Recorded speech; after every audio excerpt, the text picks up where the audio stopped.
the chief guest.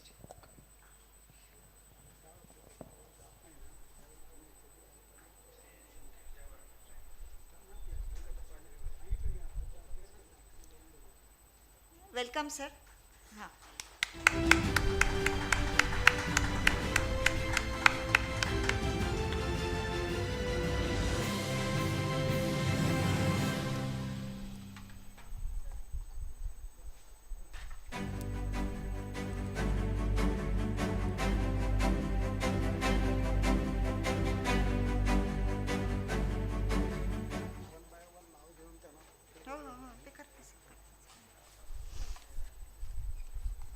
So we welcome everybody. Our chief guest has arrived, Dr. Shrikant Panigrahi. We welcome you, sir. And we are eagerly waiting to hear you and listen to your very powerful presentation, which will be connecting water to climate change. Okay. So we will start, and I call upon all our dignitaries on the dais, and we will start our inauguration, today's inauguration. And I welcome Dr. Shrikant Panigrahi. Please, sir, please come and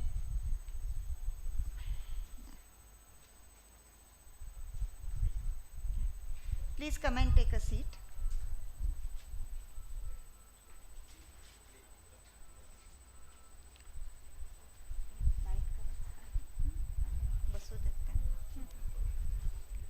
I welcome Ashok Natarajan, sir. Kindly take a seat. Claps, please. Dr. Pankaj Kumar Sampat, Mr. Harish Hingorani, Dr. Kharse from Niri,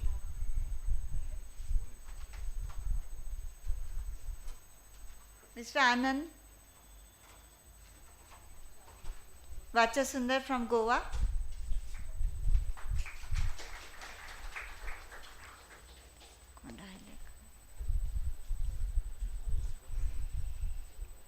sir, please be seated. And can we have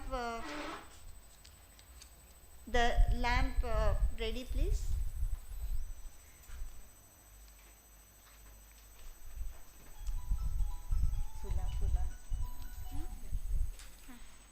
Can we have the flowers ready, please? Flowers to welcome our guests. I call upon Dr. Charhate is there. One more chair. I welcome Mr. Chandrakant Mohikar, sir. Please come. Then I chair है कहाँ? एक chair arrange करवा सांग. I am on a standing committee, sir. Sir, एक chair.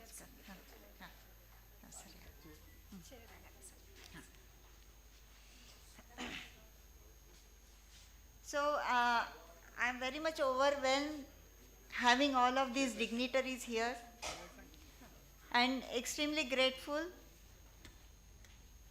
on behalf of DRMK Memory Foundation, K Consultation, Mental Health Aims, and ARDSI Nasik chapter.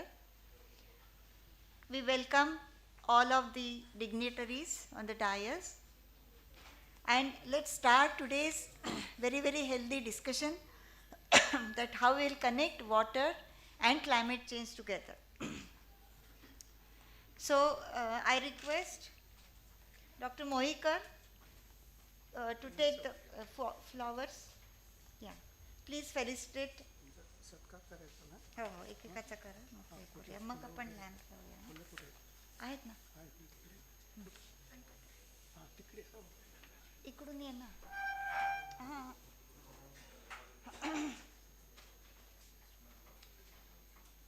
I request Mohikar sir to felicitate our chief guest today, Dr. Shrikant Panigrahi, Director General, Director General, ISD and CMI, New Delhi.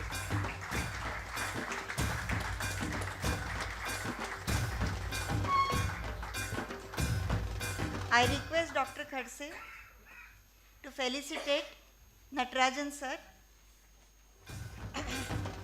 Claps please.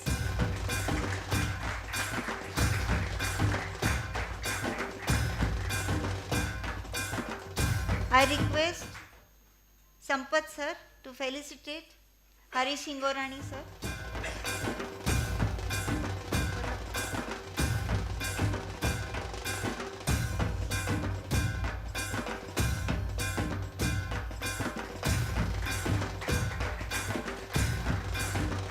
I request Natarajan sir to felicitate Pankaj Sampath sir.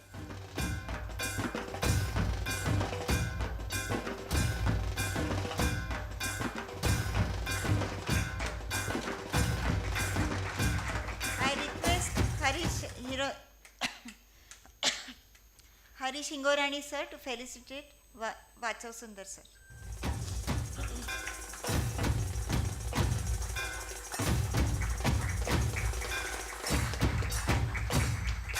I request Mohikar sir to felicitate Khadse sir.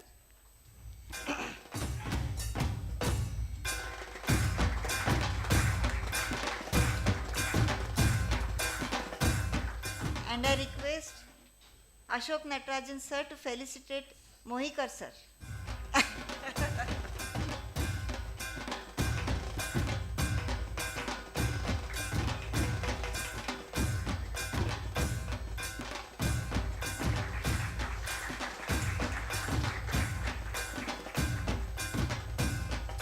Please have a seat, sir. So we have a very powerful discussion and panel members today. We have 5 panels. Let me just introduce a little bit about the day program. And we'll be having 5 very, very different topics and very, very different kind of panels. And we have all the expertise speaking in different topics which are touching water in a different way. And today we'll be having in between some tea breaks, some lunch breaks, and it will be announced that way. We have this full day program today. It's a one-day program. That is why it is very much packed with time. So I request all the speakers also to be disciplined about the time, because a lot of people have to speak. So that is my humble request to everyone. I request all the dignitaries to come down and light the lamp and start the function.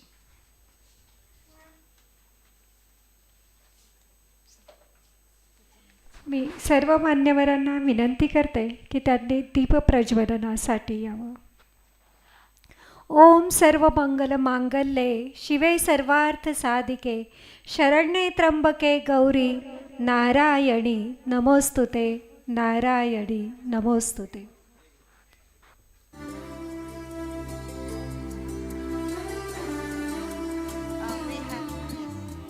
We have retired school teacher. She is Surekha Kardile madam. She is going to have Surekha Saraswati Vandan for all of us.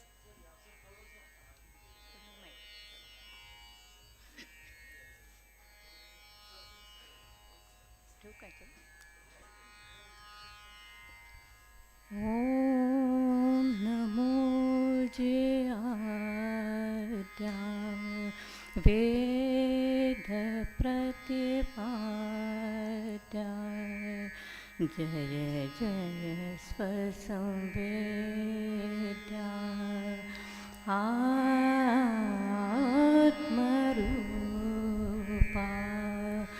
Deva Tuji Ganeshu Sakala Mati Prakasha Mani Nivrutti Dasu Avadhari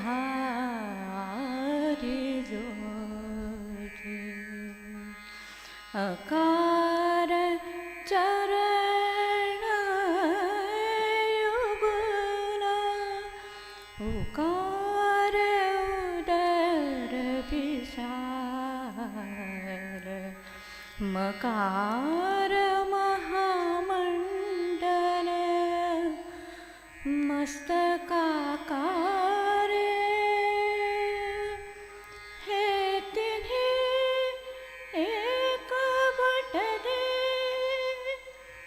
तीर्थ शब्द ब्रह्म कमल ते मिया श्री गुरु कृपा मिले आदि बीज आता भिनव वाग्विलासिनी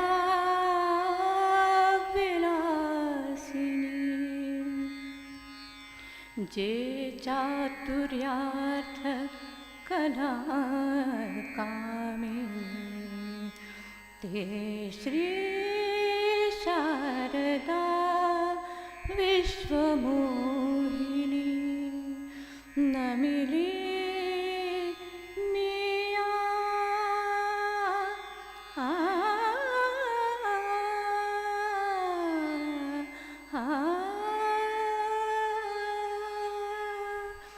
ओम नमो आद्या ओम नमो आद्या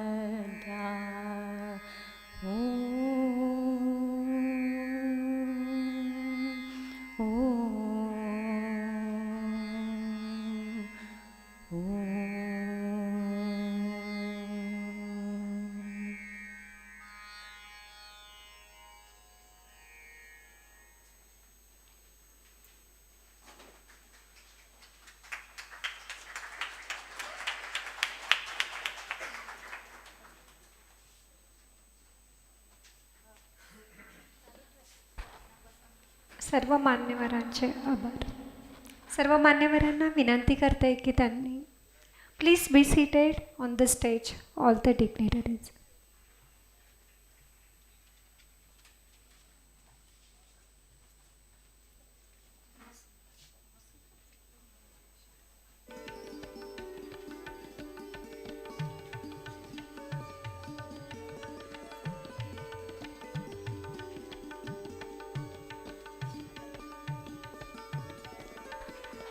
आपणा सर्वांना माहिती आहे की सध्या नवरात्र चालू आहे. आजचा दिवस आज आपण हा जलदेवतेची आराधना करतो आहोत असं म्हटलं तर वावगं ठरणार नाही. तर आजचा दिवस या नवरात्रेचा अष्टमीचा सप्तमीचा आपल्या या जलदेवतेसाठी.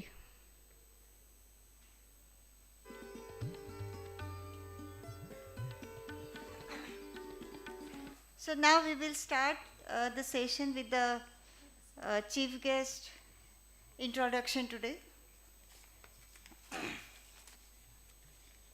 So our chief guest we have our keynote speaker. He is Dr. Shrikant Panigrahi.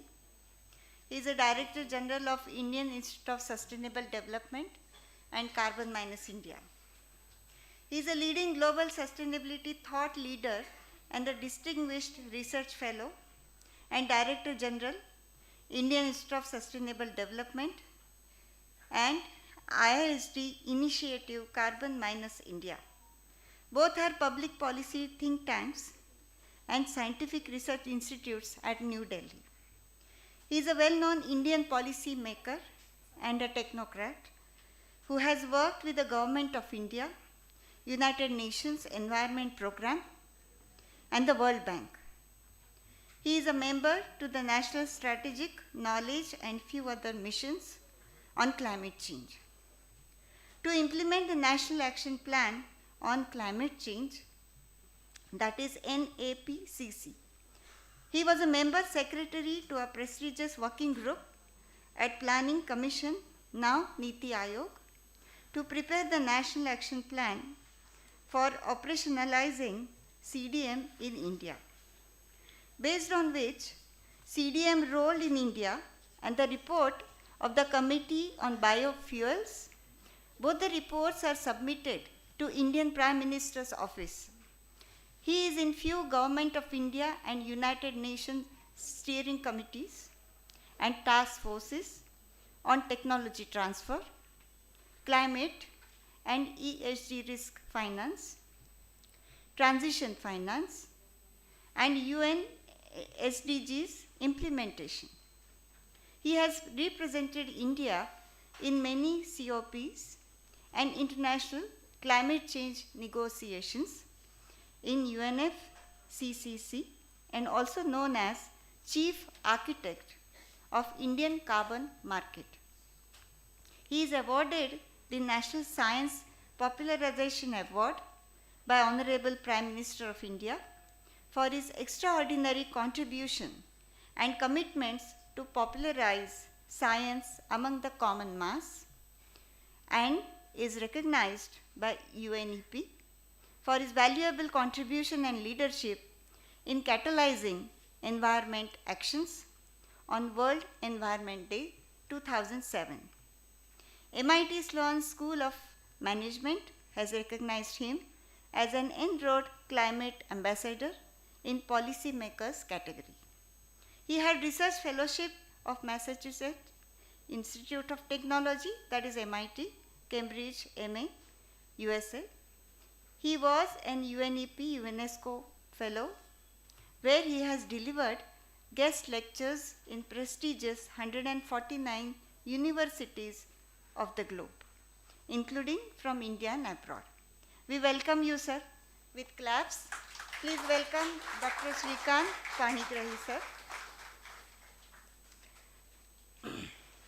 Sir, we request.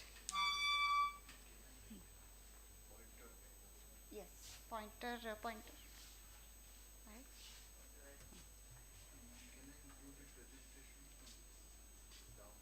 You want to make it from down? Okay, yeah, no problem. Yeah. Mic, collar mic.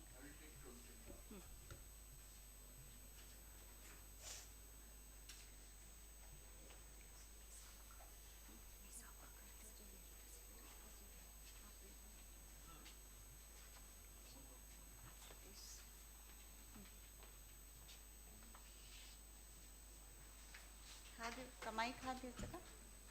Then.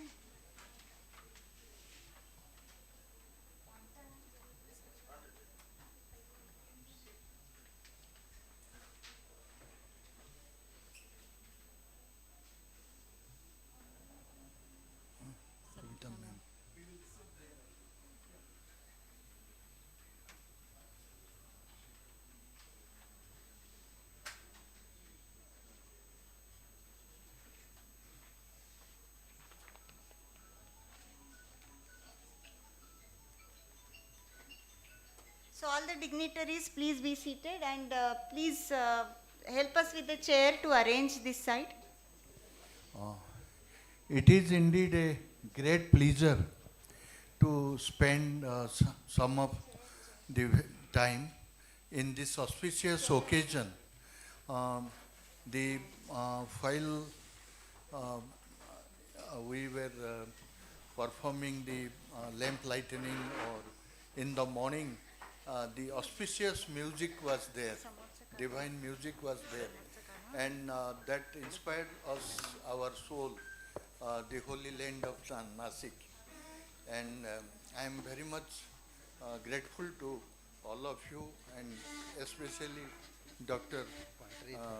Mangla Kredle Madam for her heartfelt invitation, and to spend some time with all of you in this very auspicious occasion.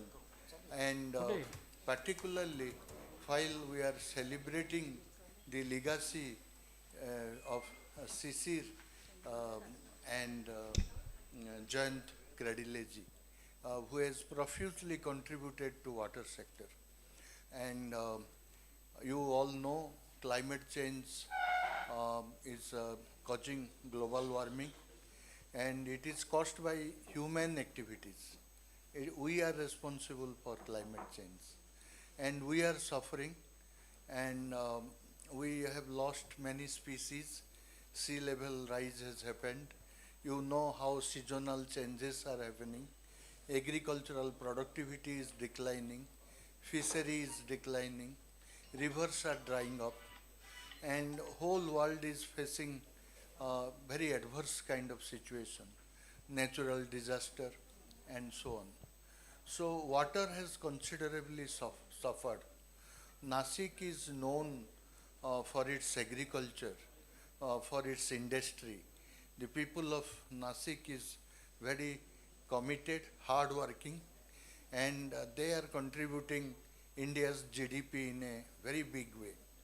And so उनका मेहनत में कोई break लगा रहा है सो क्यों लगा रहा है, कैसे लगा रहा है, उसको क्या करना है. We need to understand this. And so, sir, do you have the pointer अगर मिल पाएगा तो. So display my presentation. So I will start my presentation with humble homage to Sri Jayant Kradile and Sisir Kradile, who has contributed to this, not only Nasik, but the entire nation, and in the field of water conservation. And they are great scientists. They have worked hard. They had their innovation has given new light to research. They have established many standards. They have developed treatment plants. And it's a great occasion while we all are celebrating Navaratri and festive occasion to remember them. And we are facing the challenges of the day, and we need to get ready. We cannot walk out. We have to keep the Nasik flag flowing, Maharashtra flag flowing, India flag flowing, and planetary citizenship flag flowing. So with that thought, I would like to start the presentation. And my first slide is about Kradiles and their contribution. The second slide and third slide is on Nasik. Nasik's glory and what kind of challenges Nasik is facing in particular. It is very important that people speak very big. So all the big things start with local approach. We should not forget our root. We, unless we address the problem of our surrounding, we cannot address global issues. They are all interlinked. And so my topic is building sustainable and resilient water system. Building sustainable and resilient water systems against climate vulnerability, in India. So climate has created huge problems. It has created huge challenges. At the same time, climate has many impact, and one of the greatest adverse impact is affecting the water quality as well as quantity. If you read the IPCC AR6 assessment report 6, which is the most recent one, and AR7 is due, which is likely to come very soon. There is a special provisioning on water and how water quality has affected, and water quantity, I mean water shortage, there is a special coverage. And please remember, we all are consuming, becoming westernized, forgetting our own culture. In Indian system, say it any state, any union territory, we see that everything is getting recycled. We worship nature, but we are slowly, when the generation is changing, we are getting westernized. So now what is happening, the recyclability is not happening to that extent. You know about problem of plastic. There are so many other issues are getting added, and we are exceeding always beyond threshold. uh, the God has created a beautiful world. Uh, anything you do, the world has the own ability to retrieve itself, regenerate itself, replenish itself. But now that has started breaking up because we are going beyond elasticity, beyond threshold. We are now consuming 1.8 planets. Our consumption pattern has become unsustainable. So if we will, water is a very important resource, natural resource. So we cannot ignore water.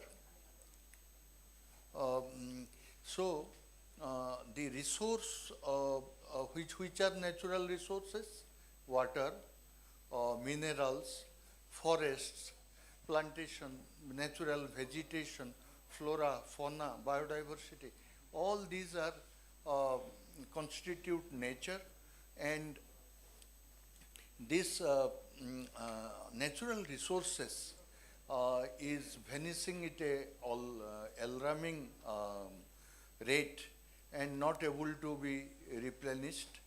The air pressure belts is not complementing with ocean system. Ocean system is not able to supplement with water system. So all the ecosystems have stopped working together. As a result, the kind of the disaster that is happening, we have plenty of data by World Meteorological Organization, UNEP. Even yesterday I was in a program with Environment Minister in Aerocity, and the program was about India's climate policy and resource consumption. The COP30 and all these were discussed, and one of the where Indian systems, how it is getting affected was the major area of discussion. So now I will run the presentation quickly. We have many important dignitaries who will be making presentations. So building sustainable and resilient water systems, it is not an easy task to build the resilient and sustainable water system. Throwing big terms is very easy, and doing justice to it very difficult. We are not politicians who speak big, does nothing. Keep on lightening the hopes of the people and never address to the cause. So we say less, do more. So building sustainable resilient water systems against climate vulnerability. What is climate vulnerability? What is resilient and resilience? And how to build these systems? And what is happening? What should be? Where are the gaps? What we can do? Very simple. So here you can see in the picture water is the universe. Water is life. So water is Brahma. So water connects to everything. Here climate vulnerability, how it is connected to sensitivity, exposure, and adaptive capacity. And net zero, will net zero be possible without supplementation from water systems? No. Water is the key. And the how to conserve water and what is happening. I would like to express gratitude to DRMK Memory Foundation, K Consultation, Mental Health AIMS, and ARDSI Nasik chapter. Next, homage to Sri Sirish Jayant Kradile. Homage to legendary Sri Sirish Jayant Kradile and his father, Dr. Jayant N. Kradile, for his selfless service and relentless dedication to nation in water sector, which we are here to celebrate their legacy by sharing knowledge and wisdom through this national conference. Sri Jayant Kradile graduated as civil engineer 1982 from College of Engineering Pune, continued mission of his father, Dr. Jayant N. Kradile. He is known for his invention of low-cost water treatment technology in 1960s, founded K Consultation, designed 850 plus water treatment plants throughout the country. What was the range? 0.25 MLD to 1000 MLD. What is the contribution and recognition? Knowledge contribution to Indian Water Works Association as a M5 manual, augmentation and upgradation of plants, CPHEO Water Supply Manual 2023, Meritorious Consultancy Award 1988, Ministry of Science and Technology, numerous national and international accolades, global collaborations, worked with American Water Works Association for 25 years, founded AWWA's first overseas chapter in India to promote cross-border knowledge sharing, inspiration and impact, mentored two generations of water professionals, remembered for his generosity, expertise and passion.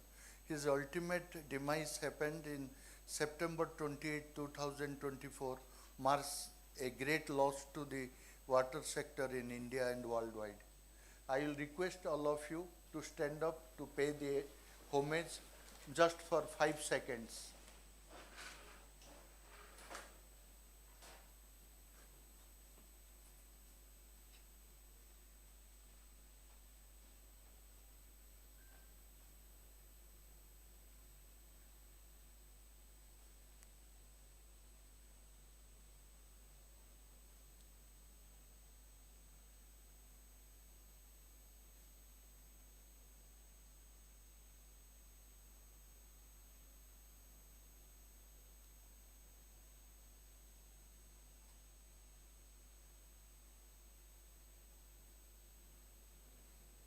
Thank you. Next slide, please. So, what are the water challenges in Nasik? You can see the picture of Godavari.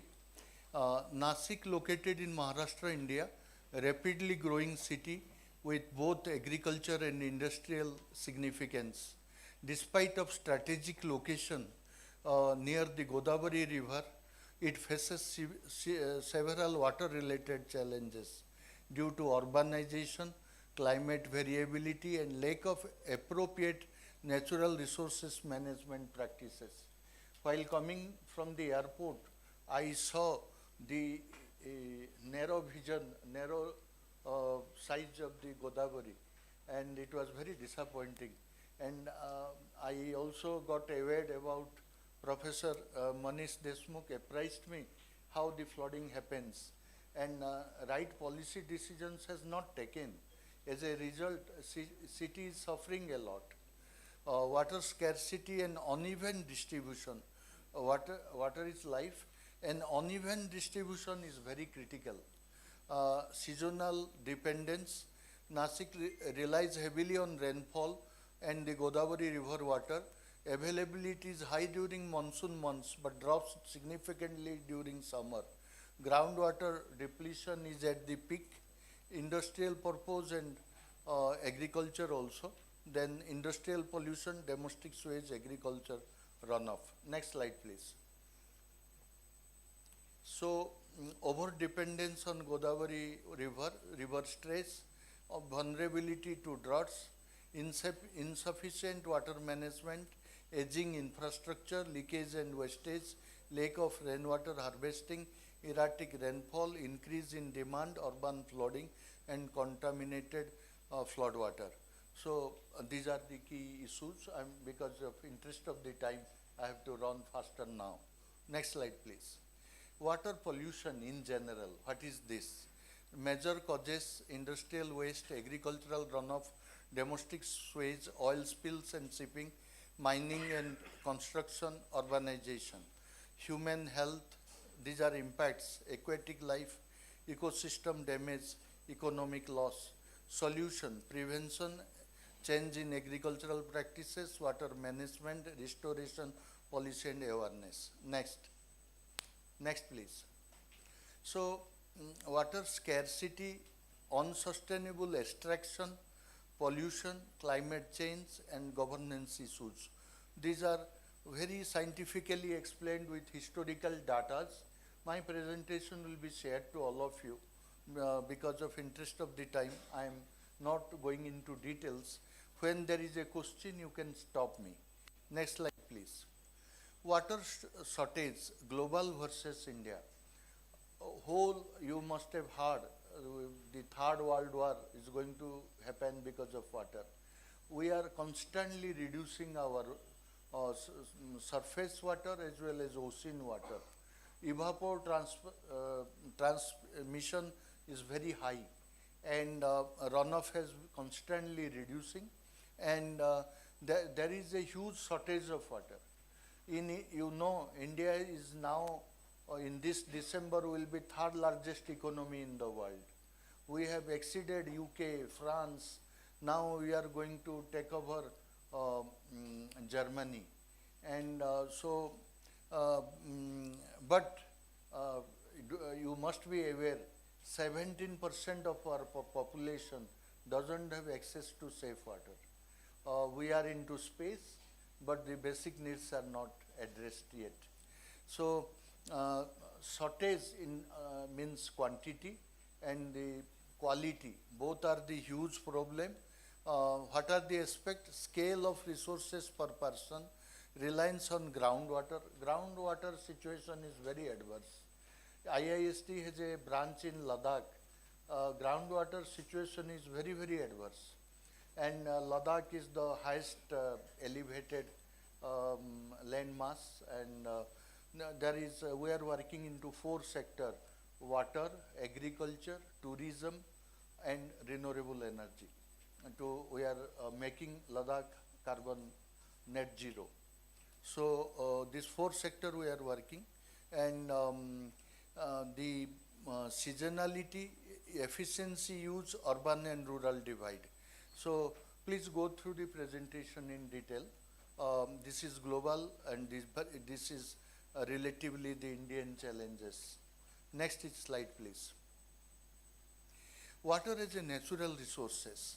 I have already told you in the beginning, it is one of the most precious natural resources. Any other things without, you can manage living for few minutes, but without water you will die. So what are the characteristics of the good quality water? Abiotic resources, renewable resources, essential for life, and it is very vital, and renewable natural resources. You can treatment, you can get back the good quality of water, but we are not able to manage it well. In Delhi, we have 62 water treatment plants. There are other water treatment plants which are not working properly. Those who are working and that doing the sewage treatment, but after treatment that is getting mixed with the polluted water again. That water could have used for watering in the parks. It could have used in the toilets, flushing, but that is not happening. Why it is not happening? Many people also don't know about it. So we are a free democracy. We need to know these things. We need to ask our leaders. The political manifesto, in every party's political manifesto, water and climate must appear.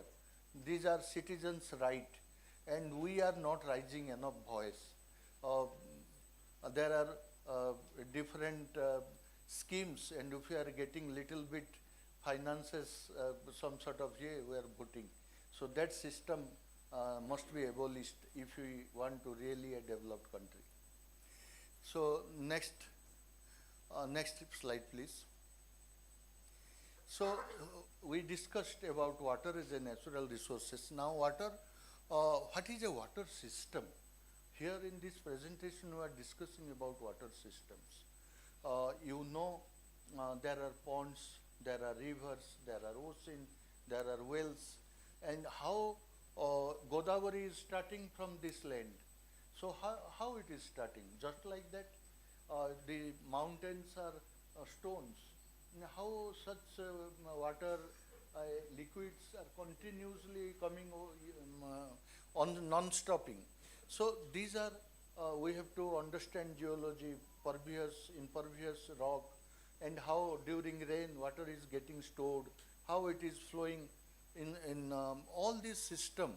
So there are different water systems, these are different water systems, and they are complementing and supplementing, and we need to use them as per our requirement, and we need to modify and develop as per the demand of the time. Next slide, please. Quick. Types of water system: community water system, non-community water system, private well systems, home water treatment system, public water systems. There are many. In BIS has developed many water standards. CPCB has developed many water standards. I will discuss only one important water standards here also. Next slide, please. Quick. So in India, we have different sources of water: surface water, groundwater, rainwater, glaciers. Now our glaciers are under threat. Ladakh is a place, it's full of glaciers, but they don't have access to drinking water because they cannot drink glacier, they cannot drink ice. One iceman is there who has got Padma Shri award, who is mentoring IIST Ladakh. And he has developed very innovative model. He's a civil engineer. He is a junior, diploma in civil engineer. But he has a vast practical experience. So he is telling, we will not disturb the ecosystem, will not disturb glaciers, only small hole. So automatically some water will melt and get collected in a pond or cement pond constructed by community, and that water should be enough for using the community. So how that hole will be managed and minimum construction will be done, he has developed very interesting technology. He is not asking money for government, communities are paying, they are making their community water collection system, and it is very interesting studies. So there are different water systems. Groundwater board, we are working with Central Groundwater Board in Ladakh, and you know groundwater issues. In India, we are extracting so much groundwater, and so that has become contaminated with various minerals, and we are facing different kind of adverse health situations. Next slide, please. So key infrastructure and techniques are very important in water systems. That is irrigation systems, canals, wells and tube wells, tanks, micro irrigation. Next slide, please. Domestic water supply for household, this thing, piped water, water purification, water conservations, how in a residential, including conserving through rainwater harvesting system, and the integrated systems, like it is electric vehicle, it is rainwater harvesting system, and solar system, everything is combined. Wastewater treatment, rainwater harvesting. Next slide, please. Supply and demand side important management is the key solution to water management, where water conservation, wastewater treatment and reuse, and rainwater harvesting, and there are different dimension of it has been discussed. Next slide, please. This is designated best use of water. We must know this. It's a very important technical standards. We have Central Pollution Control Board has given this standard. A standard says we have A class water, B class water, C class, D class, E class, F class. So which water will say A class? A class water is with maximum dissolved oxygen. This dissolved oxygen adds life to the water. The fish can inhale and survive. We can inhale. Oxygen is there inside water. What is water? H2O. So if the O level is polluted, degraded, or it is damaged, or it is not there, so water is not good. So what to, as the best indicator of the water is the sufficient amount of dissolved oxygen in water. So next is turbidity, color. These are physical standards. pH, if it is more acidic, it is unfit to drink. If more, and these are BOD, COD, and nitrate, fecal coliform. So biological, chemical, and physical, all these standards, these are basic requirements, and these are the range of these standards. A type जो झरना से आता है, पहाड़ से निकलता है, जो पानी को ट्रीटमेंट ज़रूरत नहीं है, आप पी सकते हो, नहा सकते हो, आप कुछ भी व्यवहार करो, कोई डेंजर नहीं है, वो है बेस्ट क्वालिटी ए. बी उसमें थोड़ा बहुत ट्रीटमेंट चाहिए, क्लोरिनेशंस वगैरह जो करना पड़ता है. सी you can use, but with a little more care. D, it is further polluted, it is unfit for taking bath, and you know, fisheries can be, but not for all type of fishes, and when irrigation is possible, but other चीज़ नहीं हो पाएगा. And F में ये इतना polluted water है, only navigation will be there. इसका पर you can travel in water. So you can, it is very important to understand. Next slide please. Next slide please. So drinking water, there are different standards. 135 liter per person per day is the best, but even under Jal Jeevan mission is 35 liters, 55 liters, 15 liters in emergency cases. The SAR will explain you, they all are here, different standards and how this has been developed. And next slide please. Next slide please.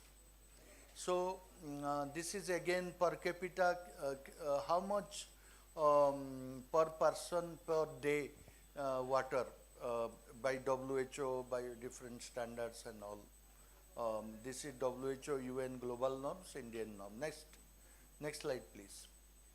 So current scenario, what is actually available versus norms in India. There is a huge gap, and gap is widening, increasing.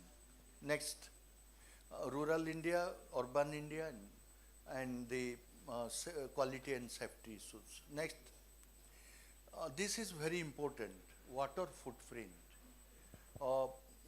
Since water has become a scarce commodity, water is not available in abundance anymore. So there are different studies to prepare one gene. How much water is consumed? It has been estimated that 13.5 years a normal human's drinking water consumption is consumed to prepare a gene. एक बंदा कितना 6 से 8 litre पानी maximum P सकता है और कितना पिएगा. सो उसका अगर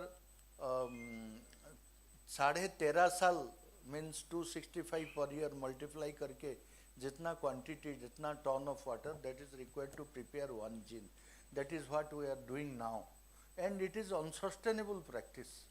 इसका 100 टाइम्स लेस वाटर में जीन बन सकता है, बट हमारा जो हैबिट है ना, वी आर नॉट चेंजिंग. मान लीजिए in a particular area water is available, but it doesn't mean we will misuse it. So we have to aware about our own water footprint. When you are getting rising in the morning, leaving your bed, and again going to the bed in the night, you are consuming water, you are consuming different things, and you are performing different activities. All these activities and consumption is determining your carbon footprint, water footprint, and ecological footprint. This is high time. We cannot keep on the things the way we are doing. We need to change our habits, lifestyle habits, and we have to do those things in such a way that our own carbon, water, and ecological footprint will be minimum. That is what Life Mission is telling. In Life Mission, we are trying to tell the world, आप बड़े बड़े बात बाद में करोगे, पहले तो खुद का फुटप्रिंट कम करो. Don't consume which is not required. You must have heard UN SDG 12. What is this? Consumption and production. If the consumers will consume unsustainable products, industry को क्या problem है? वो बनाएंगे. अगर something non-sustainable is happening, industries are not responsible. We are responsible. हमको सस्ता वाला चीज़ चाहिए, चाहे ये कार्सियोजेनिक हो, चाहे ये टॉक्सिक हो, चाहे ये प्रॉब्लमेटिक हो. So what people will demand, the consumer determines the market, and market asks industry to manufacture. So consumption is the key, not the production. Production is pulled and dictated by consumers, and so consumer has to be very careful. So groundwater footprint, blue water footprint, grey water footprint, there are three color, and how to calculate it, there are formulas, and it is very important to understand our footprints. Every industrial production, every institution, every event. Today we all people are here for a very noble cause, but we will be personally consuming water, we will be washing hands, we will be drinking some water while consuming food. So so that has a footprint. This program has a water footprint. The industrial production has a water footprint. Individuals have water footprints. We have to be aware about our own water footprints. Next slide, please. Application of footprint concepts, consumers, business, nation, agriculture. India as a country also has its water footprint, which is determined by all of us. हम लोग का summation है देश का, industry का, individuals का, सबका जोड़ के एवरेज लोगे तो देश का एवरेज निकलेगा. Next. This is how to calculate. There are different methods given by different school of thoughts, and there are standard practices. This is footprint calculator, so you can go through. It's very important. We must know. I want to explain it, but इसको explain के लिए 3 घंटा चाहिए. So I'm not going into detail. Next slide, please. So ecological footprint, I have already told. We are consuming 1.8 world.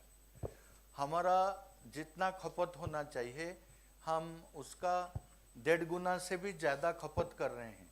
जितना पृथ्वी का पास resource नहीं है, तो फिर क्या ये आप उधारी बोलिए, जो भी बोलिए. So but India's consumption is not this. Global average is 1.8. USA is 5.1. Every US citizen consuming 5.1 world. That means 5.1 earth. That means 5.1 times more अपना अधिकार से वो ज़्यादा कंज्यूम कर रहे हैं.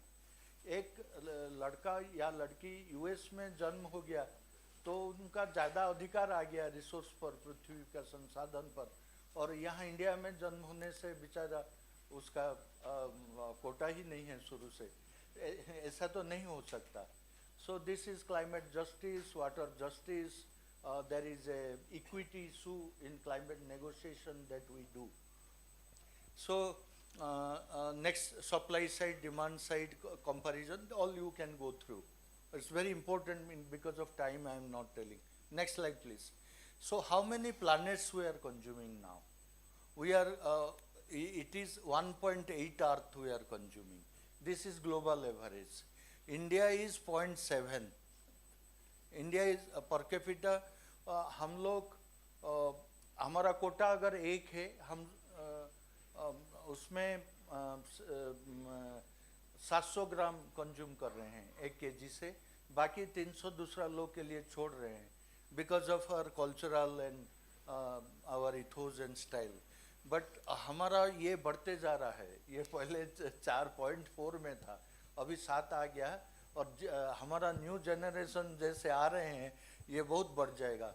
जो भी छोटा सा कुछ मंगवाइए उसमें इतना पैकिंग, उसको फेंको, all this getting added to it.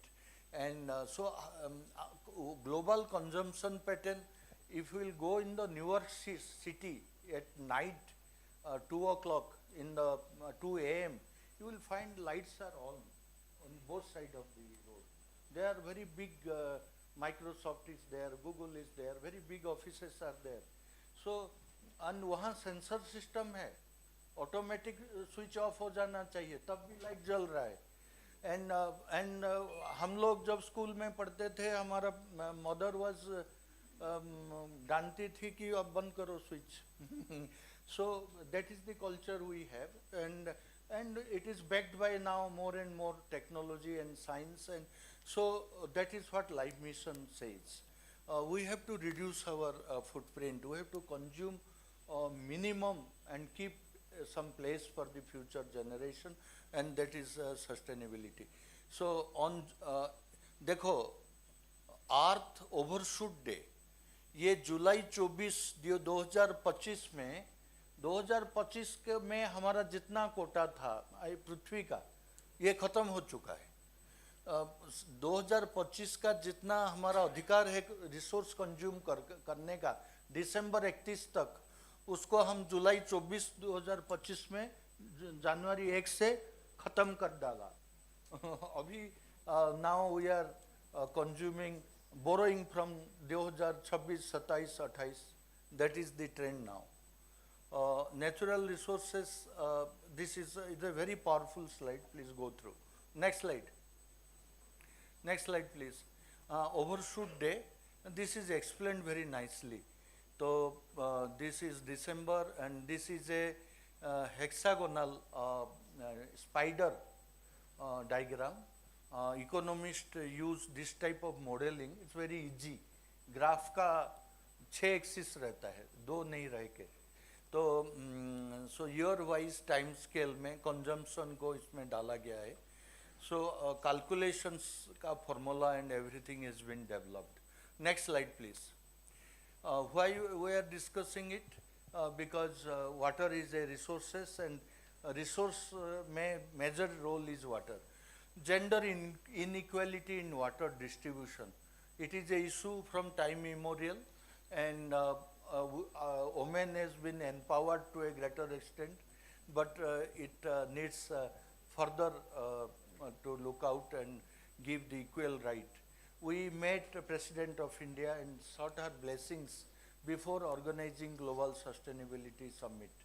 She told, आप बड़े बड़े summit करते हो, research करते हो, मोटी मोटी किताब छाप रहे हो, और I myself at the age of 9 11 kilometre 12 kilometre पानी मिट्टी का मटका में लेके आई हूँ.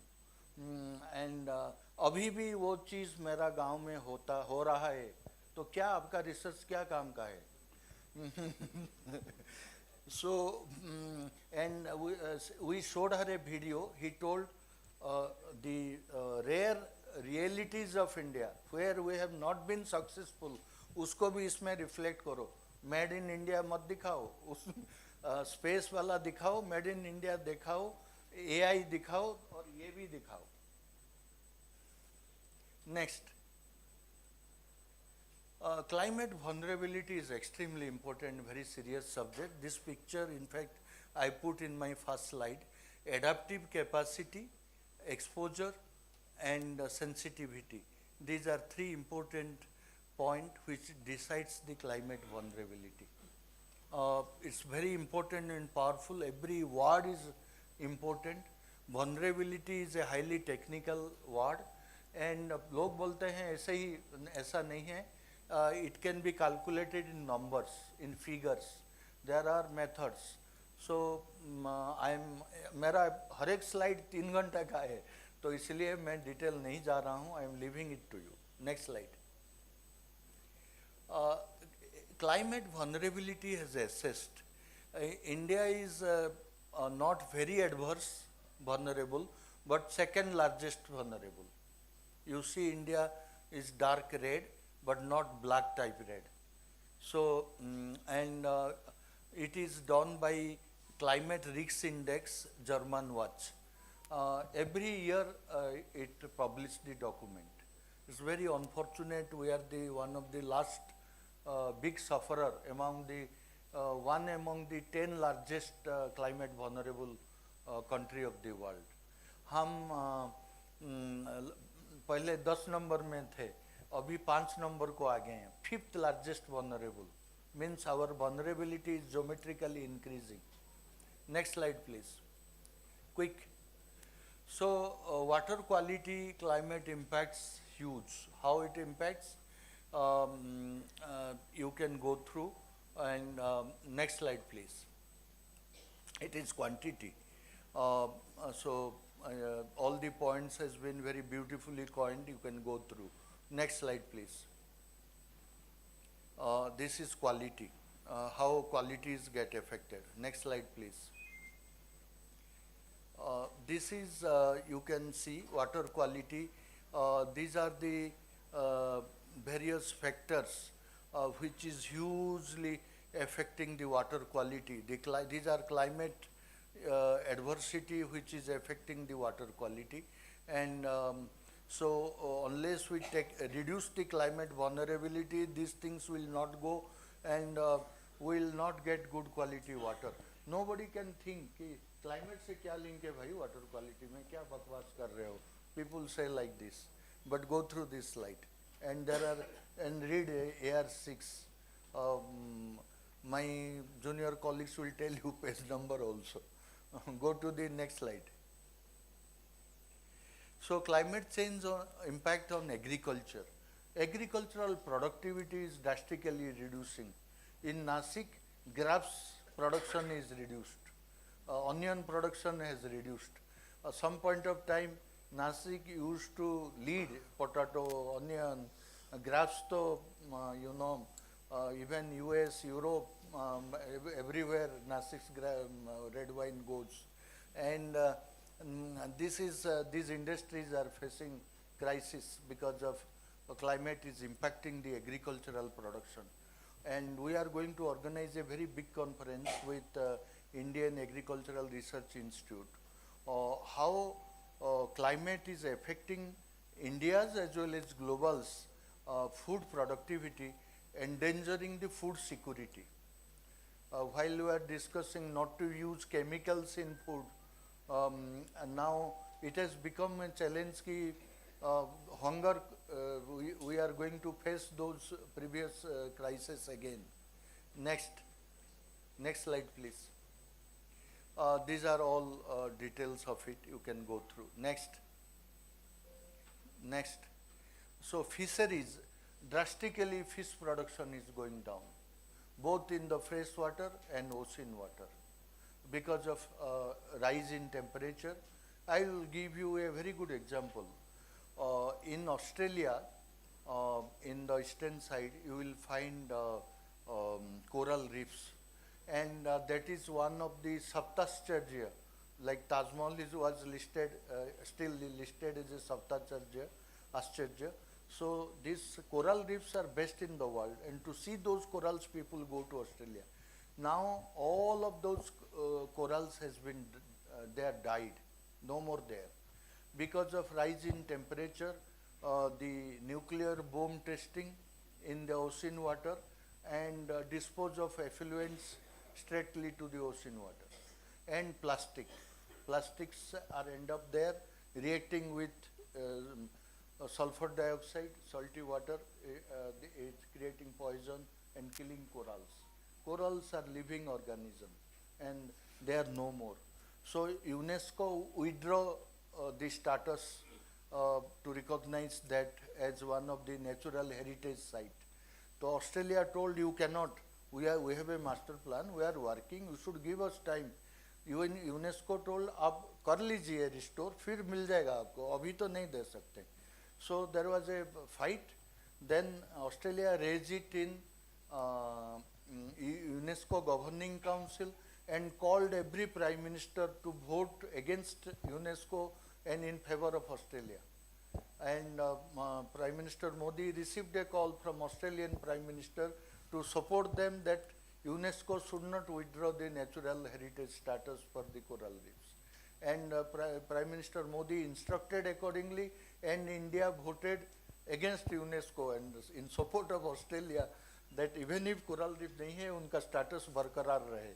So how geopolitics, the climate diplomacy now defining is new normal in global geopolitics. So fishery production has drastically reduced.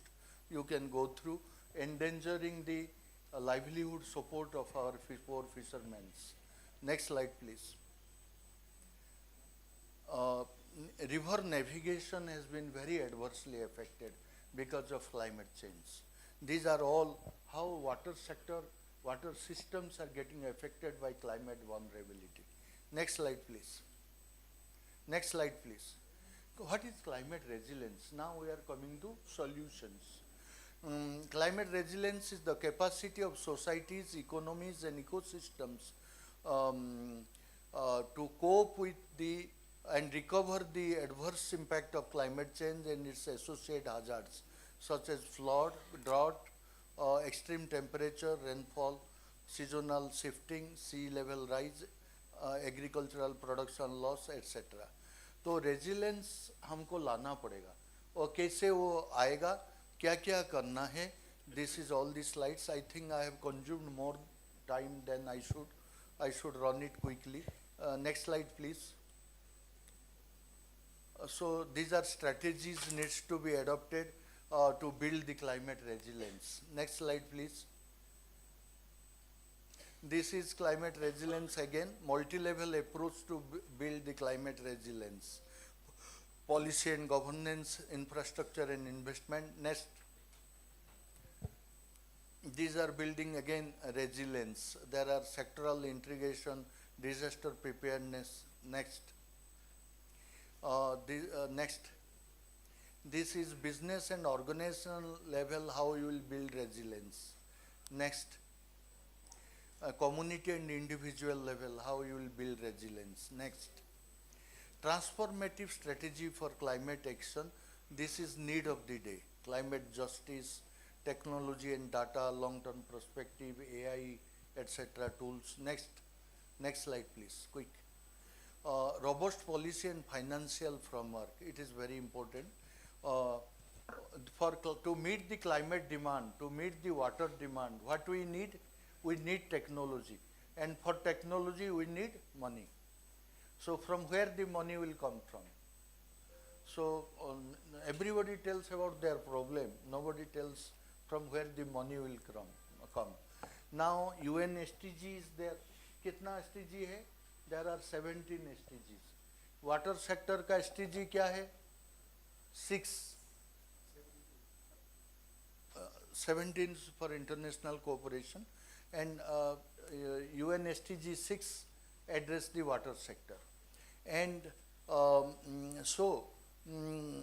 ये जो वाटर सिस्टम्स को सही करने में, क्लाइमेट में अर्थ को रिट्रीव करने के लिए, ग्लोबल वार्मिंग से बचने के लिए टेक्नोलॉजी हमको अडॉप्ट करना पड़ेगा. इस सब के लिए पैसा चाहिए और we don't have enough money. But people are willing to invest, those who have money, but they want return of investment against their investment. और पैसा डूबने के लिए नहीं लगाएंगे.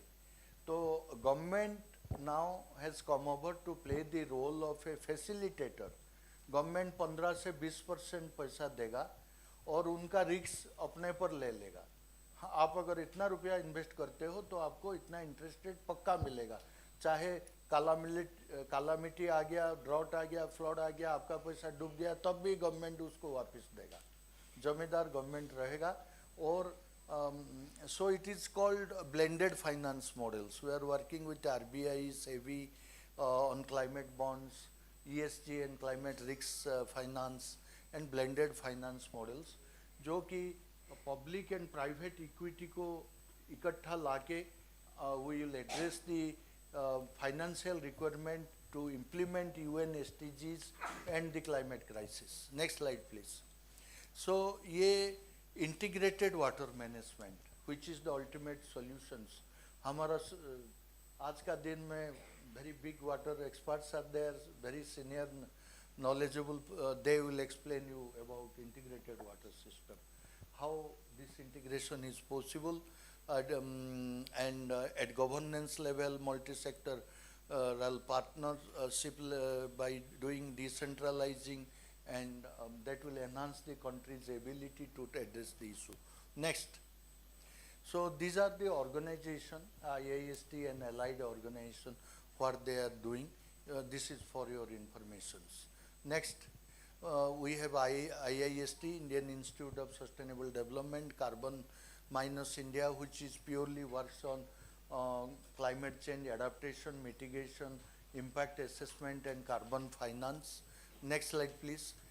We have School of Business Sustainability, which works for ESG and business related sustainability and business interface. Next, it's the educational setup and carbon management school.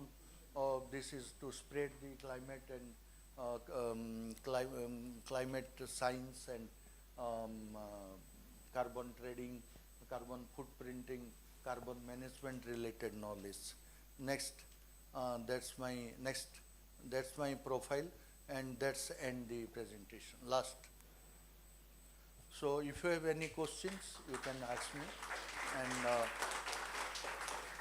thank you for your patience. And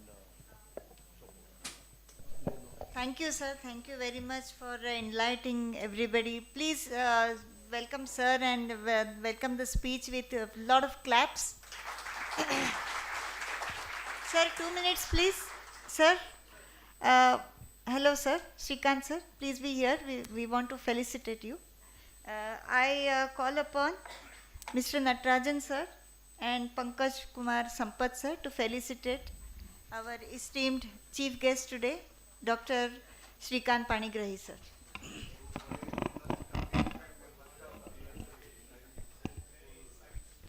So, sir was saying about how to sustain whatever is remaining now.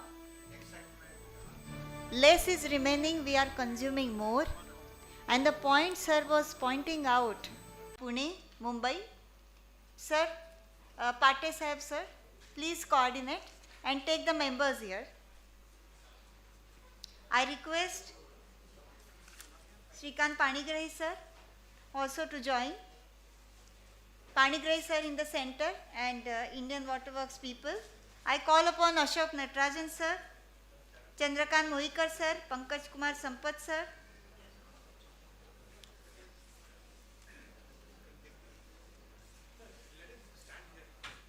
Yeah. There only, sir. There only. Down. There no need to climb. Yeah.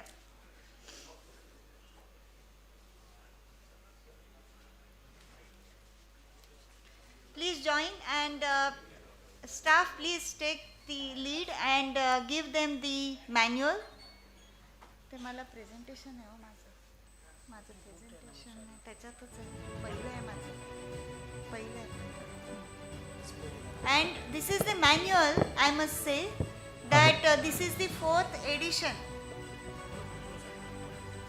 This is the 4th edition of this.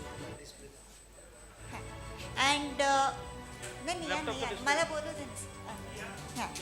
so this is a very special manual, I must say, and this is the 4th edition. Yes, sir. And the specific thing about this manual is this is written on the augmentation of WTPs. This is the 4th edition. And this was very necessary because doing a new WTP is a very different thing. And doing augmentation of the old one is very, very challenging. And that is the thing Dr. J.N. Kardile and Shirish Kardile have developed these augmentation techniques, and K Consultation has taken it forward. Last year, today is 27th September. Last year on 28th September, we lost our founder, Shri Chand Kardile. And this work was half left. So I completed that. This was his last one. Before he leave,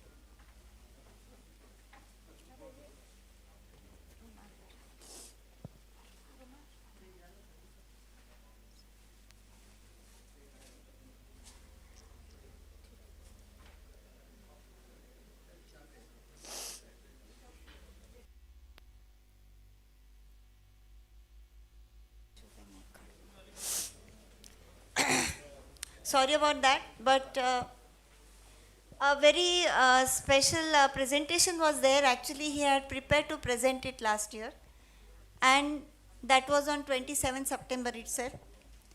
And that he couldn't present, so I'm just presenting little bit of slides of that. And why we are here today to celebrate this particular idea, a mission in the sustainable water systems. And that particular presentation we are going to do, and that is on augmentation. So what is augmentation? Is whatever the WTPs are being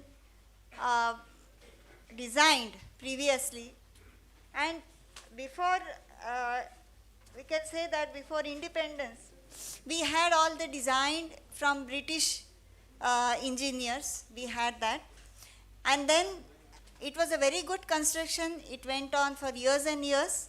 But then after the freedom, at some point, our population increased, and then we needed more capacity, more water, and also make that particular water even in more enhanced quality, and the whole structure to be rejuvenated, so that will last another 30 to 40 years.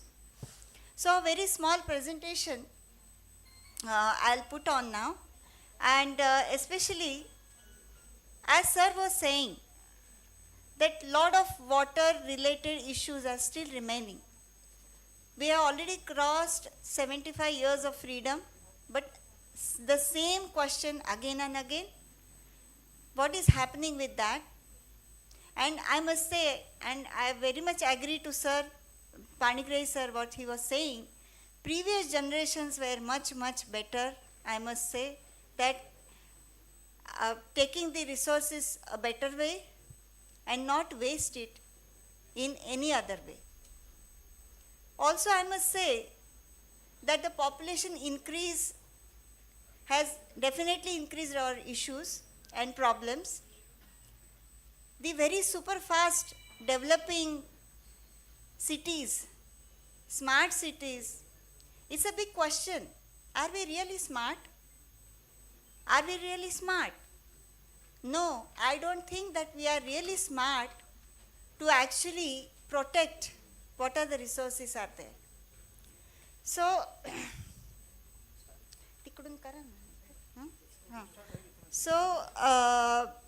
what I must say that the small presentation will tell you that why the founders needed the sustainable water system mission to be continued, and kind of a new mission that was started. The message he wanted to give last year, 27 September, and he couldn't get the opportunity to do so. And the presentation was half done and it was there. So I found it after his sudden demise, and then I thought that I must continue his very much thought and his mission for the sustainable water systems in India, specifically in India. So, a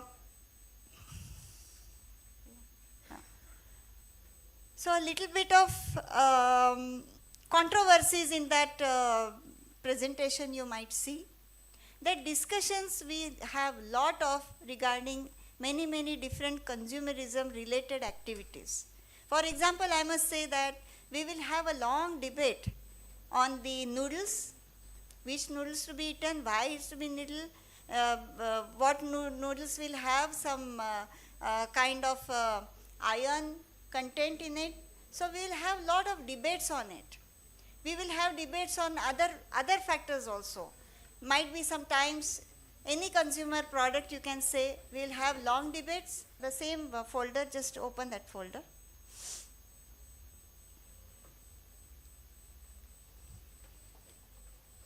And now even in towns or even in urban, suburban cities, we can see that still people struggle for water. As far as the Nasik is concerned. So this time, why we kept it in Nasik, there is some reason behind that. Nasik is having lot of water bodies, and if you see that there are lots many there is the Dindori area, there is lot of water bodies. You can see lot of you can see the Ozarkhed and all of these dams and everything. So that was the training program last year at Mitra actually, and there he wanted to put up his very much idea, and regarding that, to sustain the systems, what we need. So as I said in the beginning, we need lot of skilled people. So training has to be promoted. And that time, he also mentioned about how fast India is actually progressing. We have everything, and very in a recent kind of war-like situation, we also experienced that India is so powerful in all of these artillery things and all these defense related activities. Then he also insisted on the water resources, how we are working on it. So there is still struggle, there is still fight to get this water. And actually the mission started 70 years back with Dr. J.N. Kardile, and he wanted to take that water in every other corner and every other said that this is a high time that we have to take up this thing, and we need to take this seriously and take the challenge ahead.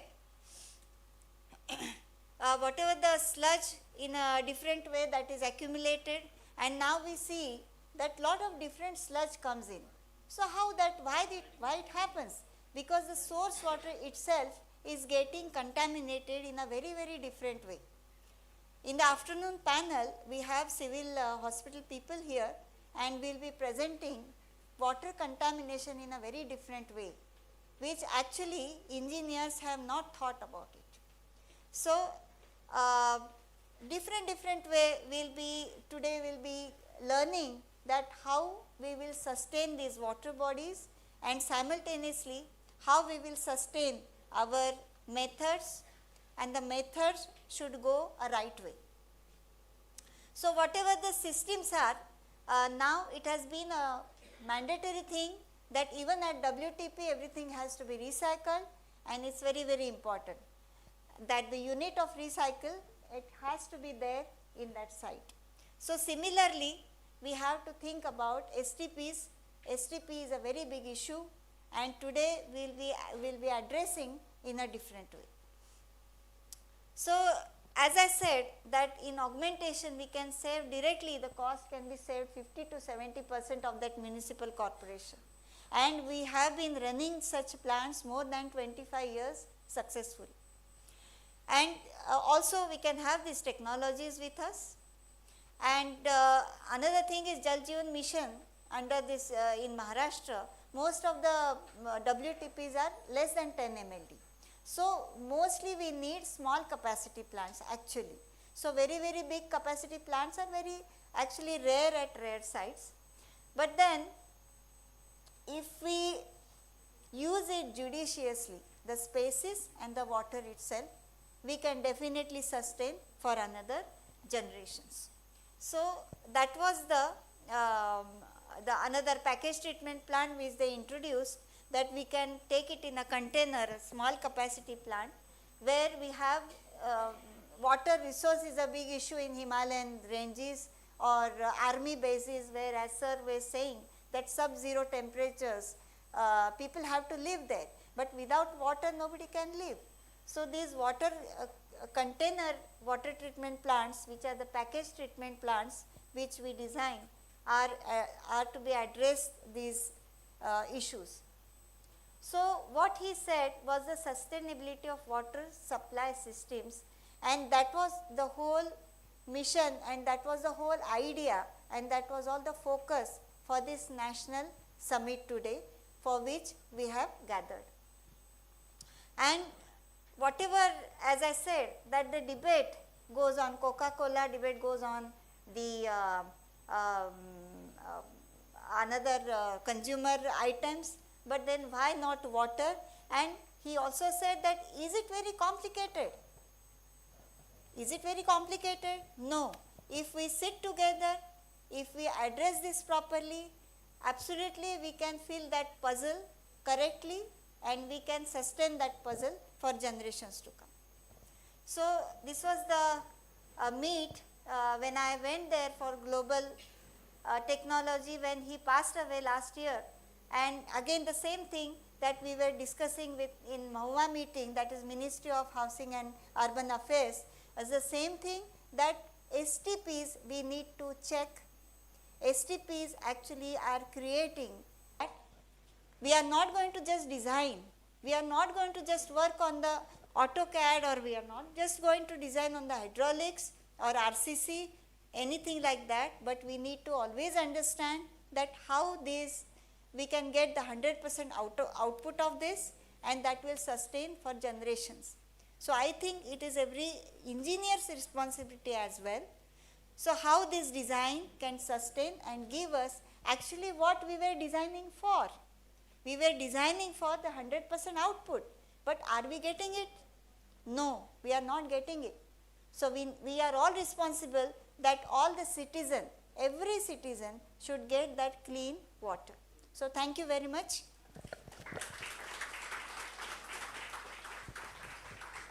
And with this note, I call upon our another member who has come from Palghar. Yes. We want to facilitate. Oh, Yeah. she is there? You want to? Oh, she will join?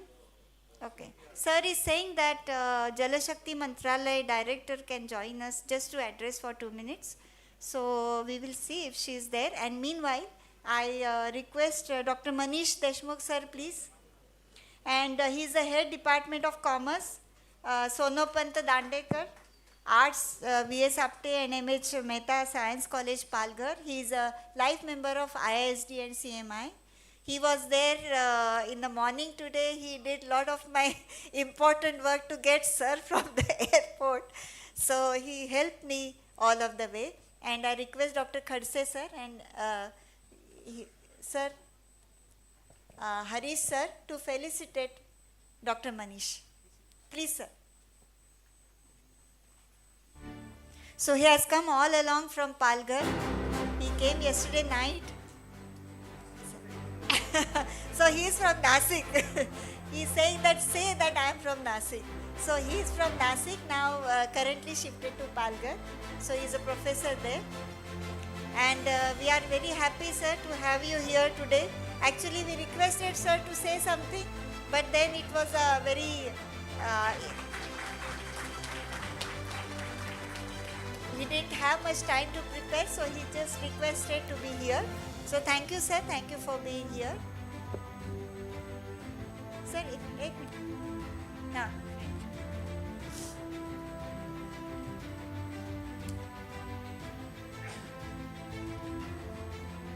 Sir, it's a very important message we have written on it. So kindly read read that message, and it's specifically and specially designed certificate frame, or you can say memento. And with this note, we'll go forward. So I call upon now the first panel today. This is a chair. Before that, Chair. before that. Yeah. Sorry. Yeah. I'll request the IVA team to please come and She had given 11:30 time. She might have wait for us. एक phone करके उनको पूछिए. Link तो भेज दिया था. Link भेजा है नहीं?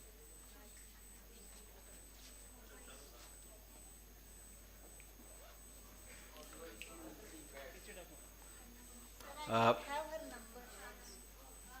Please, please, please.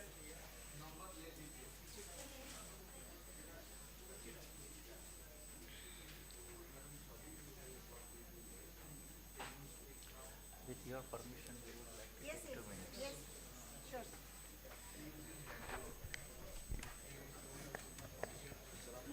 Indian Waterworks Association Secretary from Pune, नहीं, आपणच Panse correct. sir, is going to address something. Thank you.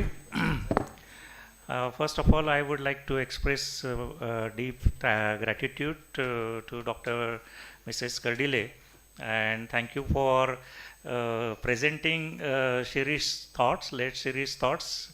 We really felt missed last year when we had this training program, and now today we could know that what thoughts he wanted to present before all the water sector.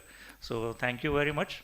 And to be very short, on behalf of Indian Waterworks Association, we would like to express our deep gratitude to Shirish Kardile and late Jayan Kardile for their immense contribution to the water sector. And while thanking Dr. Mrs. Kardile on behalf of Indian Waterworks Association, and I will not be wrong in saying that the entire water sector is with you for the mission which they started. And with this, we would like to offer our fond memories and our gratitude to the entire family by offering a shawl.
Thank you very much, sir, and thank you all Indian Waterworks Association team.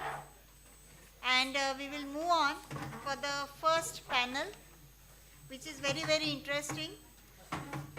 The panel subject is about planning circular water and water projects in urban and peri-urban settings. And for that, I request the chairing session persons, Mr. Chandrakant Mohikar. I request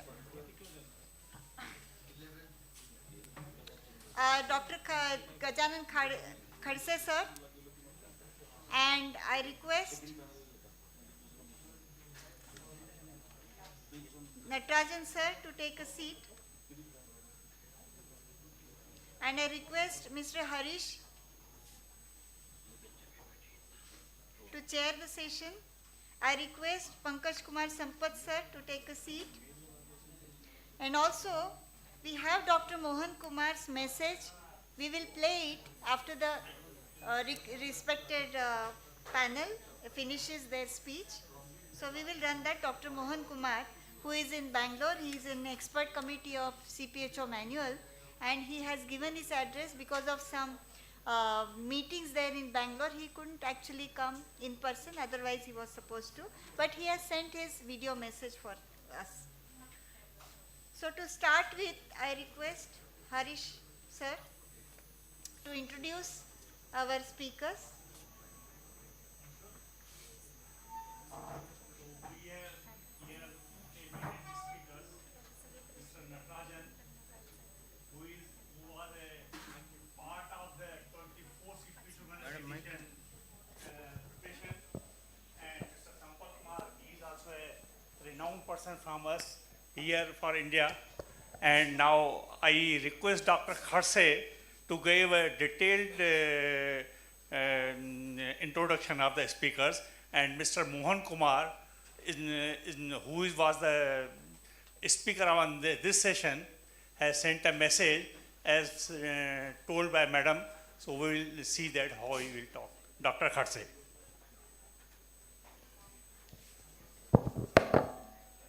Thank you, sir.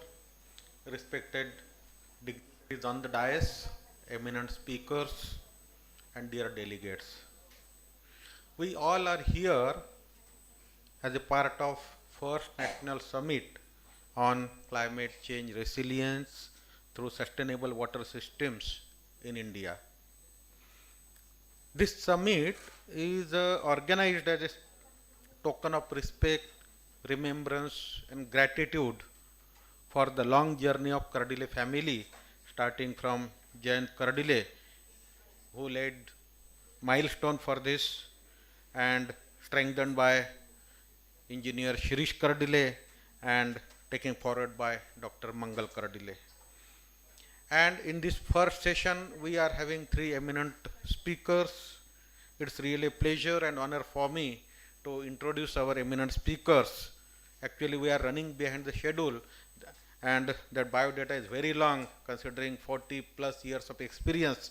But briefly, I will introduce first speakers of this first technical session, Mr. Ashok Natarajan sir, who is National Task Force member of Ministry of Housing and Urban Affairs, and also a mentor for CPHO manual, and also National Task Force member for implementing Amrut Mission in India. He is also active member of various eminent committees of Government of India, and also a domain member of the Ministry of Jal Shakti, Niti Aayog, and whatnot. I request Natarajan sir to address the gathering. Thank you very much.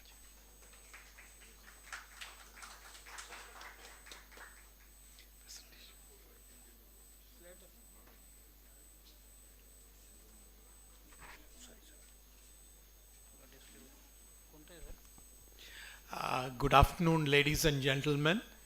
It's a great pleasure to be here. It is also very emotional because last year, the same time, I and Dr. Panse, we were running a workshop here in Nasik on behalf of Ministry of Housing, and about 250 people across India were there for the capacity building workshop. And I was actually a guest of Mr. Sirish, and I stayed here for 3 days, and unfortunately we lost him exactly on the 28th, that is of September. He was a very, very great human being, and I was closely associated with him, not only with the manual, but also he interacted a lot with one of the leading technical institutions called IIT Madras, where I am one of the advisory board members, and I had invited him 2-3 times to come and impart his knowledge to the community, especially the students as well as the professors and a lot of the other utilities as well. With this in background, I would like to thank Mrs. Kardile for really, putting up such a magnificent workshop and so aptly coined on climate change and sustainability. So with that, I would like to speak today on a very important topic which I have actually authored for the Ministry of Housing and Urban Affairs. I would talk on how Sir has given such a fantastic, Dr. Panigri has given such a fantastic introduction to climate change, the vulnerabilities as he called it, and water sector has a very, very big role to play, especially in India. So I'm going to talk about how to make cities sustainable and to be carbon neutral, and how this would help in climate resilience and also sustainability of water supply system itself. Just stop me here. Desktop. Ashok. इधर नहीं है.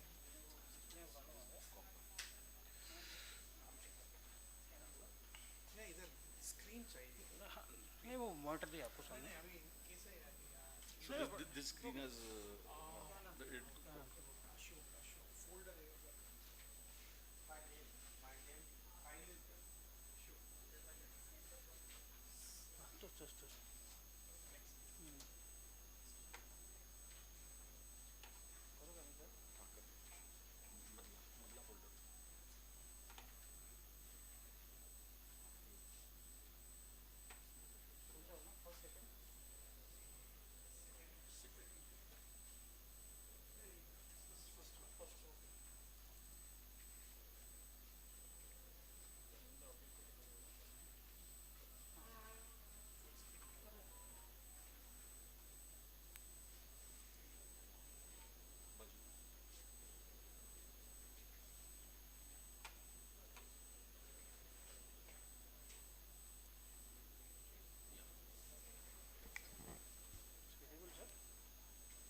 I would like to go through this rapidly because it contains lot of practices from across the world, but this is also very relevant.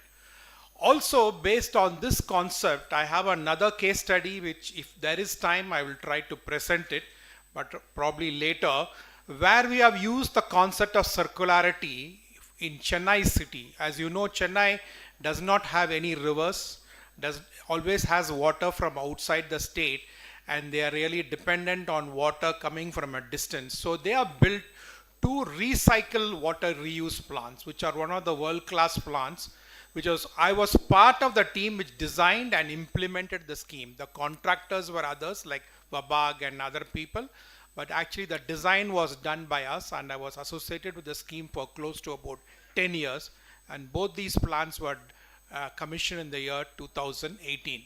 So my title runs like this, so I will go into it deeply.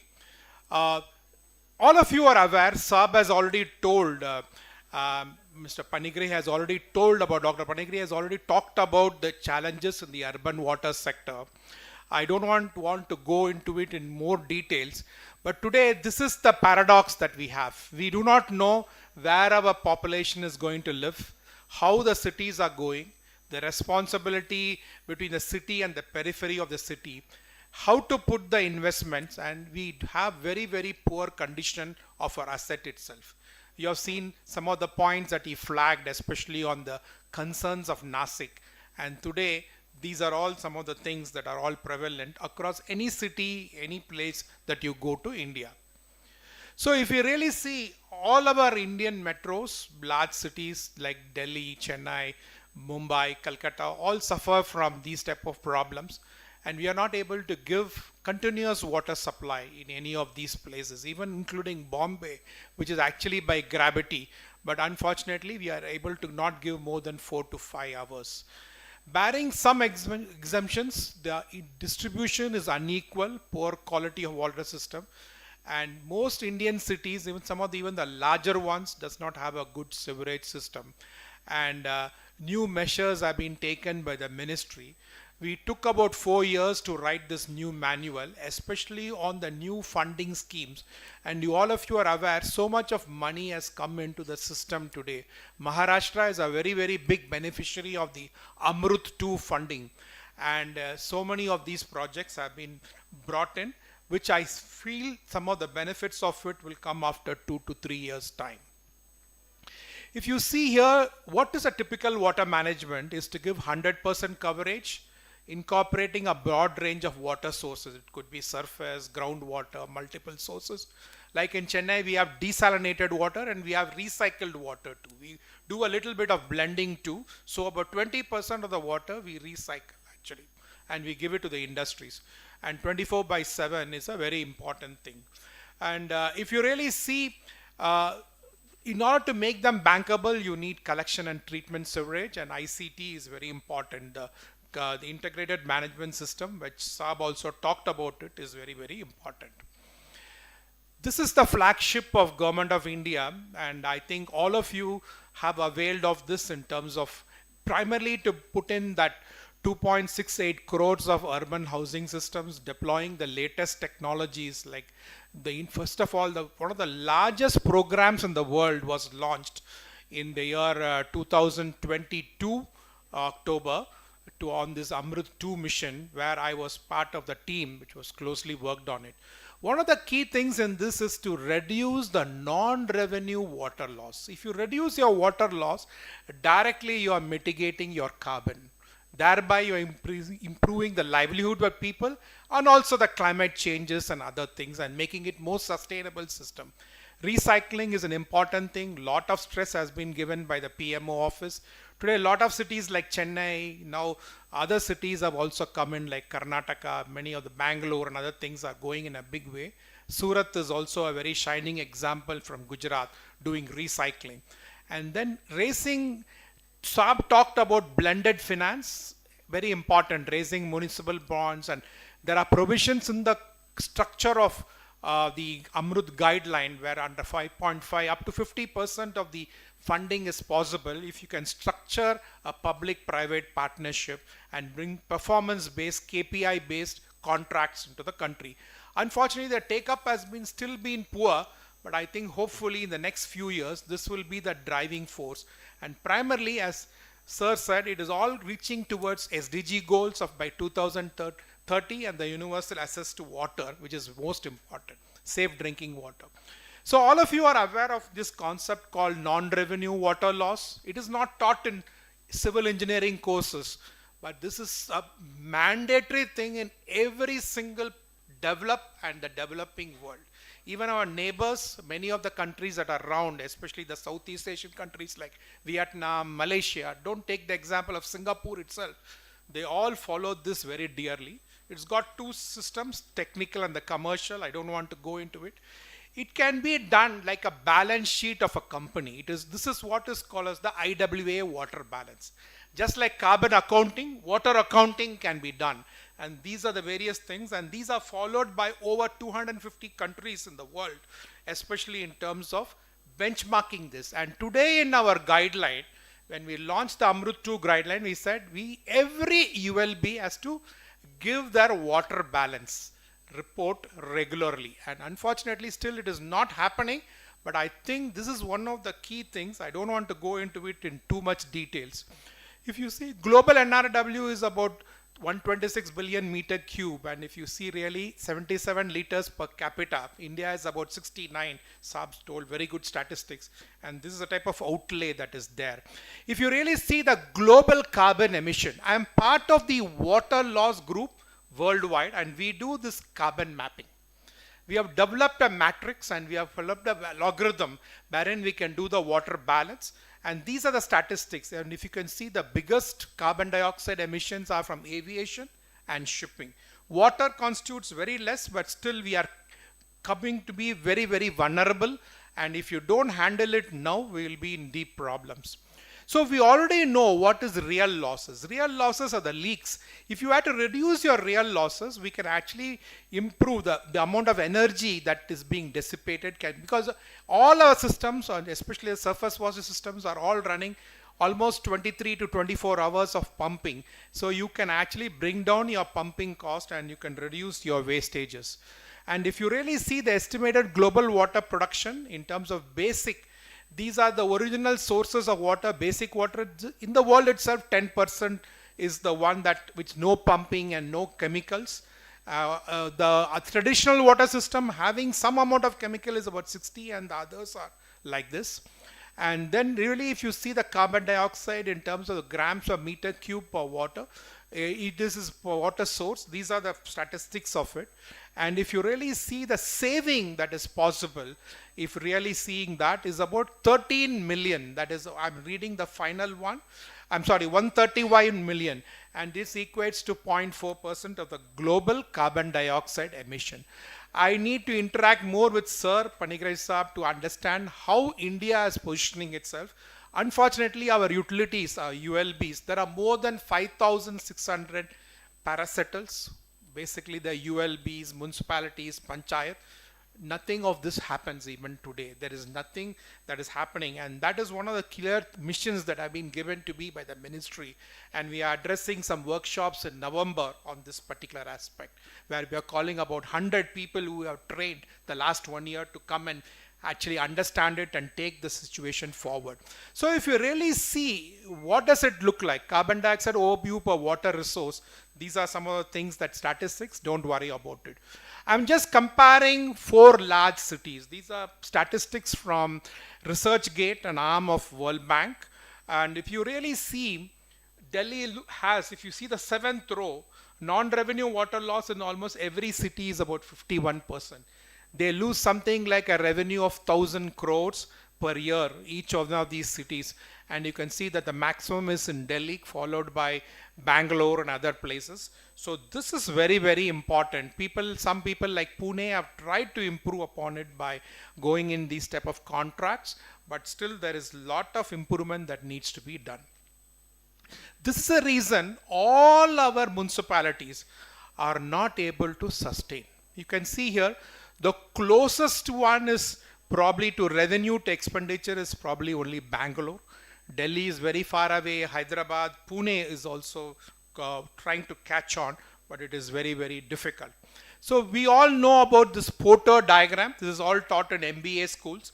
In terms of reduction of strategy, in terms of, you have to have your asset management in place, you have to have your speed and quality of your repairing, pressure management and active leakage control.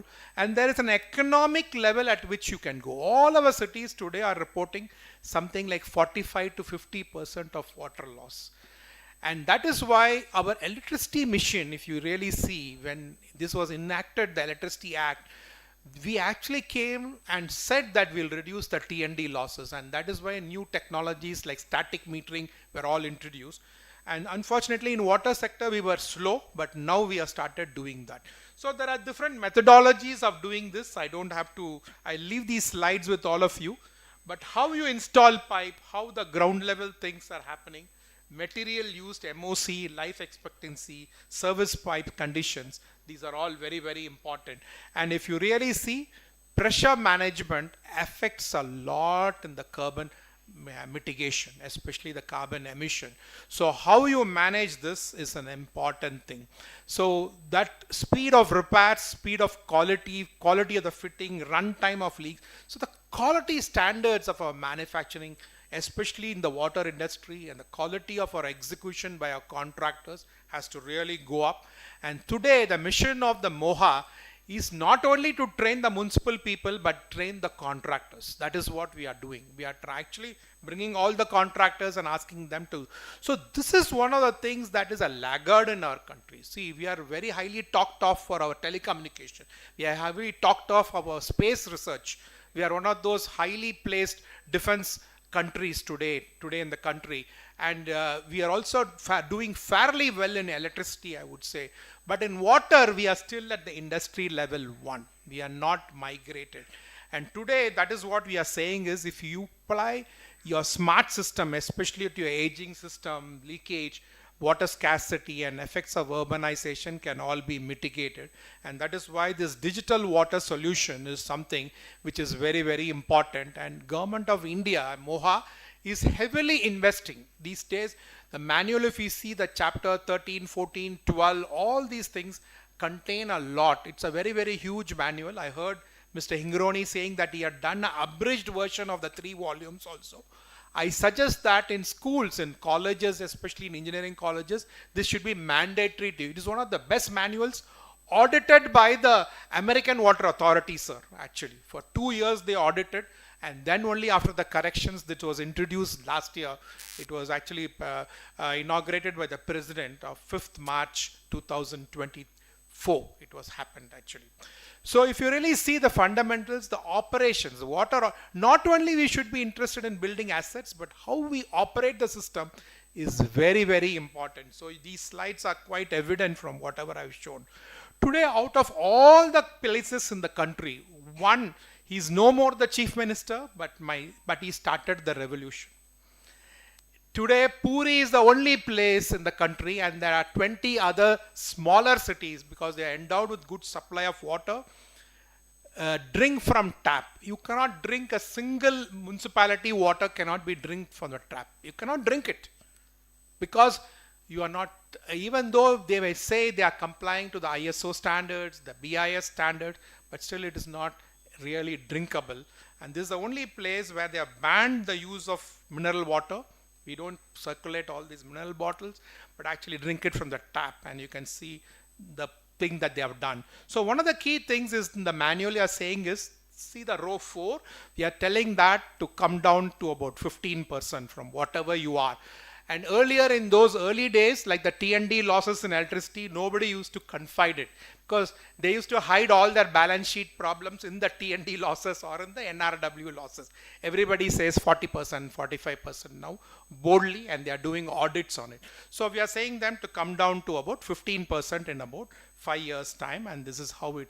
So performance-based contracting is the future, you know, whether you are going in for water treatment augmentation, as what Madam said, or you are using SCADA systems or any other smart systems, and India is a big power in IT power. We can actually use all these things to really create a future scenario and go up the value chain, especially in the water industry level. So typically looking at a holistic approach is the most important, and that is what we have stressed in our, actually in our manual. And we have done so many workshops, sir. So every week there is a workshop happening across the country. We have done a lot of work with the municipalities, but we need to now take it to the second level, the private sector, especially the contractors, the OEM suppliers, and people like that. I'll just take another 2 minutes to only explain what we have done in Chennai. Can I get the other slide? Same. Other slide. I'm sorry for the failure of this display. I'm not able to see from. Close karo.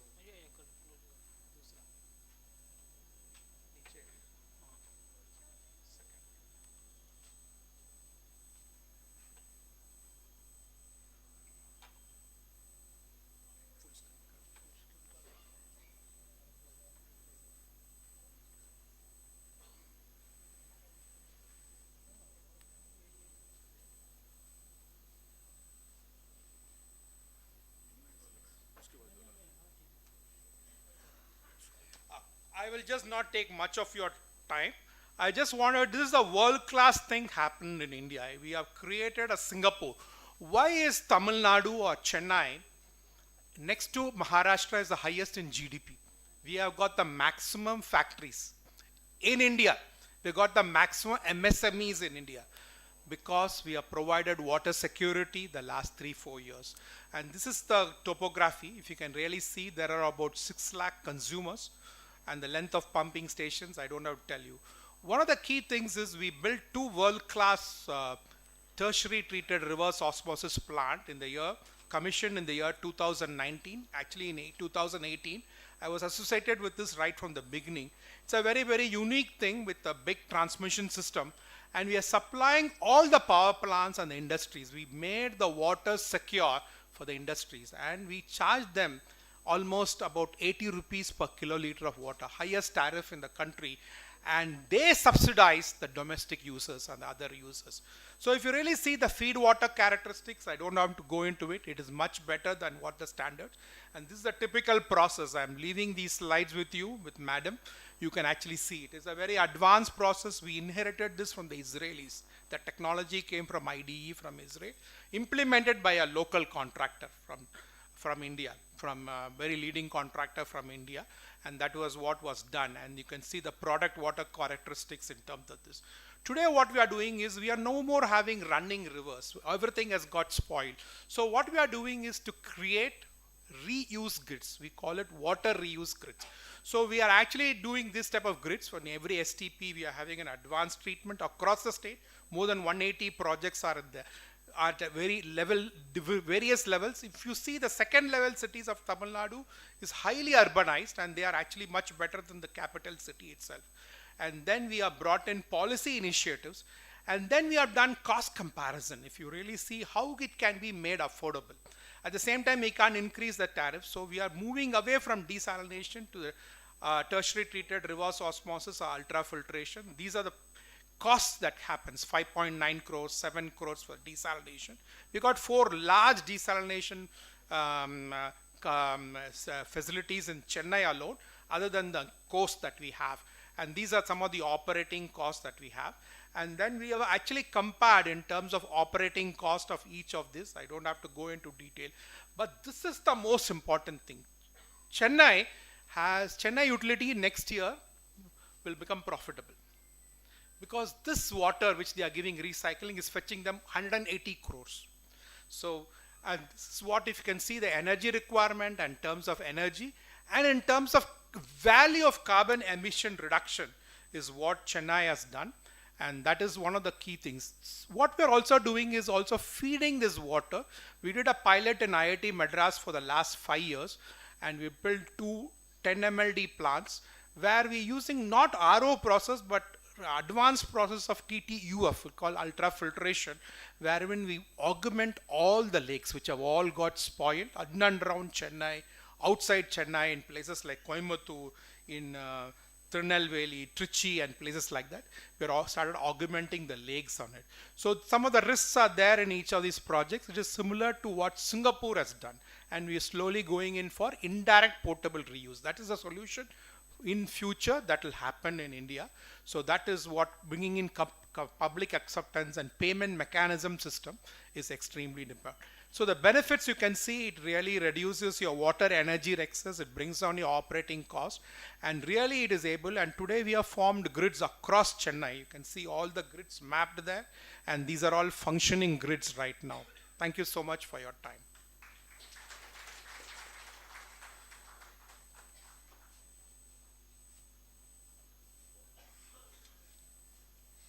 Thank you very much, sir, for showering the gathering with your very pertinent and enriched experience in the field for last 40 years or so.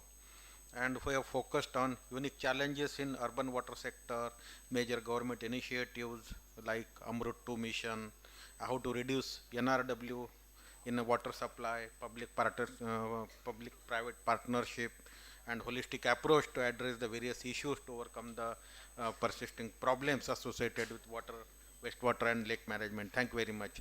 And our next speaker is Dr. Pankaj Kumar Sampat sir, who is the founder of One Water Research Foundation and Center for Urban Development, and who is also a retired Vice President and Associate Director, India PPP Capacity Building Trust, and he is a member of various committees of Government of India, whether it is DST, IWA, IWWA, AWWA, ITPR, IRDS and whatnot. With this short or brief introduction, I invite sir to deliver his talk. Thank you, sir.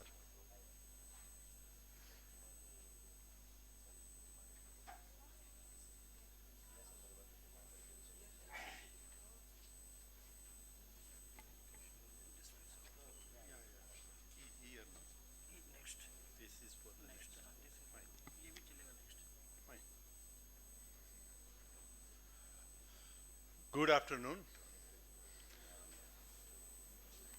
First of all, I would like to pay homage to Mr. Siris Cardile family, and particularly salute to Madam who is taking forward this mission, not left but forward with his almighty team. Very good teamwork. I am just observing yesterday and last week also, since I connected with this program. So many congratulations to Cardile family and team to take this subject forward, which is burning issue for the nation. My previous speakers, Chief Guest Panigrahi sir, already set the tone, shown few slides and worried about Nasik situation itself. But it is not, sir, for Nasik only, it is across India. All the cities, right from Bangalore to Chennai, where we are facing water management related problem. Water is a very complex story. Water management is a multidisciplinary. If you want to manage water very well, you have to have multidisciplinary approach. It runs through across industry, not only civil engineering. It is multidisciplinary. It runs through mechanical, electrical, IT, IoT, whatnot. Management, finance, everything is there. So water is a very complex subject. Water management is a very complex subject, not that easy. But we always evolve with the time in water management. The mankind started living in a tribal era near river body or near the water bodies. First tool used by the woman to manage the water was earthen pot. Then slowly we moved using the first pipe used in UK was made up of wooden pipes. And water was flowed by gravity only. We were not able to pump the water. Pumping technology came very later. And even Britishers failed to pump Kaveri water to Bangalore in 1932 because of various reasons. But now today we are pumping 1600 million liters daily to the Bangalore, to feed the city of Bangalore. So technology is evolving, time is evolving, and since beginning, cave age, mankind is struggling. Earlier days, the well, the step well was the means of our water sources. Now we are playing with our large cities. So we have to overcome the challenges where our in-depth knowledge, the technology helped us a lot. Ashok Natarajan sir already set the tone, given the detail for water reuse, how important it is, and the Amrut mission, the government of India efforts put to solve the water management issues across India. So Amrut has set really a wonderful platform to think ahead. How advanced countries achieve water security. We are talking about Singapore, we are talking about USA, Australia. How they have achieved the water security. Why we can't? We can also achieve the water security. We are talking about sustainability. Our today's subject is about sustainability. That means water security. How we can achieve water security? Through better water management. How we can do better water management? So let me take you through this journey of One Water. My postdoctoral research study, which I completed recently, which was built upon my doctoral studies on accountability. I contributed original water accounting following United Nations methodology during my doctoral research, and One Water is my postdoctoral research work, which I recently finished with Bangalore as a case study.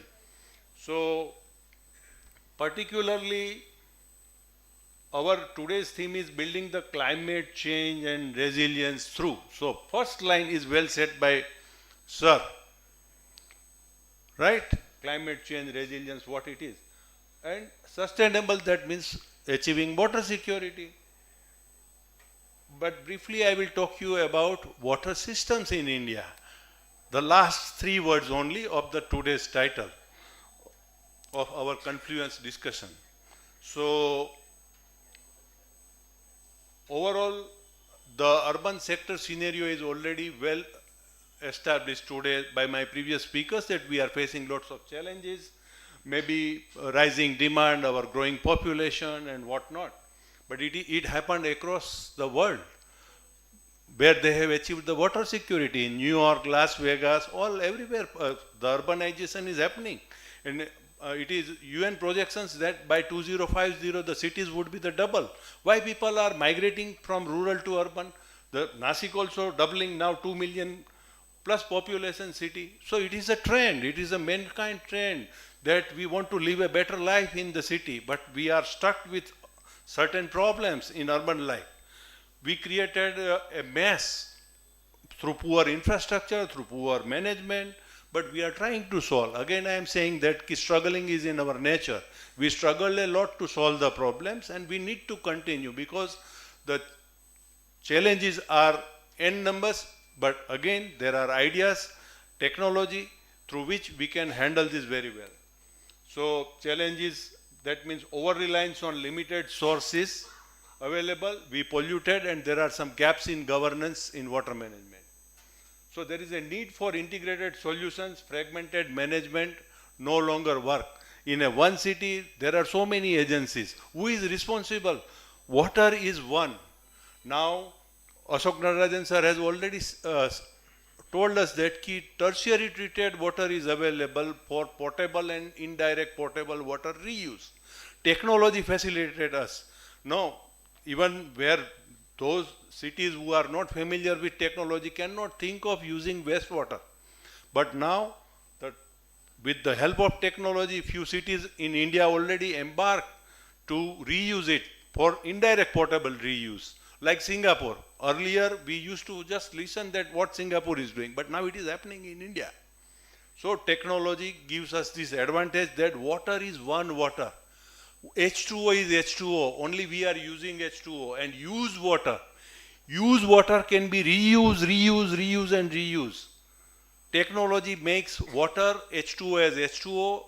Used water is more than 99% just water, only some impurities. Through treatment, we can just remove it, and again we can get the water, we can reuse it n number of times, whatever we want.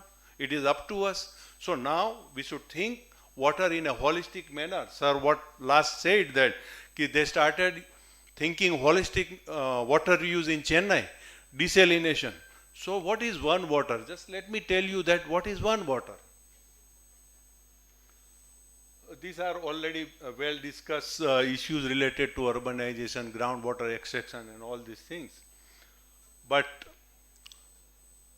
and why it is important to solve these challenges? Because we want to grow, no? Our economy. Now we want to become, our government has given, already declared that third largest economy and second largest economy. So we are going ahead, economic development, and without water we cannot do our development. So water security linked also with food and energy, what sir has already discussed about SDG 6 and 12. 12 is all about consumption and production, but it is not only just consumption and production, but responsible consumption and production, SDG 12. So water is always center. SDG 6 is not only for water, but there are other SDG where water is playing critical role, instrumental role. Therefore, water is important for our daily economic growth and daily life. And personally, I believe, sir, that water is very important, daily caters our daily life for citizen, daily activities. And therefore, it is very important for matter of service and trust, very significant for each and every citizen.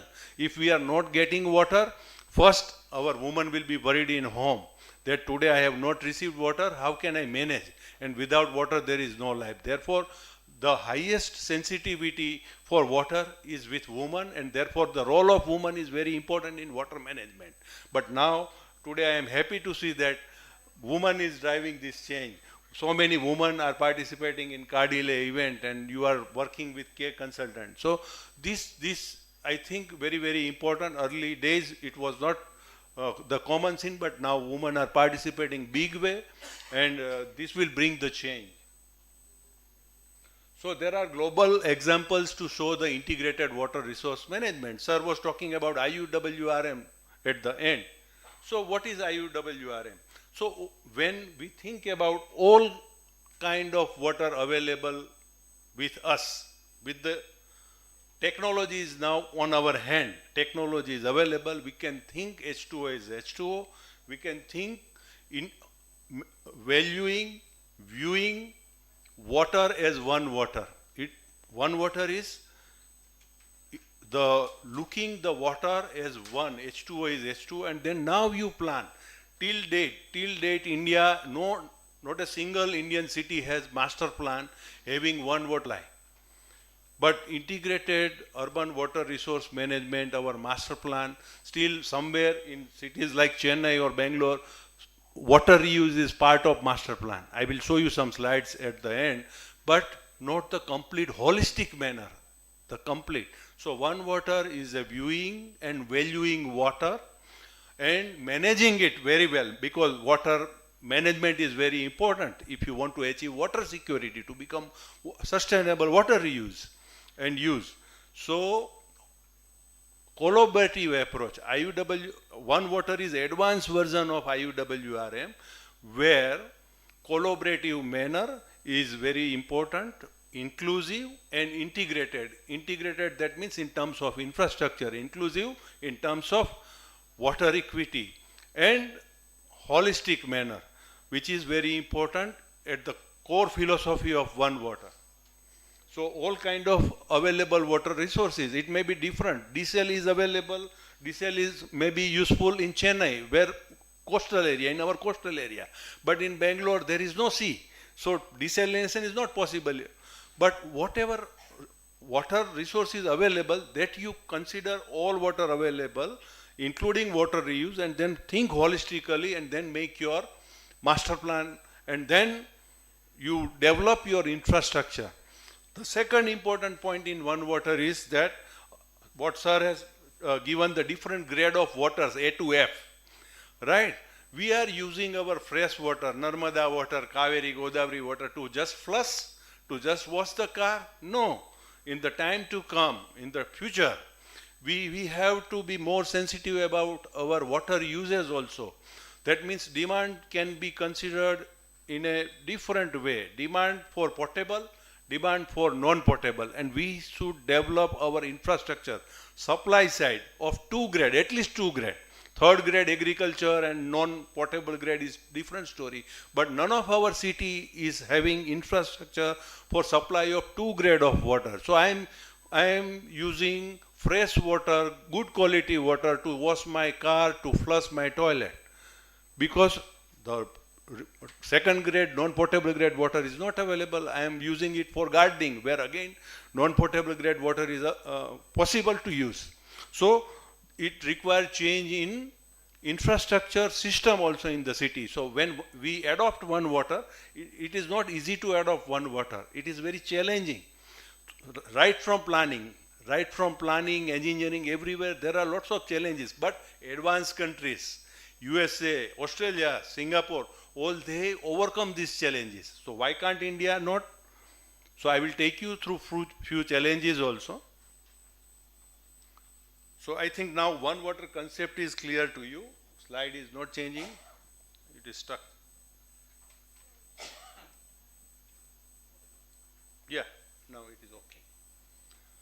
So we cannot stop urbanization and all these things.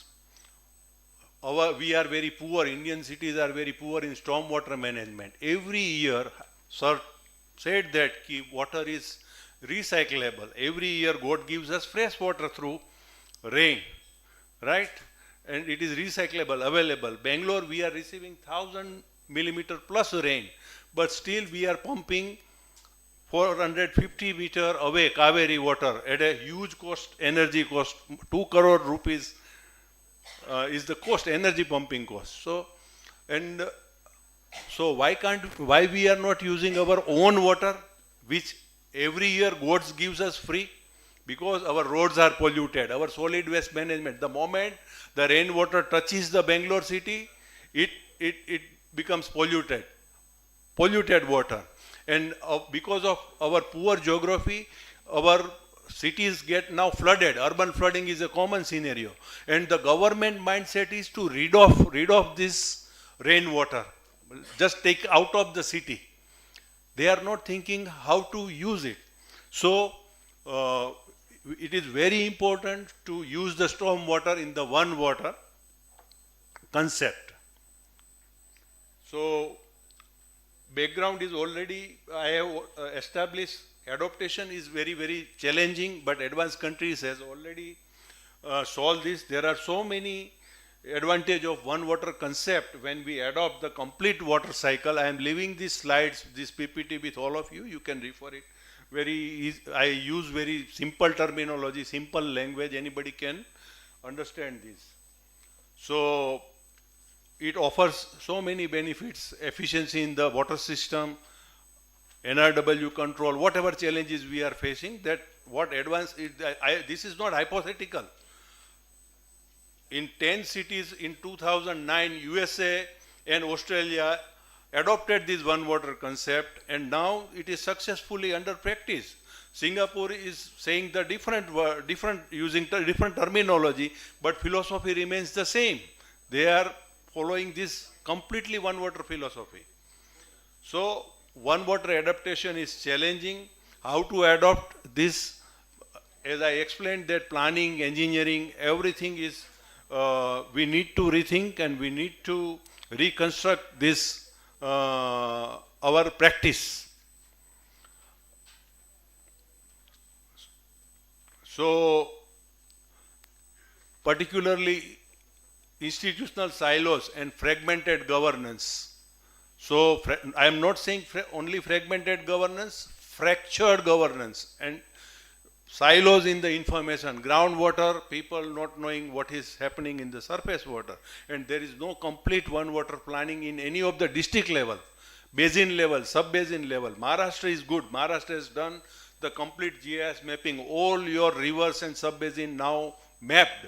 So this is a good thing, but no other states in India completed their all the river basin and sub-basins. Dr. Dasarsa, Sanjay Dasarsa and his team done wonderful job. So now this adaptation through governance is possible, which requires strengthen the coordination among the departments through water regulatory authority, establish clear regulatory framework. All this is possible. Today time is very short, but what government required to do, that I have already recommended in my policy framework.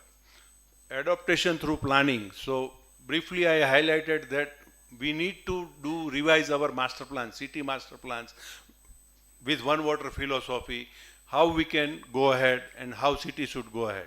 So this is some planning related bullet points. Our planners should think of this, consider this and go ahead. Engineering problems required infrastructure related. So these engineers need to take care while adopting one water. Future roadmap for 2050 is very clear. Projected urban water demand is going to double. If you are not going to, no more water is available. You have to adopt one water if you want to achieve water security. Without one water you cannot. So you think planning, you think engineering right now so that we can have water security by 2050. So all this, USA has done this job. I very quickly I run through. All the stakeholder is very important. This is a collaborative manner. This is one philosophy. Collaboration is very important across all the stakeholders. Right? New York, Singapore. In India, when I was in New York, in India, always we see the three lines, no? Demand, supply, and population growth, and there is always demand-supply gap. But in New York, there is a real-time graph of since 1990, before 1990, without creating much new infrastructure, by improving the water management, just they have reduced the water supply side. And there is no gap. When I asked that, why there is no gap? There are only two lines. Gentlemen, here demand is supply. There is no demand-supply gap. In India, this is our Mumbai slide. Demand-supply gap. Every city we have this kind of projection, right? But here demand is supply.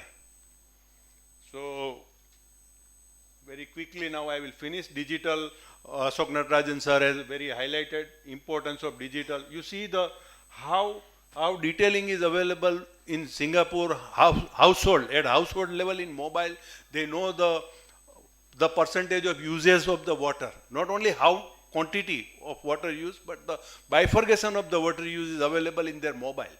So this digital technology is really bringing lots of innovation. Today time is very limited. So I am just, this is the Bangalore master plan, but not OneWater. Now we are organizing OneWater workshop, how we can adopt in India. Bangalore is taking lead. And on this 12th of December, this is happening in Bangalore, where we will think of how it can be, we can adopt this new philosophy to achieve water security smoothly, to put into the practice. And we will take this forward. I have proved during my postdoctoral research that Bangalore can achieve water security up to 2050 if we follow the OneWater principle. So this is already proven and presented before BWSSB, whole team, chief engineers, chairman, everybody and stalwarts across India participated during my postdoctoral workshop. These are the figures. I am leaving this with you, but this is proven thing that if we adopt OneWater, Bangalore, somebody is saying day zero, come to Bangalore. No, water is available, only the water management required, complete restructuring, rehauling of the practice. So these some strategies also I suggested, what should be the key strategies to follow, and there are socio-economic benefits, policy recommendations already given in my thesis. This detailed paper is published by Indian Water Works Association. This journal, current journal, last journal only. Those who are interested, please read the complete paper on OneWater in IWWA journal. So with this, I am concluding, and we are embarking on this OneWater philosophy. Government is also very keen. Government of India, top leaders are also very keen that this can give us better solutions, managing our water better. So with this, thank you all. If you have any questions, I would like to take it off the dais. Thank you, sir. Thank you very much for enriching us with your vast experience with thought-provoking and insightful talk. In your talk, you have covered various issues pertaining to urban water management, OneWater approach, and you also touched upon various issues like water security, climate resilience, and responsible consumption and production pattern, and also by presented various case studies, national and international level. Thank you very much, sir. And our next speaker is Professor Mohan Kumar, sir, who will be joining us online, and who is retired professor from Indian Institute of Science, Bangalore, and who is also a member of CPHEO EEO manual. And we know Professor Mohan as a man of modeling, whether it is modeling in the subject of groundwater or any water distribution system in water supply. And he is also an active member of various committees at national and international level, and also recipient of various honors and award at national and international level. Yeah.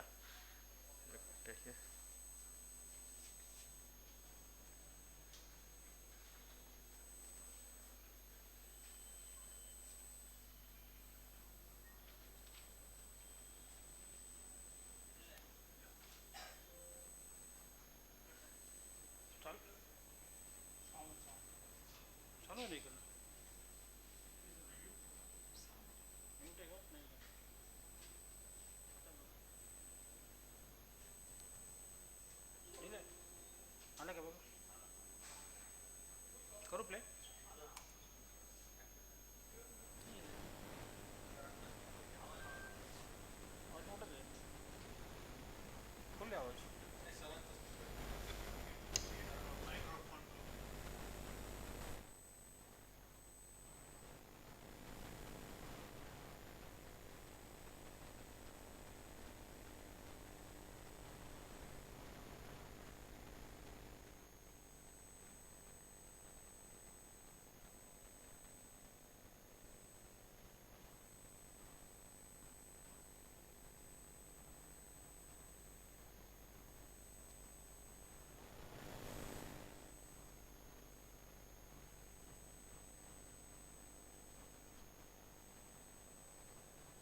water and one water projects in urban and peri-urban settings.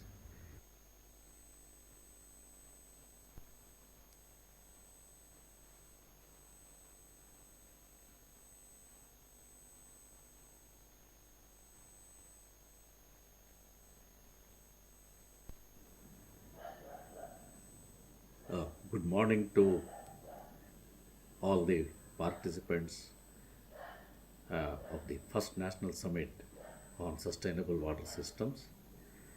And the theme for the panel discussion has been given as Planning Circular Water and One Water Projects in Urban and Peri-urban Settings.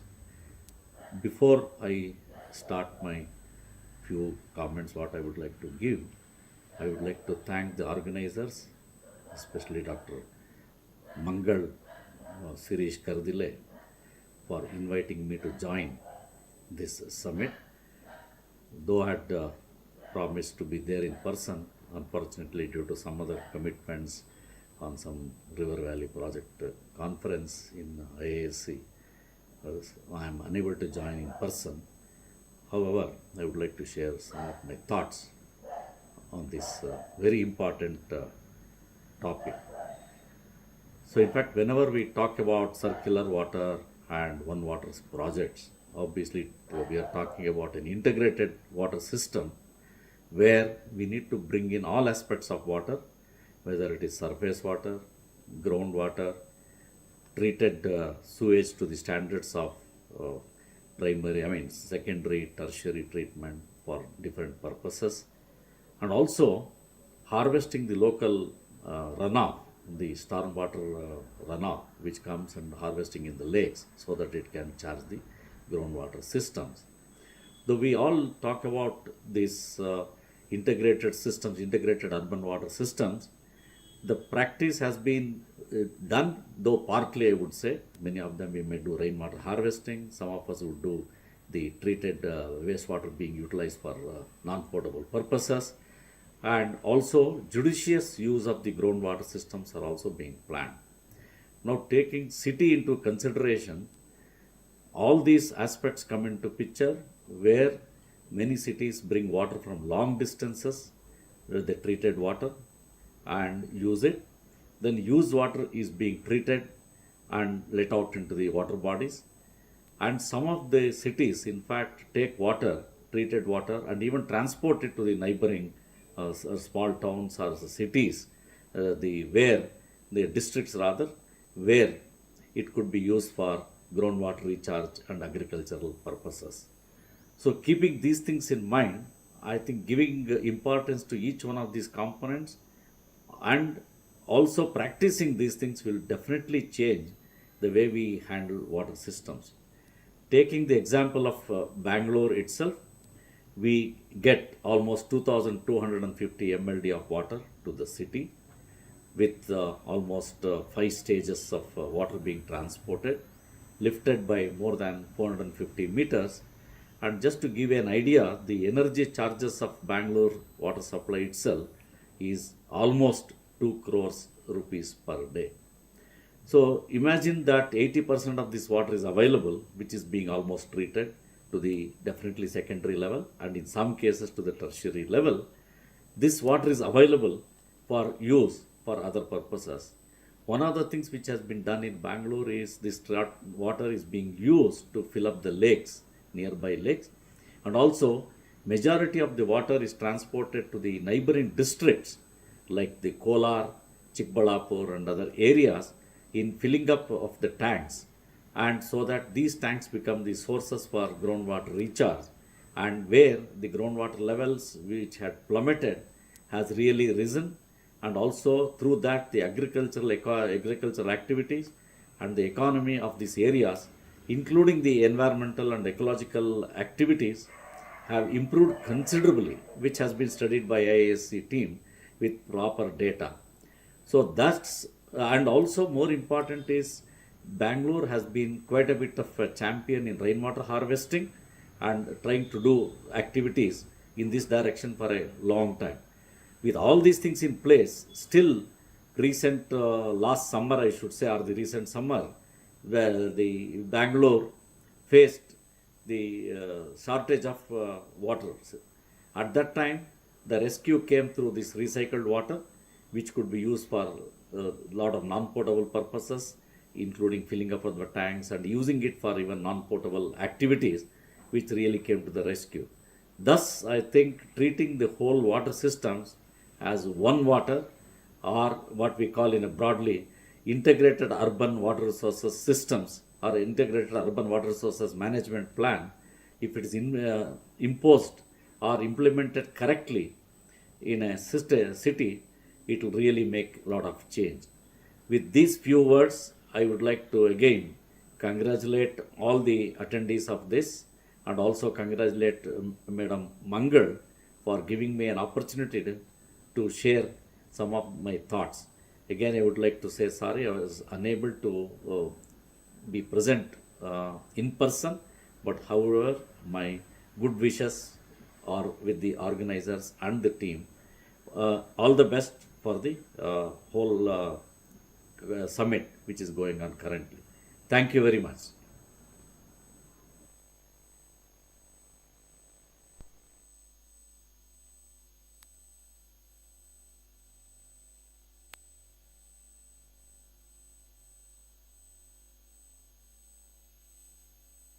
The water in integrated way and particularly keeping emphasis on the Bangalore water supply.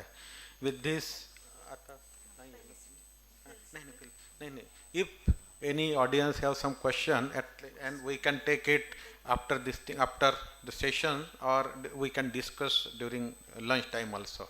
Thank you very much, madam. Thank you, sir. Thank you, the wonderful panel, and everybody addressed such a wonderful way the situations we are facing in a different way. Thank you so much, sir. And I request Chandrakant Mohikar, sir, and Anant Vachasundar, sir, to felicitate our panels members, fabulous panel members.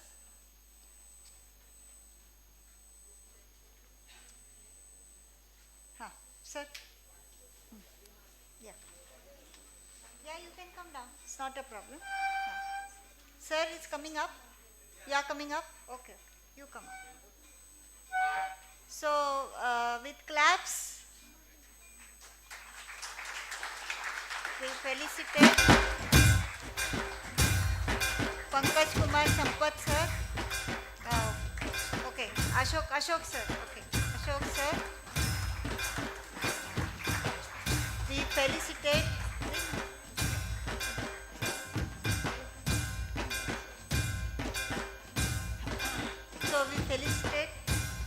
Mohikar, sir, please come forward and felicitate our another speaker, Harish, sir.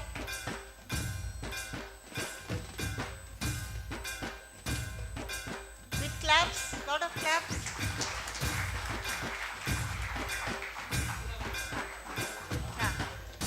Mohikar, sir. Yes. And I request Mohikar, sir, to felicitate another speaker.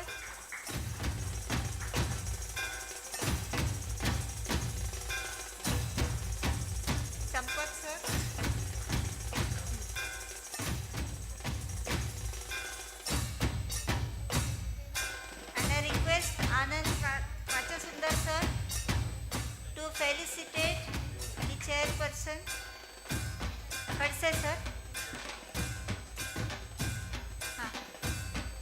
Yeah, Harish sir, Harish sir and Kadse sir.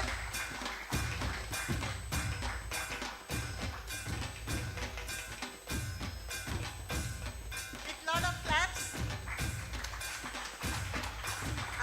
We move forward to the panel 2, which is very interesting, and I know you must be hungry, but these bites are very important for healthy brain, I must say.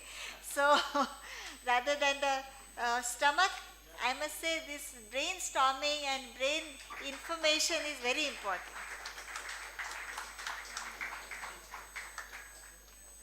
And I call upon Sandeep Nigam, sir, to take forward the panel 2.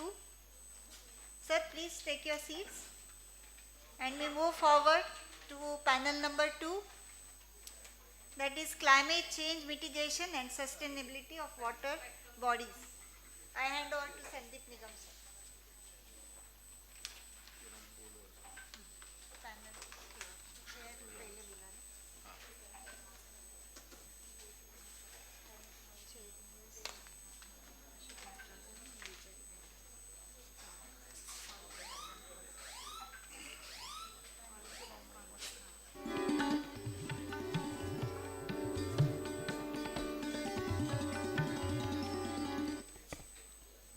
Yeah, I'll call upon Dr. Vijay sir, Charhat. Charhade sir, to come on the dais.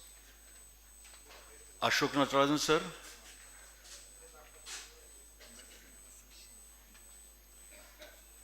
And these are the speakers called. yeah.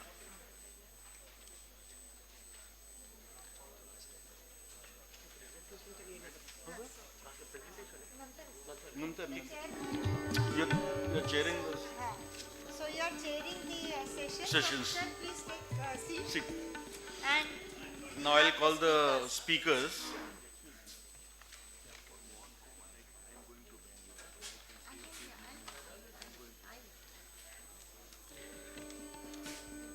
Dr. Gyaneshwar Pawar sir, Dr. Kailash Ahire sir, Mr. Kamlesh Bhagat sir, please come on the dais.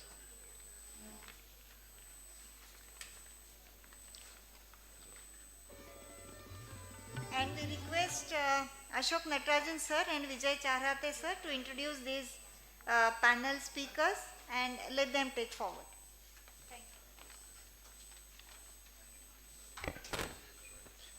Thank you, everybody.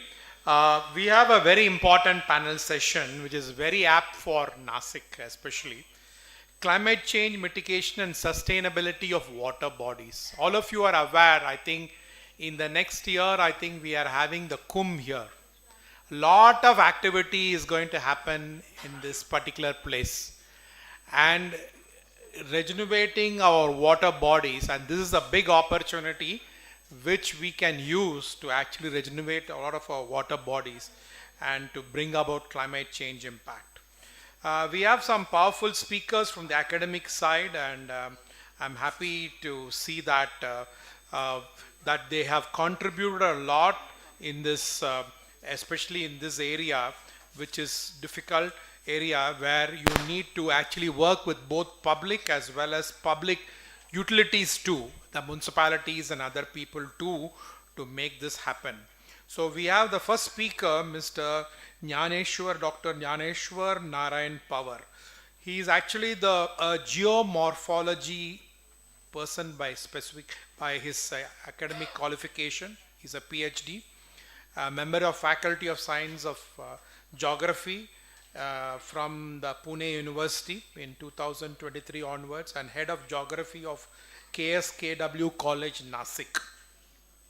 He's got a lot of real experience, 17 years, where he has trained, where a number of PhDs have been working with him, as well as number of postgraduates. He's got 13 awards at the Parent Institute, which is a very, very credible thing. He's designed syllabus for the UG, PG geography courses under NEP 2020 and organized workshops. And he's been a coordinator for the IQAC and all the other various audits like green energy, other energies, and water-based audits. And he's an important resource person, and he's available today to speak to us. Can I request Mr. Narayan Pawar to speak? Thank you, sir. So, can you open the presentation?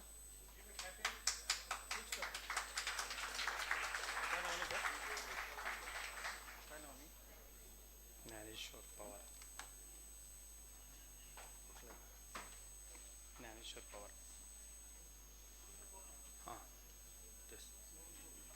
Yes, yes.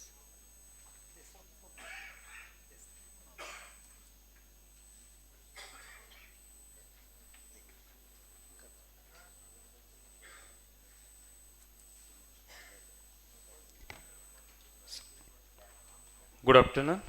respected dignitaries, and dear participants. I, Dr. D.N. Pawar, here for presenting my views regarding geospatial approaches for the runoff estimation and conservation planning in terms of the climate change mitigation and water sustainability. First of all, I am very much grateful to the Cardile Madam for inviting us and giving the opportunity to express our views in front of new generation students. So topic chosen for this summit is need, and as the madam pointed out in her introductory speech, that we should focus from the river source to river outlet. So that is nothing but the watershed.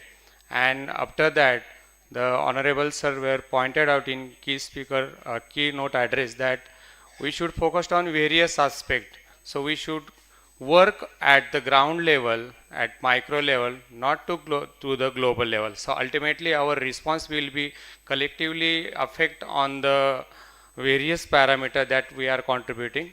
So this is about the earth system. So our earth system is interlinkages to each another, and water cannot separate from another spheres also.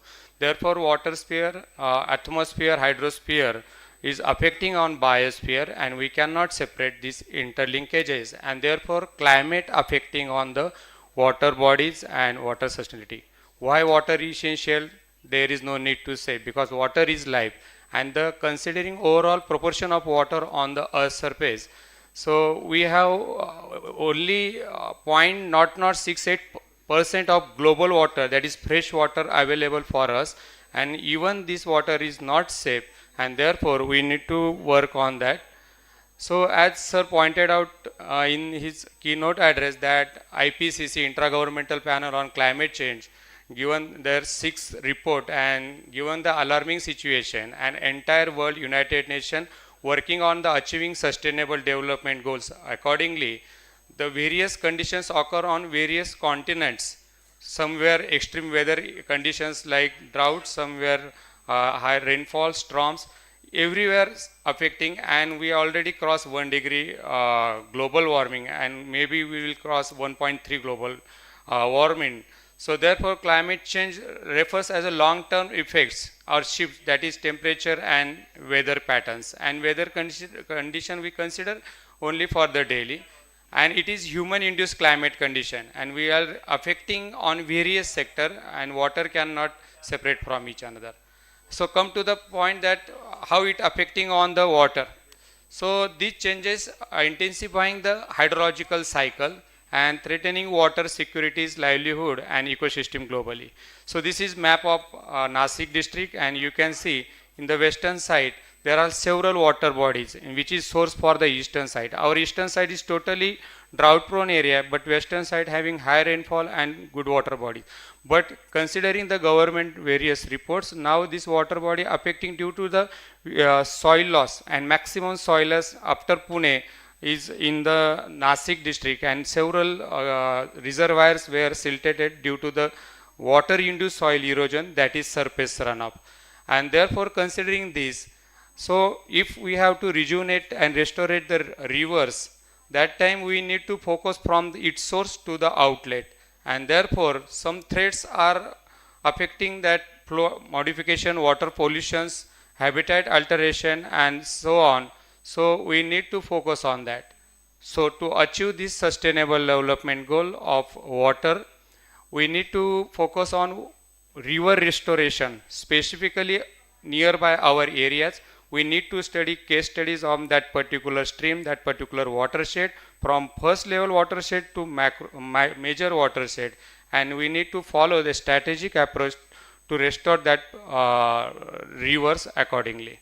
Now these are the some 8 golden rules which need to apply for the restoration of river. So that is work with the catchment process, because from origin the river affecting each and every component input parameters, that is surface runoff affecting from origin, from the overland flow, integrate with socio-economic values, work at a appropriate scale, because when we consider a micro level, that will be affect on micro level situation. We no need to study a major basin like Ganga, Godavari. Scientists already working on that. So our duty is we should study our surrounding regions, surrounding small tributaries, small watersheds. So set clear achievable goals, targets, then build the resilience for future changes, ensure long-term sustainability, and involve all the stakeholders, because without local participation we cannot succeed for the river restoration. And then finally evaluate, monitor, adopt, and share your success story that we listen from. Now the father of ISRO, that is Indian Space Research Organization, Dr. Vikram Sarabhai, it were said that we must be second to none in the applications, to apply application or technologies to solve the real problems of society. And we are very much developed in the geoinformatics technology, that is GIS, Geographical Information System. There are several modules of Government of India website.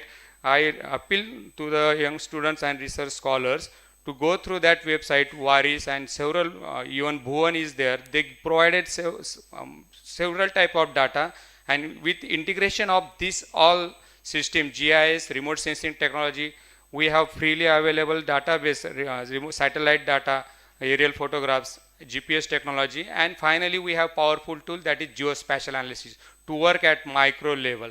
So this technology can be applied to solve such type of problem, to estimate surface runoff and soil loss, and to restore the river. So effective management required to understand the river systems, and geospatial technology with the land system approach, which is also suggested by Food and Agriculture Organization, United States Department of Agriculture and Soil Survey Department of India, as well as Land Use Planning Department of India. So satellite data, digital elevation model, and field survey and ground truthing is essential. So this is about some characteristics of watershed. Even Government of India working on very micro level watershed. They classified entire India into several watershed. Accordingly, you can choose your near area at micro watershed level, and you can study first morphometry of that watershed and then thalweg and major channel. So if you see this, these are the characteristics of watershed, and sir also pointed out. So we should focus on land resources, soil resources, vegetation resources, and water resources at a glance to restore the watershed or water river. So define the objective first, then undertake the study area, select your study area, select any watershed, then study the characteristics of that watershed in terms of all the morphometric parameters, collect the database, analyze, map using GIS technology, and finally using integrated watershed development program, you should prioritize the watershed for the treatment planning and conservation planning, and implement that with the participatory approach, and monitor, evaluate. These are the steps for the watershed management.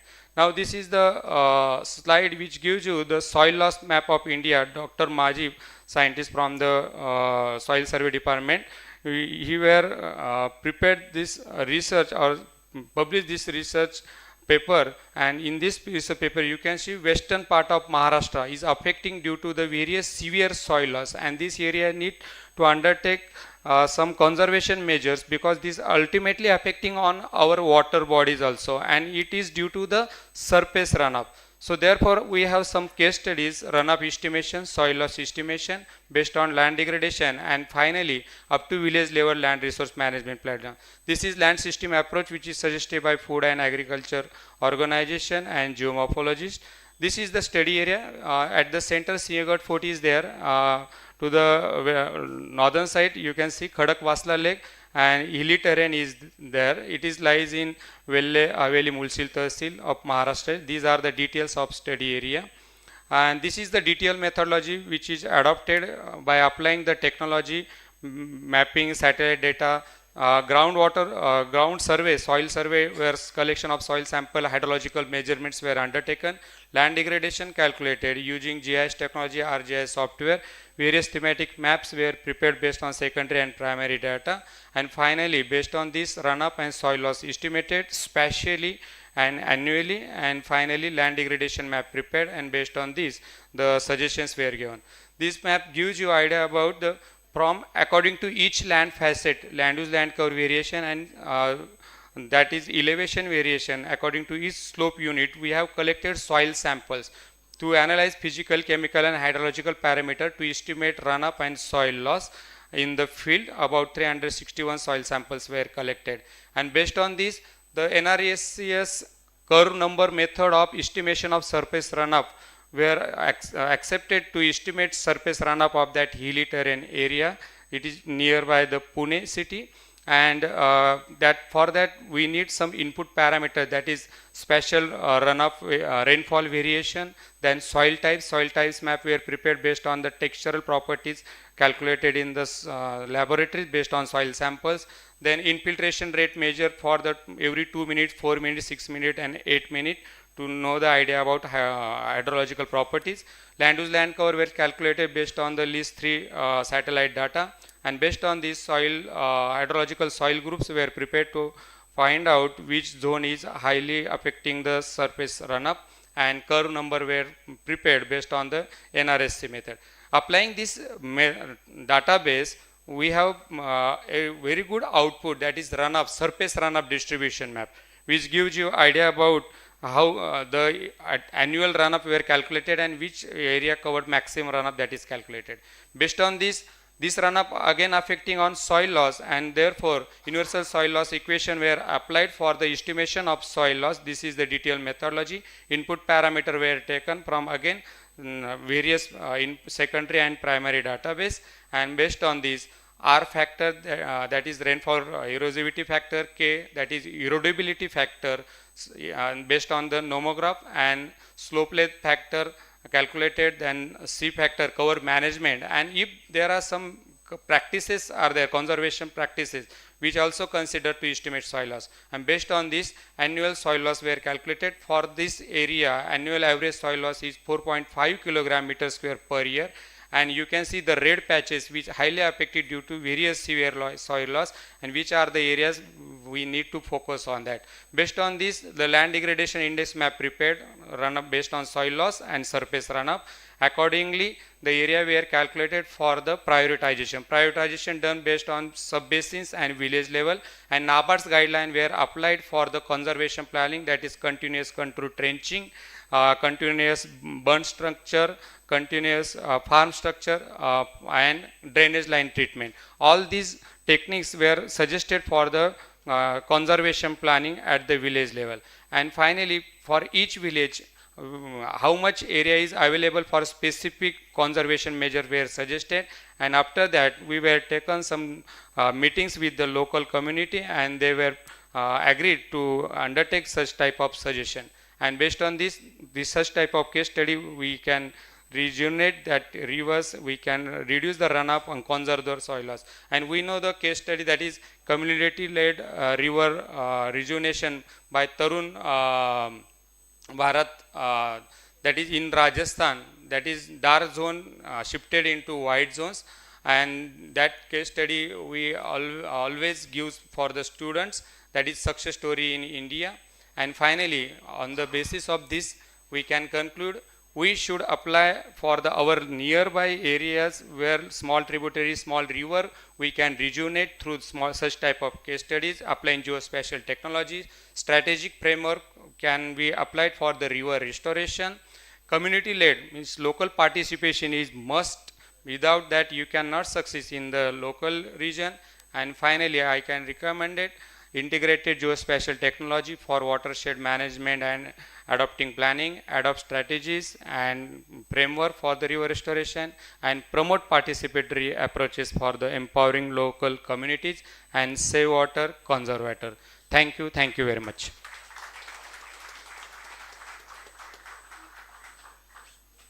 Excellent presentation. I learned a lot, in fact, Dr. Pawar. I think key takeaways are the Bhuvan satellites, the availability of resources. People do not know about it. Also, you should be aware in the new CPHO guideline, we have written a guideline on GIS. It has been written by Dr. Dahasasra. He's from Maharashtra, who's done the basin level study. A world-class expert, and he has been, people have really appreciated across the world the way he has mapped it. So I think your things are excellent, but you should now do other than this to contribute in the Kumbh. Because the academia and the industry meet with the municipality, that gives the comfort factor. I think you should do that and don't leave this opportunity. Plenty of funds are available. I was part of the team once for an initial thing. As Geo has been released, and if you can prepare proper DPRs, they will support.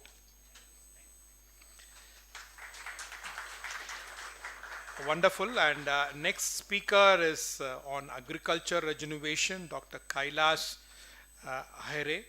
He is actually a visiting scientist to IIT Dhanbad, ISM Dhanbad, lead auditor of ISO, visiting scientist to the Denpasar, Bali, Indonesia, very nice place, I've been there, member board of studies and environmental sciences. And he comes with rich credentials. I'm sure this is going to be as terrific as the first speaker here.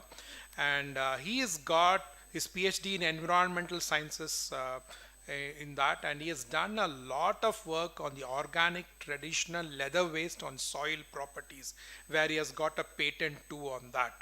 And he's a certificate of excellence as a lead auditor, Green Revolution Global Certification Program. So much of talent is available here in Maharashtra. And some of his patents which he has got is mind-boggling in terms of inventions, in terms of potential organic fertilizers and environmental friendly plant organic fertilizers. Wonderful, sir. Welcome you. Please stick to your timings of 8 minutes.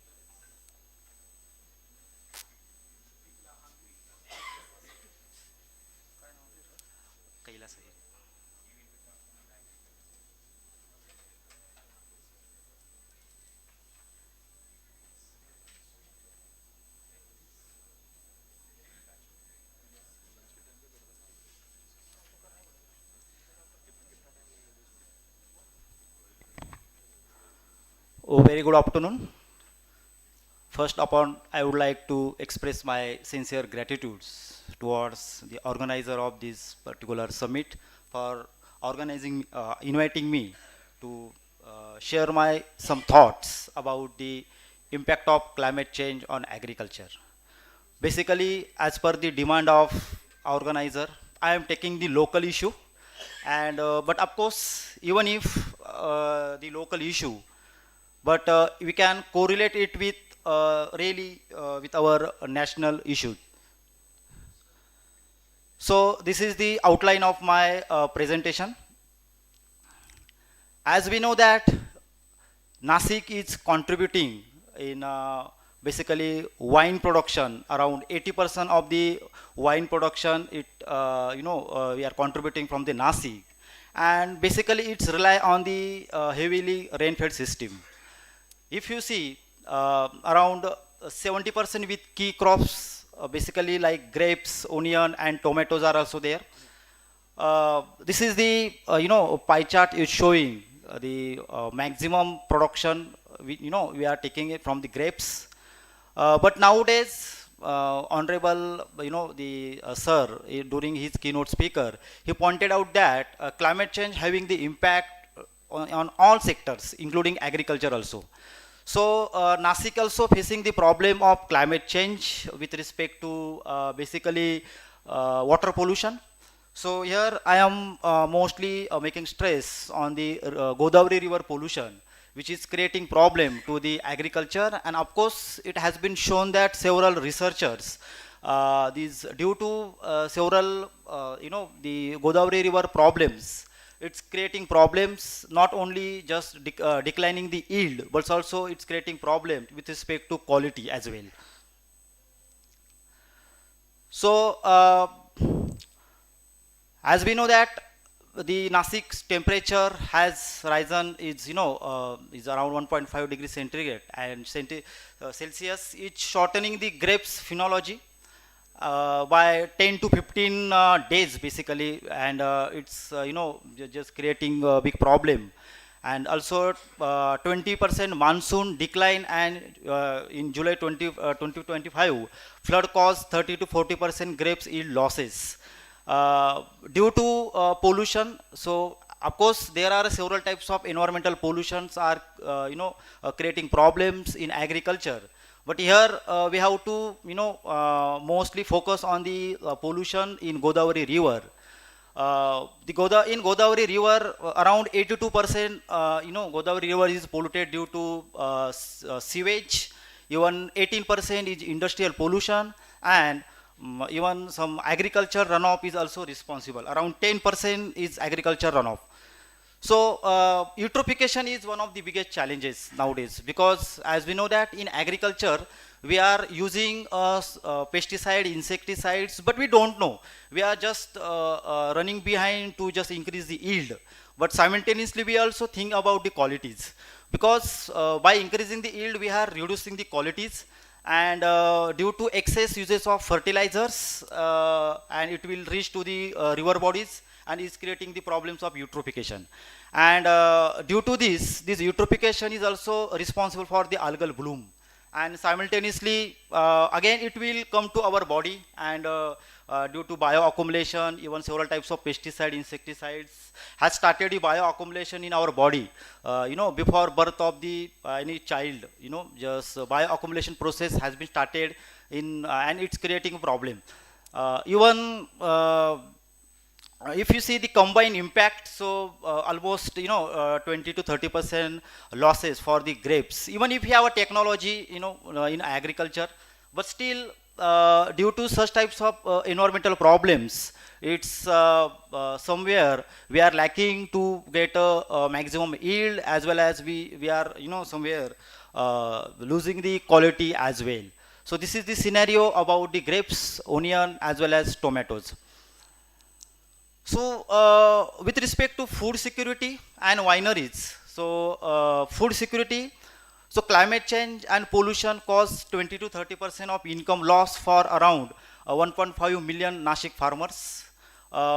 Even it can be observed that fish kill from the eutrophication, which reduce the protein supply. That is also one of the concern that we need to raise.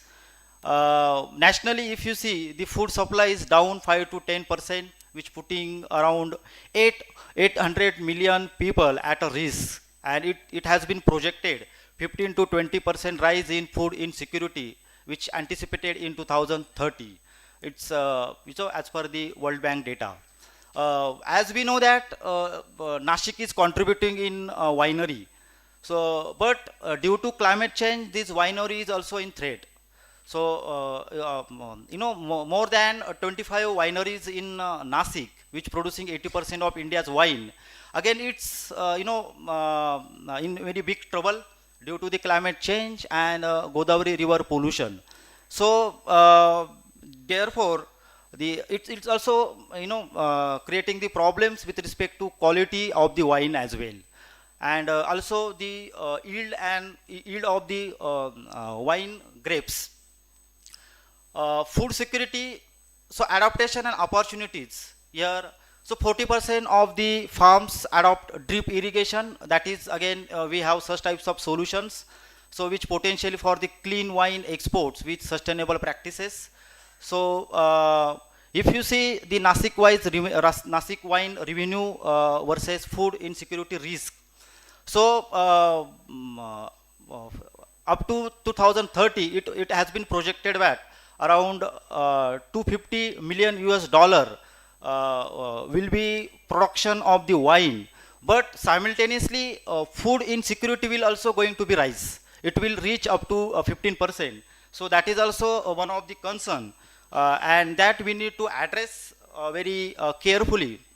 Why climate change is creating problems, and how climate change is associated with the Godavari River. Because as we know that in Nasik region, our most of the farmers are mostly dependent for the irrigation water from the Godavari River. So elevating the total dissolved solid due to eutrophication is also one of the big concern. And here you can say the Godavari River pollution sources. So maximum source of the pollution, it's coming from the sewage only. Then we have industrial effluents as well as agricultural runoff. So as we know that eutrophication, So due to nutrient runoff from the fertilizer, which causes the algal bloom, and in 28 of the river basin, so it's leading to the oxygen depletion and fish kills, which impacting the agricultural and food security.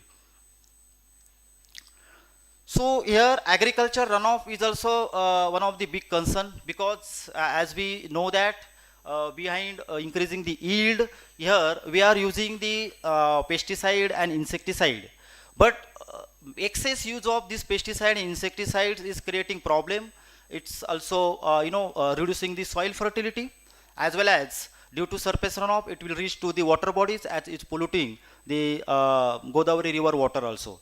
So even warmer water and irradiate rainfall, which also intensify the eutrophication, and again it's create problem to the agricultural. So what are the mitigation strategies actually we should adopt to tackle all such types of problems?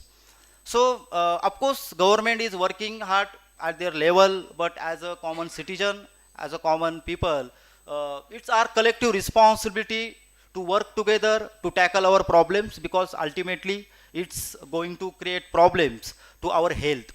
And as we know that why the cancers, the patients are increasing, because of due to some researchers it has been proven that our agricultural practices are also somewhere responsible for it, and due to this excess use of these chemicals, somewhere these are also responsible for the some cancers. So we can do some things like buffer strips, so plantation of the vegetative buffer along the Godavari river bank to reduce the nutrient runoff. So we can cut down the nutrient runoff. That may be also one of the good solution. Even organic farming, slowly we can shift towards the organic farming, because here suddenly we can't go for the organic farming. It takes time. Sri Lanka did it previously, but we saw what was happened in Sri Lanka when I was visited Sri Lanka. So I was seen there what was the problem, inflation rate, and all such things. So therefore organic farming is essential, but slowly we need to adopt it, and such types of policies we need to prepare. Of course we have policies, we are working hard, but it takes time, by considering India is one of the largest countries. Then sewage treatment, of course we need to upgrade the Nasik sewage treatment plants to treat total 80% of the sewage, which cutting down the Godavari pollution. And of course it's achievable through the Amrut funding, and also government is providing the funds, but we need to enhance the things. So simultaneously it's possible. Even watershed restoration, so we need to establish the Nashik water fund based on the model on Ghod river basically. So such types of things in Pune, they establish the Ghod river fund. So we can, same thing we can do for Nasik also. And with the help of such types of fund, specifically, of course, we have a lot of fundings from the central government as well as state government, but such types of funds should be, focusing on the watershed restoration. Then precision irrigation with the help of artificial intelligence, even information technology, we need to aware the farmers for this purpose. Then community training, here the training should be provided to the farmers for the precision irrigation, or just with help of artificial intelligence in agriculture. So through Jal Jeevan Mission workshops, so under Jal Jeevan Mission workshops, we are taking lot of efforts to train the farmers. But again, we need to just expand the things. So these are some case studies they have in Nasik, around in Nasik, or even they have achieved the remarkable success to mitigate such types of the problems, and they have enhanced the skills of the farmers, as well as they also try to reduce the pollution level and increase the yield, as well as socio-economic status of the farmers. So such types of case studies will teach us, and of course such types of things are possible in Nasik also. And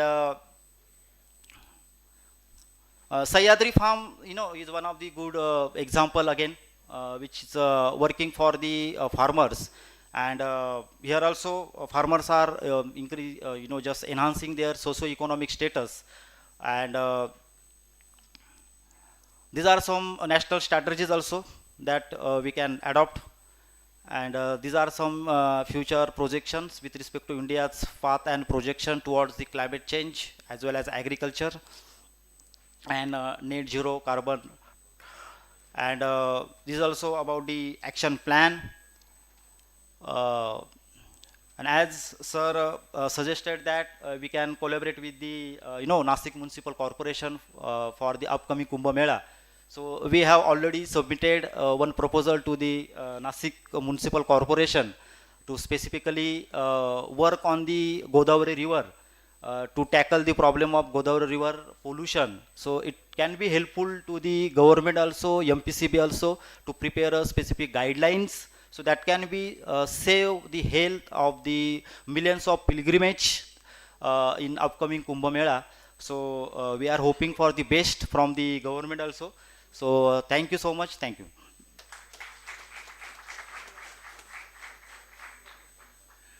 Another excellent presentation. I think he covered very clearly the concerns that was also raised by Dr. Panigri. Also, he raised these questions on what is the vulnerability of, especially of Nasik. Your whole GDP of this place is based on agriculture, other than the industry, which is, you've shown that. It's high time there is some situation that you should do. One of the things Tamil Nadu tried is zero discharge. If you see Tirupur, I built 18 zero discharge plants. Of course, many of them are not following now, but today you need to think on those lines. There are technology interventions, then only you can save your river and water bodies. Other thing which I wanted to mention is a wonderful presentation, but you should start collaborating to know more. I just returned last week from Israel, the Government of India delegation, 10-day delegation. The way they do agriculture, the way they apply water, which is their type of rainfall they get is so low, less than 600 or 500, but they still manage the arid region in such a way. They are one of the highest agricultural producers, producing very healthy crops similar to us. So what I'm saying is that there is a lot of collaboration. I think you should try and do it. I can unite you with Israel if you want, the embassy. I work with them.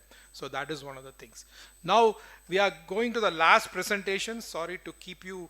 There is Mr. Kamlesh P. Bhagat, who actually is very, very well qualified. I'm able to see that he's a qualified civil engineer, both an ME and a BE in civil engineering and he works at the assistant professor at the Guru Gobind Singh College of Engineering. So we had environmental scientists speaking before this, a lot of academicians, but I think he brings with him a lot of expertise, especially, and I'm very happy to see somebody with a civil engineering professional degree with about 10 years in educational side. He's got 2 patents in the urban water purification side and published very many reports. I'm sure he's going to talk on the Nasaradi River, an important Godavari River tributary, on the pollution studies. Come out with some solutions, that's very important.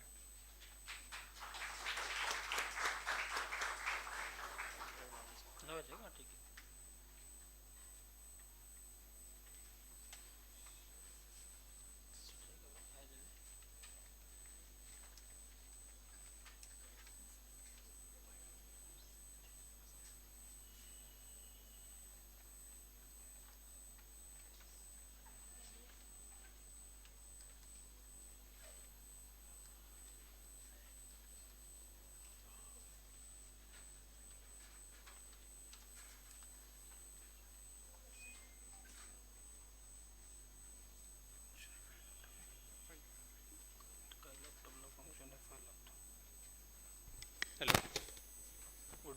Good afternoon, one and all. My name is Kamlesh P. Bhagat. I'm working as an assistant professor, Guru Gobind Singh College of Engineering.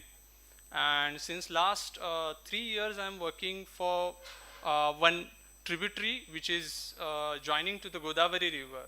And many of you were not known what exactly that tributary how many of you from Nasik, where I can start for the same? And I would like to ask, have you heard the name Nandini River in Nasik city? Sir and all the people as introduced earlier, that is an Asardi.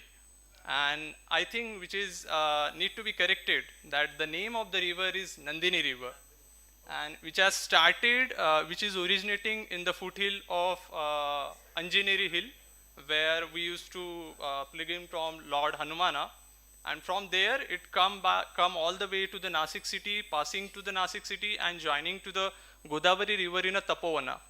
And that's what the things that we are as 10 year, 15 year back, we have seen that what is that river was a pure water. Now it is flowing through the urban area and it become a nala. Now if some new people are coming in a city and asking what exactly this is, they will say that it's a nala. And I could quote some example in coming slides that what exactly the urban water body and what are its importance. So my earlier delegates had very well correctly said that there are lot many things has to be done and this all parameter has to be followed and some policy has to be there. But here I could go at what are key problems in the urban water bodies. My key problems are encroachment, loss of catchment area. I could quote a small example for the same. In Nasik city itself only, there is one canal which is flowing from Pandavleni, that is what one of against 2000 year back caves in the Nasik, where that river as a canal is passing from that location and all the way coming joining to again the Godavari river as a small catchment area. Now it has completely changed as a Ravi Shankar mark and it is completely covered as a canal, as the drainage line, and that's what my problem starts. Where I go at was the second key point, that's what pollution. So domestic sewer are the main key factor. There are three factors were there for the pollution that I could say that domestic, industrial and solids. But here I quote the domestic sewer in the urban area which is flowing in this natural canals. My third key point for the problem is reduced water quality. I could say that if the water body is there, natural water body is there, there should be aquatic life. But unfortunately, there is no aquatic life in this water body. Then third point I could go at that urban pressurization, that few panelists from Bangalore, few panelists from Chennai, and all the other cities were there, where the lot many things has been done. But in a Bangalore, if I'm not wrong, 34 lakes were there, and these were out of only 17 or 18 lakes were available right now. And that's what the problem, that we have to go ahead and save these lakes and reduce the encroachment. That's what my concern. I'm going it with the objective of regeneration. What exactly the regeneration go up? The reduce ecological balance, improve water quality, improve recreation and cultural space. I could quote one community, that is Rama community from Odisha. And the community which is worshipping water bodies, that's what there is no water scarcity in Odisha state, where they were excavating the lakes, water will collect over there and percolate it on the ground, and all the way they will plug him or praying over there. So that all the activity, as like we are saying that Godavari river has to be do all the religious practices we are doing in Ramakunda and all. But the reason is what? That's what only we are trying to protect the main Godavari. But only Godavari is not the thing, that the tributary which are connecting to the Godavari has to be focused. Then only we can go ahead for clearing the problem. Then next, what are the strategy? All the people were saying go ahead for pollution control, then desiltation, cleaning, then catchment area management, shoreline protection, and community engagement. So all these many points are there, and that could be listed by many speaker and all. But I'll focus on only two key points: the desalination and cleaning, and the second is bioengineering and green buffer. And that's what in coming slides I could quote the example, and again I could go ahead for citizen participation. The perspective of citizen in Nasik city has to be changed. I am only interested for only one stretch of river, that is what Nandini. People should say it as a Nandini. Then different technologies are there. So there are lot many things can be done, and there are lot many research paper I am going through since last 3-4 years. I have patented for the same things. Then where wetland constructions are there, floating treatment island wetlands are there, then aeration and bioremediation, where I could focus. then remediations are there, then smart monitoring should be there with the IoT and GIS, where I am working with these highlighted points. So here, what is my case study? And there are some news article that Nasik Municipal Corporation, that is what local administration bodies, state governments, there are lot many peoples were investing lot of money for the purification of it. But yeah, whether that river is pure or not. And these are some basic parameters as chairperson speaker has enlisted parameter, the sir has enlisted parameters. So out of which I'll just classify on a 3 scales, that is what physical, chemical, biological parameter. And that's what, if you go for the physical parameter, highly saline, highly turbid. Chemical parameter, dissolved oxygen level, that all the water bodies, there is A, B, C, D, E, F classification were there with the earlier panel where water body classification or water parameter classifications was there. So neither urban water body were having water quality falling in this category. Even I would say after 5F, or there would be a later on number for that. So this is what the condition. Now chemical parameter, that's what dissolved oxygen level, which is always below 5. Since last 3 years I am academical project I am performing. Since last 3 years I am taking the testing of this water, urban water body as Nandini River, where dissolved oxygen level is always less than 4. And that's what the reason that there is no availability of aquatic life. If there is no availability of aquatic life, then how we can make sure that, that this river body could be more pure? So there are biological parameter always as sure as ambient test is negative, positive results are getting up. What observation I could suggest or I could recommend that if we just walk away from this campus or this hotel, the next is the Nandini River. The side by bridge is there, and you just stand on that bridge and observe this 4 parameter, what observation I have made. There is no report and nothing would be required for the experimental parameter ki ye scientific report aana chahiye, nahi aana chahiye, nothing, not like that. Just check whether there is aquatic life or not, you won't be find. Just check there is a, what kind of order you are getting, nothing, it's a fishy order. If the next is water appears light gray color, so do I need any certificate that this river is polluted or not? I don't think so if you just observe this parameter. Slightly I'll go up. Now the parameter were saying there is nothing could be changed and the things were not changed. Now how I'm going to change it? There is a solution with me, and that's what I'm talking. That aeration is the key factor. That is what self-purification of river. There is a classification of river is young age, old age, mid age. There is a classification of river, and the river is pure itself only. But the key factor for the purification all the time that earlier panel 1 and chairperson has said that key, there is a H2O. So in that there is a DO, that's what dissolved oxygen level. If I talked about the dissolved oxygen level, all the STPs were designed for 2 things. One is aerobic treatment and one is anaerobic treatment. Simply, I just want to take the stretch of this river as aerobic treatment plant, nothing else. With the natural, no electricity is required, nothing is required, natural flow is there. I just want to create lot many things that will coming slides will see. The aeration is there.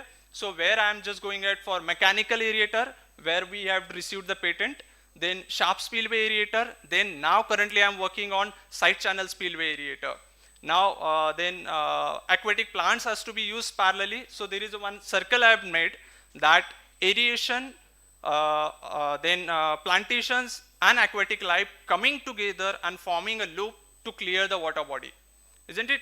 So these are the aerator on which I am talking about. That Nandini River aerator with the help of mechanical aerator, there were a few disadvantages were there. So we dropped it off. Then we went for sharp channel spillway. Then again there is a possibility of siltation and clogging up. The diameter and the jump has to become, that's hydraulic jump has to become, that didn't coming up in our experimentation. That's what we are again dropping that. And now I'm going ahead for side channel spillway where the cascaders could be introduced in the all the way.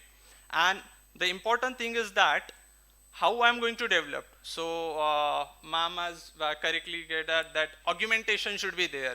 So you could check it up 2 photographs. One photograph is current photograph of that river, and second is the augmented photograph of the same. And you can easily make it out what we want for the tomorrow. That's what my line. And the concern is that the methodology, the things, the plantation has to be go simultaneously together to get this clean nature for coming generations. I would quote that I'm practicing other things also in beyond the academic, but in the same time, if you check the flat prices coming to the Govind Nagar area, which is I could say a second richest area in Nasik, if I quote after College Road and all, but where 1 crore, 1.5 crore, 2 crore properties are selling out, and just nearby it you can see this kind of river. So if I change the transformation of urban water body, the social upliftment will be there. The second, that ecosystem, Nashik, what is my vision, that Nasik city should be one which is having waterway in the city. Coming areas, I quoted, even Pune city, the metro lines were passing through the Muda rivers. So this should not happen in coming period, that disaster management team were saying the river span were encroached. So what I'm saying, protect it right now, make a social service, citizen engagement, and such different activity. Currently, if I quote that from a city center mall to the Nasik Road, if I want to travel, I have to come to the Dwarka Circle. From Dwarka Circle, I have to come to the Nasik Road. So this is a triangle. And in coming time, then I have to go it for, if I connect this as waterway connection, so this become a more economical structure for the coming period, and which will lead the economical transformation.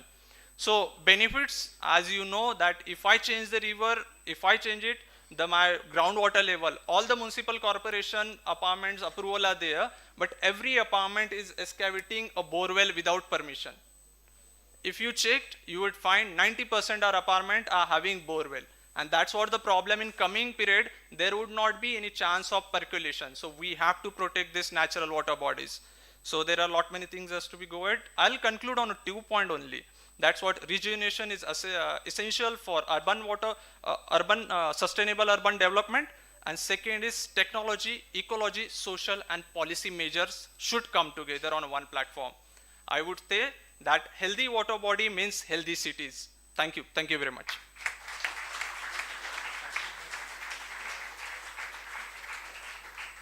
Thank you, Mr. Kamlesh. A very powerful presentation. I wonder why your COD is so high, 275. It's going into the city only, no? This tributary. It's yes.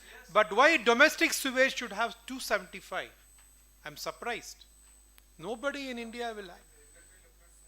So in Satpur region it is coming. One industrial zone Okay, but I think you have to have a multi-pronged approach. Just by doing these separators, that's fine. You have done the patent, but it has to be a lot more multi-pronged approach should be there, and this is the right time to strike it, I think. Sure. Thank you very much, and all the presentations were wonderful. I'll now ask Mrs. Karle to speak. Wonderful presentation and very, very interesting subjects, and I'm really happy to see that this young generation is going ahead in different aspects. Very nice, and this is a great opportunity for us to hear you. Yes, yes. So in this note, I would like to say Natarajan sir to present the memento and felicitate the speakers. Mr. Danishwar Pawar.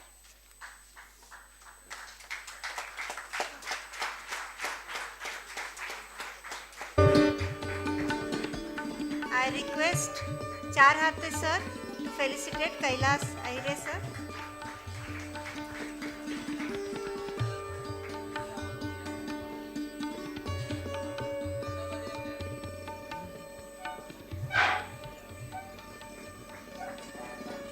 Claps please. We'll be having lunch after this. I promise. Okay. Yes. So it's Dr. Kailas Ahire.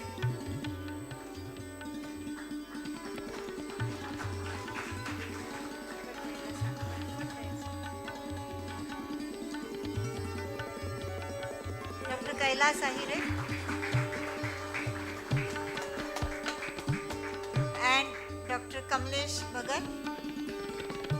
Thank you very much for your very thoughtful input in this first national summit.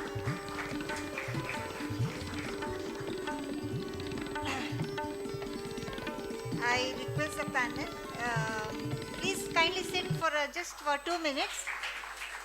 Just for 2 minutes.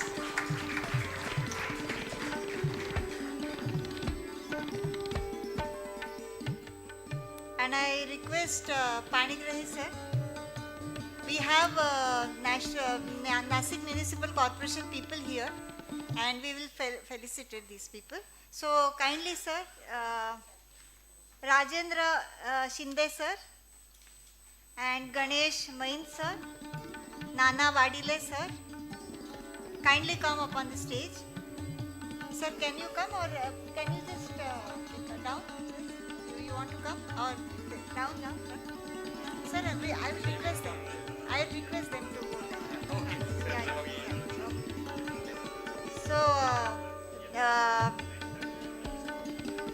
Rajendra Shinde sir, Ganesh Main sir, and Nana Vadile sir, they have come from Nasik Municipal Corporation to hear us. It's a very great opportunity, sir, you be here. And these are all executive engineers, and they are from Department of Drainage Systems, which is very, very important. And we are happy to have you, sir, here. And please accept.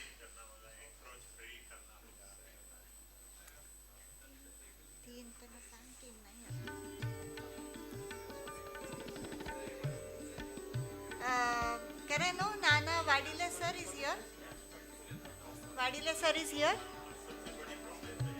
Ganesh Main sir here? He is not here. Okay, sir, please accept our small token of appreciation for your valuable time.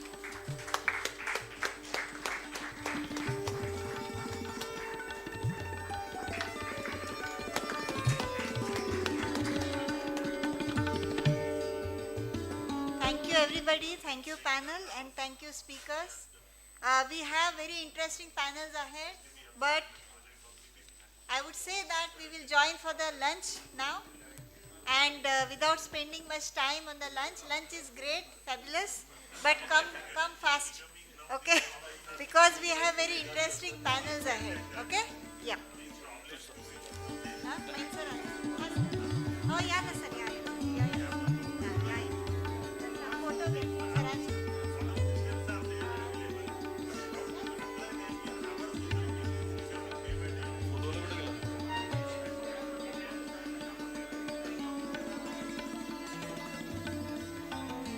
केलं का हां हां कर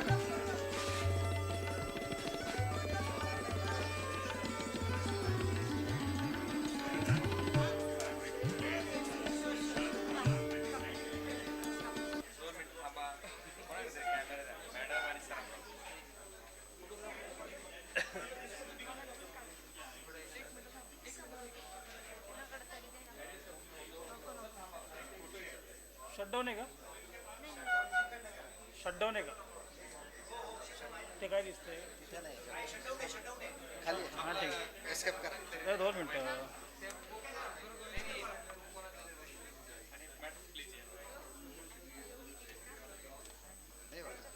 It's a very interesting panel now, and we have lot of speakers in the third panel.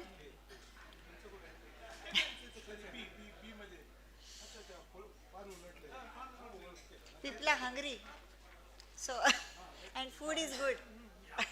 So everybody is settled in the food area.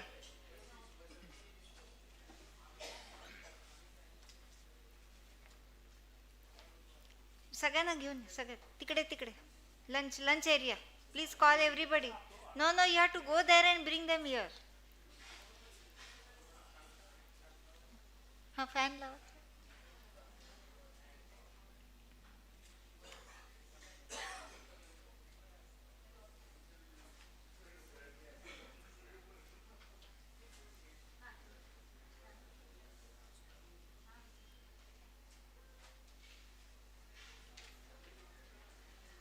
So we have good participation from local colleges. I am very happy. I heard that there are people from ITI. Yes, sir. So Satpur. So how many students you have with you? 20. That's a great number. We could invite the whole college, but there is limitation. We would really like students to come and hear. It's very important.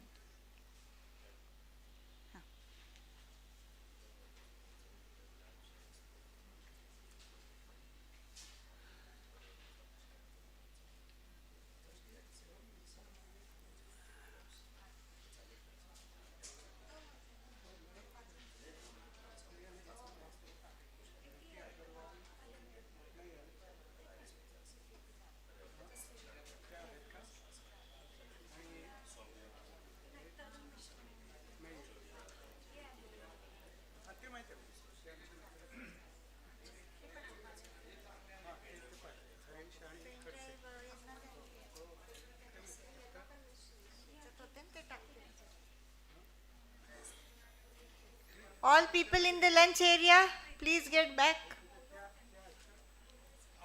The water you are drinking, the people are here to speak about it.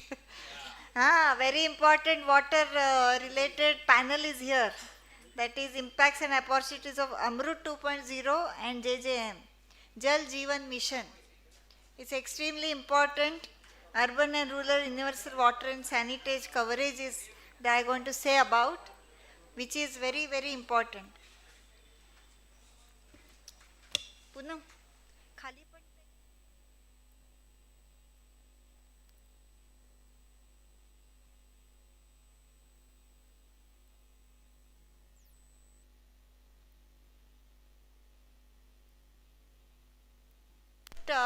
I hope that Jal Jeevan Mission many people must be knowing. Jal Jeevan Mission. ITI people may not be knowing. ITI may not be knowing. College people may not be knowing. Yes, so I have a very important input. This is displayed in the newspaper and Newspaper, there are media news. Yeah. So ITI has a very important role in water treatment plant, isn't it, sir? So the piping, electrification, mechanical work in the water treatment plant is different than what you do in the other projects. Okay, it may be housing or whatever it is there, or any industry, but whenever you are working with water and electricity, so you can imagine that how differently it is applied. So both is there. There is electricity and there is water there. So how you will do that? Yes. So plumbing is very, very different. I think you must have visited one of WTP, sir. Have they visited? Corporation. Okay.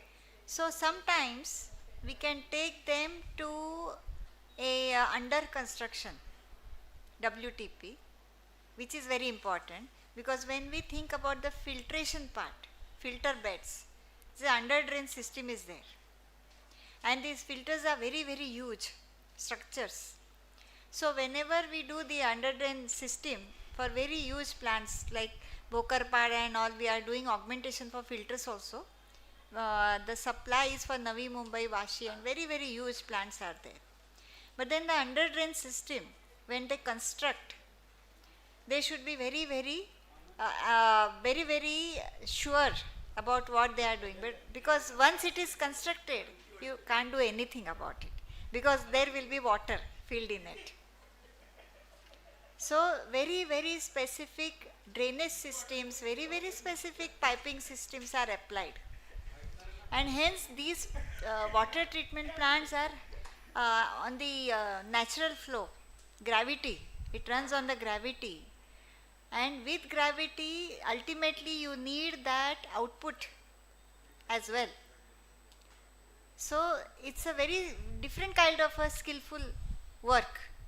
And mainly we see that lacking, people are lacking, skilled people are lacking in this area. It's very difficult to find people who will be working on electrification of WTPs, mechanical work of WTP, and piping work in WTP. which is very, very different. Because you have to go so critically. इतकं critical तुम्हाला काम करायला लागतं की तुम्ही परत करू शकत नाही ते.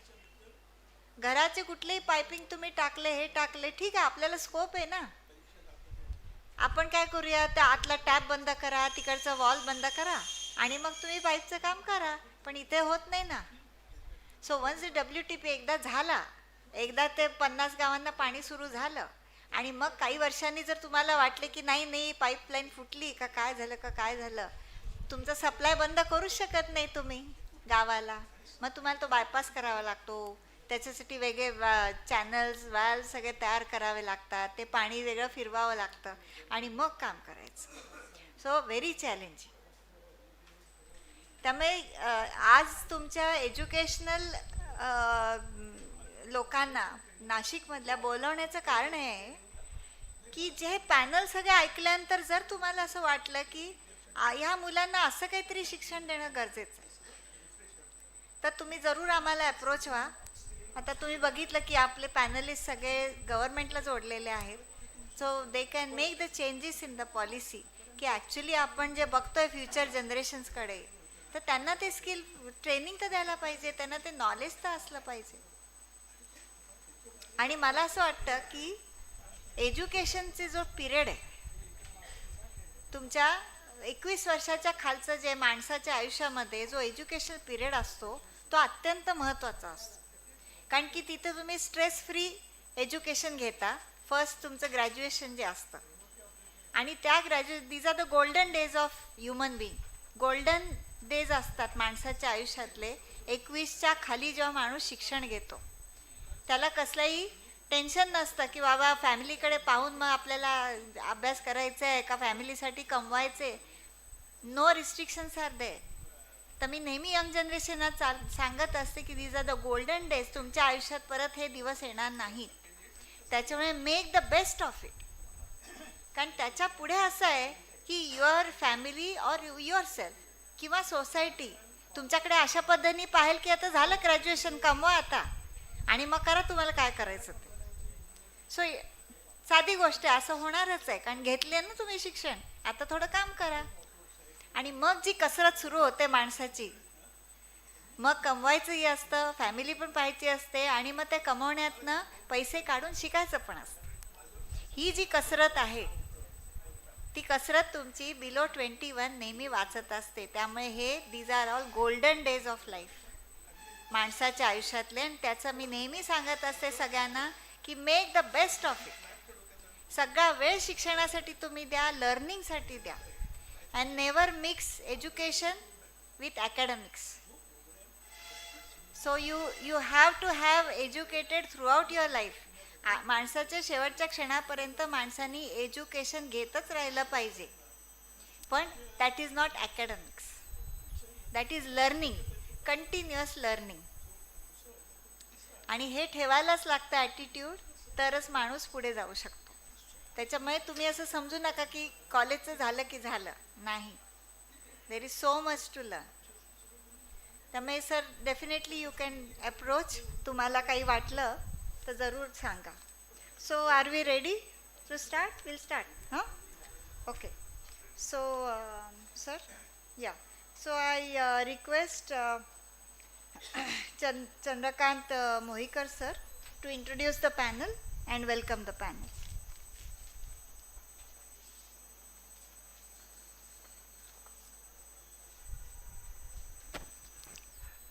Good afternoon everybody. I hope everybody is full of knowledge as well as stomach. So now this session we have very highly experienced people, almost retired and working in India, abroad, and lot of things you will come to know. So first of all, I request Mr. Anant Vachasundar, ex-principal CE Goa, Public Works Department, ex-chairman of IWA, Goa Center, ex-director in International IWA, Goa. So I invite Mr. Anand to express his opinion related to the climate change, but I would like to use it global cooling through water, sustainable water systems. आमचं कुठे आहे ते presentation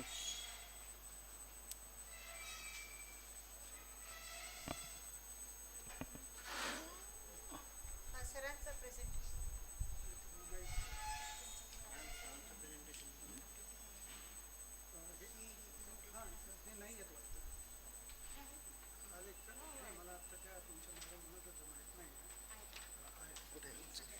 आता आहे का शाळेला वाचच नाही रे याच्यातच ना वाचच नाही काय नाव आहे नाव काय वाचच Nashik So, sir is going to call every speaker here.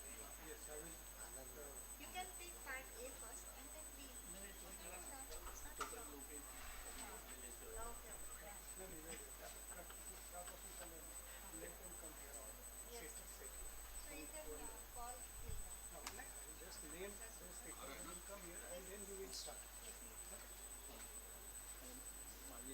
भरपूर होती तुम्ही तेवढं काय वाचत नाही मी.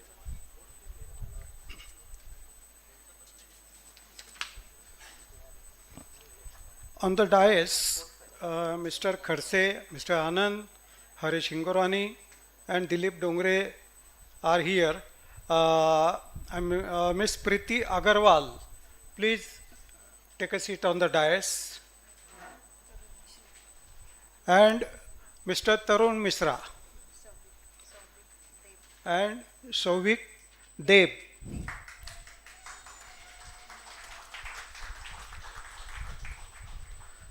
Mr. Tarun Misra. Yes, okay. आणि नंतर अजून एक आहे ना? Shobik Dev. नाही आहे. ओके, ठीक आहे. Okay, so here in this session, we have six people, and most of them have very deep experience, detailed experience in process, EPC projects, in water, as well as maybe associated some others. So this is how the project takes place. The complete project cycle or complete process related to the water systems, you will learn here, and you will come to know the 21st century process systems, EPC execution project techniques, and lot of things in this session. So Mr. Anand Vachsundar, I invite Mr. Anand to express his opinion and his lecture. Good afternoon, everybody. Good afternoon, and hope it was really actually nice lunch. So hope that you people are in a position to attend my and our seminar, our sort of session. Sure, we are entitled to little bit brief you or take your time from nap, but doesn't matter. Madam Mangala just now told, he was giving some advice to the young fellows up till 21 that they should learn and all that. This is the only time. But probably she is of old batch. The new generation, they have got a lot of other sort of picnic parties are there, these are there, some friends circles are there, in that they are to capture. So probably that's why the young generation also is busy. Now coming to that, my sustainable water supply in Goa impacts and different aspects. How it goes here down?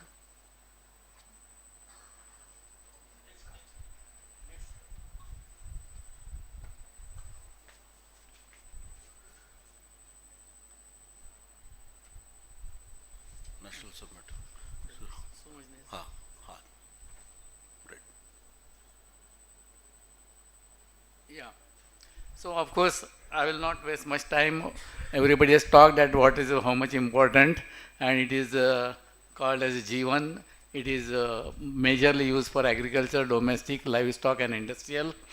And presently, the sources are dwindling, and they are less actually. Hardly 1.5%, 2% water is drinkable, and we need to have judicious use of water, effective management for sustainability. Now, what is meant by sustainability of water? So it is a source sustainability, system sustainability, financial sustainability, social and environmental sustainability also. Because I'm just talking about the sustainability of water supply for drinking purposes only. Then source sustainability we have done storage of surface water, because Goa there is a lot of rivers are there and lot of rainfall is there. Recharge of groundwater, then roof water harvesting is done, special schemes are there, and revival of traditional ponds, wells also is taken by government level. So silent features of Goa is about 20 lakhs population, and urban population is maximum or more as compared to India, and that is about 65% to 75%, and number of towns are 14, number of talukas are 12, and per capita income is highest, one of the highest. It is about 2 lakhs rupees, and literacy rate is also highest. It is 95%, and 5% is just because of the migration laborers. Otherwise, practically 100% population you can say as a literacy. And average rainfall is 250. And tourist important place, national, international touristic important place. So practically 70 lakhs to 80 lakhs population tourists. In that 20% tourists are international, they visit there. Then indicators in benchmarks, I will not go through all these things, but majorly that coverage, per capita supply and all that. So we are one of the states which we claim that we are having practically many indicators are achieved. We are shy on 2 indicators. One is that quality of water, this your NRW, as it is said that everybody was saying that 30%, 40%, but this whosoever is said 30%, 40% is far away from the truth. Majorly it is more than 50%, and if you really, anybody does the research, it can be coming even 60% and all that. But then that is one of the important things, and that leads to our continuity of water supply is between 2 hours to 22 hours. And quality standards we are highest because we are providing everywhere treatment plant facilities. Our major water supply is surface water supply, and with the regional water supply systems, and there is no rural and urban areas. So cost recovery is 50% because of the subsidies, and tariffs is very less as against the 20 rupees per cubic meter cost of generation of water. We are charging presently 4 rupees per cubic meter. That is about 80% subsidies there, and there one has to look after, this point we will have to take care of it. Essential aspects of successful management is, as everybody has said, and I will come to later, that community participation, demand-driven supply should be there, capacity building, use of appropriate technology, considering the recent advances in engineering and management, and performance-based contract as it is. And because presently we are doing asset-based contracts, we want to construct 150 MLD treatment plant. What is the performance of it? So whether at what level of efficiency it is working, and tariff structure. Tariff structure is one of the important aspects for encouraging the people for sort of judicious use of water. Otherwise, when as I experienced that in our working, that if tap is leaking, then to repair the tap, the client will have to spend about 500 rupees. He has to purchase new tap, then he has to bring plumber and all that. But instead of that, if the leaking tap continuously leaks, it will be adding only 5 rupees extra bill to him. So that sort of mindset is there of the person. So therefore, tariff structure should be conducive for judicious use of water. Then for sustainable water supply, system is required to be dependable. As I said, the one is it should be for that, what has to be done, what we have done, that demand is to be worked out very realistically and accurately. In the demand, we just normally consider only what is the domestic demand, what is non-domestic or industrial demand like. But then we'll have to account for UFW also, because though we say that the system should be having less USW and all that, but still it is a fact that we cannot avoid it, and unaccounted flow of water, or what we call as a NRW, is always there. So you can presume that at least 15-20% NRW is there. Then we always neglect, engineering side neglects at peak factor. Because though the pipeline is suitable for 20, if it is supplied, the water is supplied in 24 hours, but majorly the peak hours, means such as morning sessions when the people are wake up and they are starting their duties, that the peak factor is about 2.5% and all that. So that is to be taken account. Public growth is also there, which is to be considered for the sort of time span of the project, and overall likely demand due to plant development also is to be considered, and likely increase in demand due to change in lifestyle. Suppose one particular society is having no underground sewerage system, but that is converted to underground sewerage system, means their demand will be definitely increasing. So that one has to consider, that we normally neglect. So such things will give you accurate demand. So that is one of the important aspects for working out the demand. Then awareness is one of the important. So many fellows have talked about awareness and all that. Means everybody says that NRW to be reduced, but how to be reduced? So one important thing is you will have to develop the awareness. Now what is firstly what we had observed, that there are two myths. Major myths are there amongst the public. One myth is that water is God's gift. So why it should be charged? It should be free of charge because it is given by God. But it is not the case that actually we are not supplying river water, neither we are supplying rainwater. We are supplying the water from pumping, then processing, then storing, then supplying to the doorstep of the consumer. And in that, so much manpower is required, resources are required, funding is required, OM cost also is there. So that we will have to convert or communicate to the people, and this myth is to be removed. Second myth is that when ample rainwater is available, as the case is in Goa, then why there should be restriction to the consumption? But actually what happens basically, now everybody has talked, or even our first presenter has talked, that hardly 15 liters per capita is required for drinking and cooking and all that purposes. All other water which is consumed, such as maybe bathing, washing utensils, washing cars, washing animals, or whatever it is, that develops the wastewater. And the wastewater treatment and safe disposal is quite a Herculean task. It requires much more funding and all that, much more manpower and all that, skills are required. And that is, we are being a developing country till date. We are always having last priority for the wastewater treatment. In Goa also, we are having about 1000 MLD capacity of water treatment plants, but we are having only 40 to 50 MLD of sewage treatment plants. So this other is so much sort of a gap is there between sewage treatment plant installations versus water treatment plant installations. So these myths we'll have to remove. And then another myth is awareness to the field staff, because field staff also is interested, maybe because of the politicians are interested for bigger projects and bigger projects. They will be asked, many times you might have experienced that politicians will ask how much big project is there, how much turnover is there. So they want to tell to the public that I have brought that 100 crores worth of project vagare. But regarding when you are reducing the NRW, or units, repairing the leaking pipes or breakdowns, leaking walls, leaking tanks, it doesn't cost more. But then therefore the general politicians, and they will not be interested. So that we will have to develop awareness in amongst the field staff. And if we do that, we have got that success of about 12 to 15% of reduction in NRW. Similarly, consumers are to be made aware that service connection, when we are supplying water up till the service connection, then service connection to the inside plumbing works, it is in the ownership of the sort of a client, and the client should see that no pipe is corroded or not it is leaking, then it is public, this our tap is not leaking, wall is not, flush walls, many times we have observed that first wall was leaking.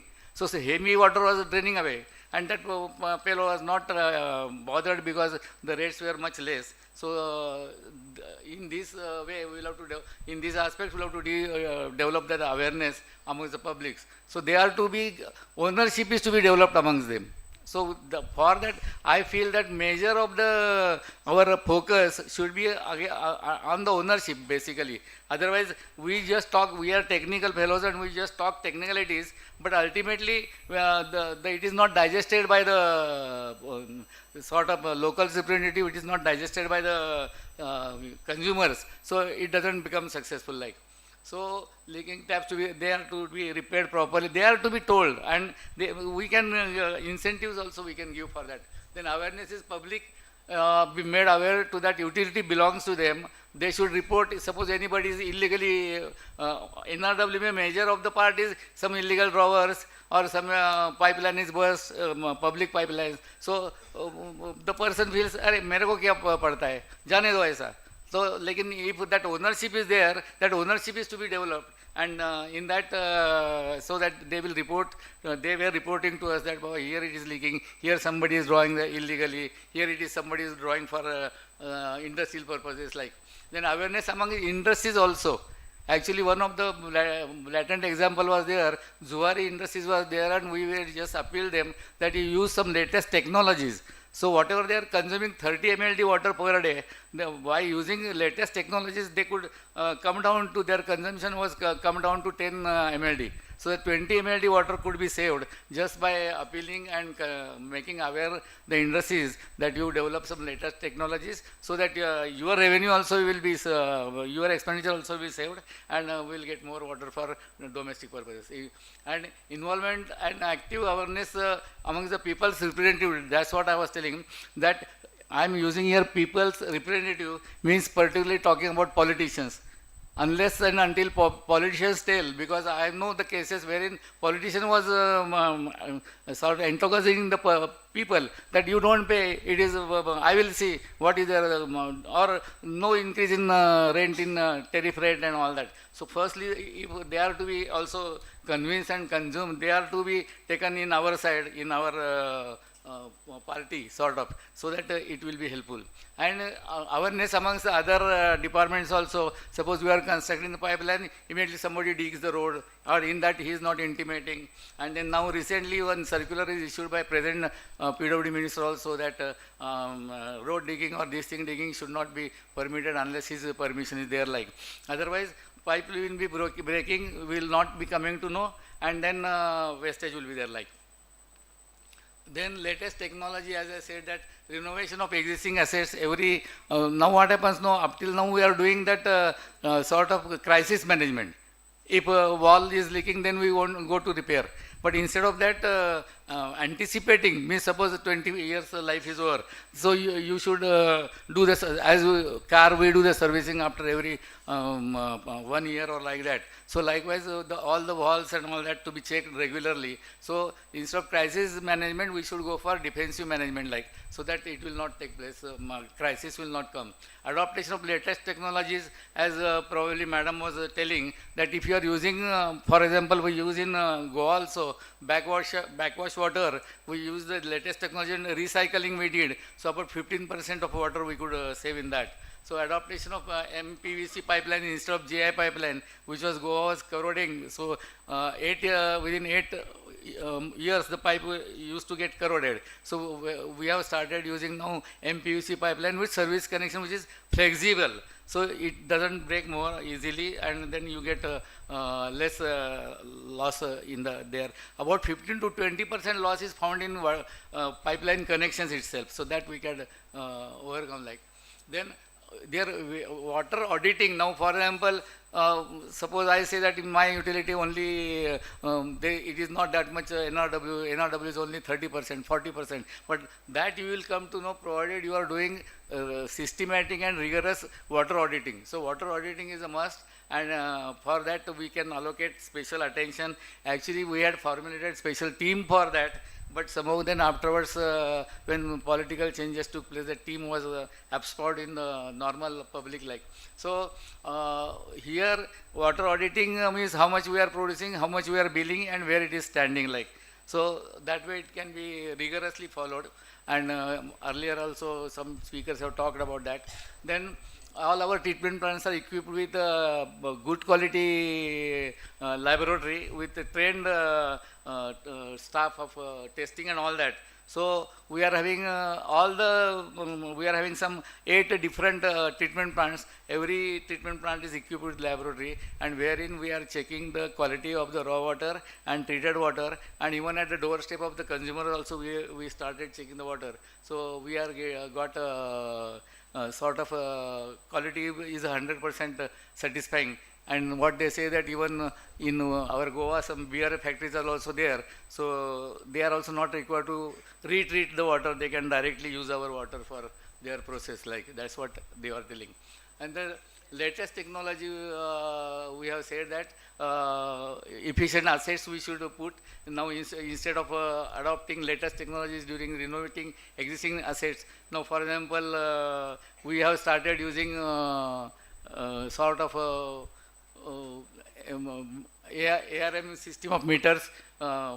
Instead of ISI meters, we are having about 3 lakhs meters, and every time there will 50% meters will be out of stock, out of repairing, will be not working like. And every time to change 50% meters, about 1 lakh, 2 lakh meters is not possible. So therefore we had started using that ISO type AMR system, wherein that sort of FCRI testing and 6 years warranty that we have just started doing, and then it has given good results. And now that is helping us for proper billing, which results in judicious use of water and proper infrastructure in this income increase also.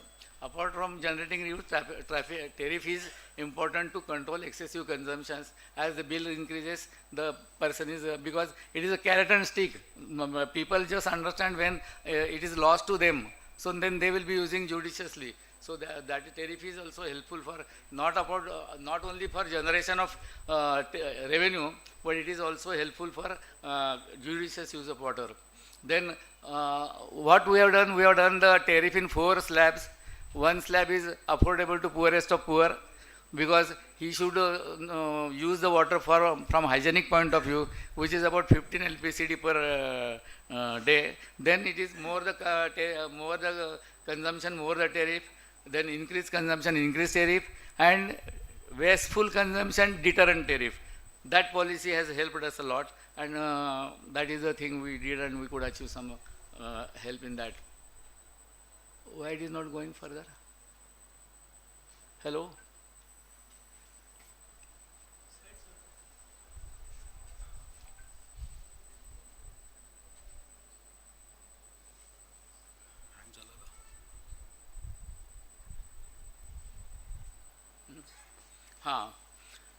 Now, this is one of the slides which I was just feeling whether I should put it or not. But this is major difficulties faced is bureaucratic setup. You know, we are technocrats, but we are all governed by the bureaucracy, and to get their approvals, and that is a big problem. Actually, we used to have always a fight. Suppose a pipeline is broken, if I wait up till taking approval from the government and all that, then who will face the public? Because public, even if 1 hour or 1 day water is not there, there will be hue and cry. So that is the thing. Bureaucratic setup, hierarchical decisions making, setup in this big hurdle to speedy decisions and implementation, which is mandatory for effective management and achievement of the goals. Technical authorities operating in the field are always at the mercy of non-technical bureaucrats and politicians. And capital budget head versus revenue budget head, that is one of the issues which is always troublesome, because for maintenance there is always less budgets, and lack of ownership and awareness amongst the stakeholders, and lengthy government's procedures. They are, everybody is knowing that, everybody has, even our key speaker also talked about that politicians' roles, how it is positive or negative, that in that it will depend upon success. Then conclusions, water supply management for sustainability is not one-time job. It is not, we have done once and we have finished off. Our NRW has come down and then we are sleeping nicely. It is not, it is continuous job. As it is, the mother cooks every day. She cannot say, I am cooking one day and then forgetting about it. It is not that. So water supply management for sustainability is not one-time job. It is continuous process. Meticulous and realistic forecast of the demand and planning is important. Use of latest technology and management methods. Judicious use of water, reuse and recycling methods. We have tried some as recycling, some sewage treatment plants, treated water we are circulating, but then public, it was little bit opposed was there, and that some psychological this thing was there. Actually, Singapore, they are drinking also water which is treated. That may be tertiarily or what you can say is treated like. But we are having that nausea. But at least we can put some for gardening and all that. But then there is the issue that gardening water, you are putting another pipeline for gardening, and then pipelines get mixed. So that possibilities are there. For everything, it is plus and minus point. But at least nearby treatment plants, it can be used for gardening and all that, or public gardening, or tankers at least can be given. And then conductive tariff structure, and judicious use of water, as I said, reuse and recycling, and awareness amongst all the stakeholders, including people's representatives, and their positive support and active participation is key source for effective management to achieve sustainable water supply. That is the thing, because I know that one case we are giving free of charge sewage treatment plant, but we are saying that public should bear the O&M cost. They were saying no, we are not in a position, we are not. Then ultimately when we just had convinced after 3-4 years of persuasions, then their MLA agreed, then everybody agreed, and then that scheme went further. So that is, I mean, it is, I don't know it is good or bad, but this is the situation here, and therefore probably we as an engineer, not remain as engineers, we should be managers. We have to manage the technology, we have to manage the utility, we have to manage the people, we have to manage the political people also. So thank you very much with that. Thank you very much.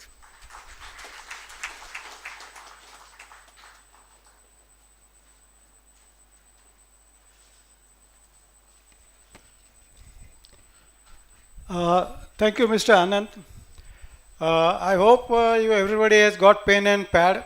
So if anything you don't understand, you try to note down and use the pad. Everything it has been utilized. You build your capacity. Okay, write down whatever you want to write. If new things, new terminology, new glossary is there, you should note down. This is the way of learning. Acha. Now, thank you very much, Mr. Anand. He explained right from beginning up to the end, means awareness to the sustainability.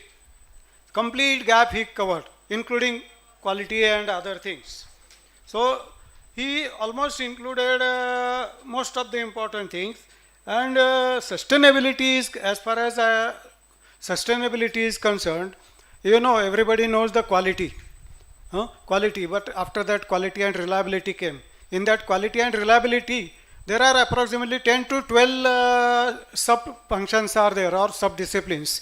Sustainability is one of that. For example, reliability, operability, availability, quality control, quality assurance, quality control plan, quality assurance plan, operability, and sustainability, reliability.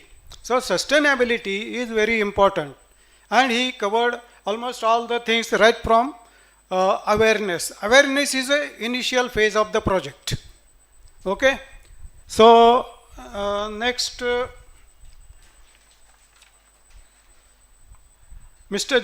Dr. G.K. Khadse, he is from Nagpur, Niri, and he is a chief scientist in Nagpur, Niri, National Environmental Institution, Research Institute. Mr. Khadse.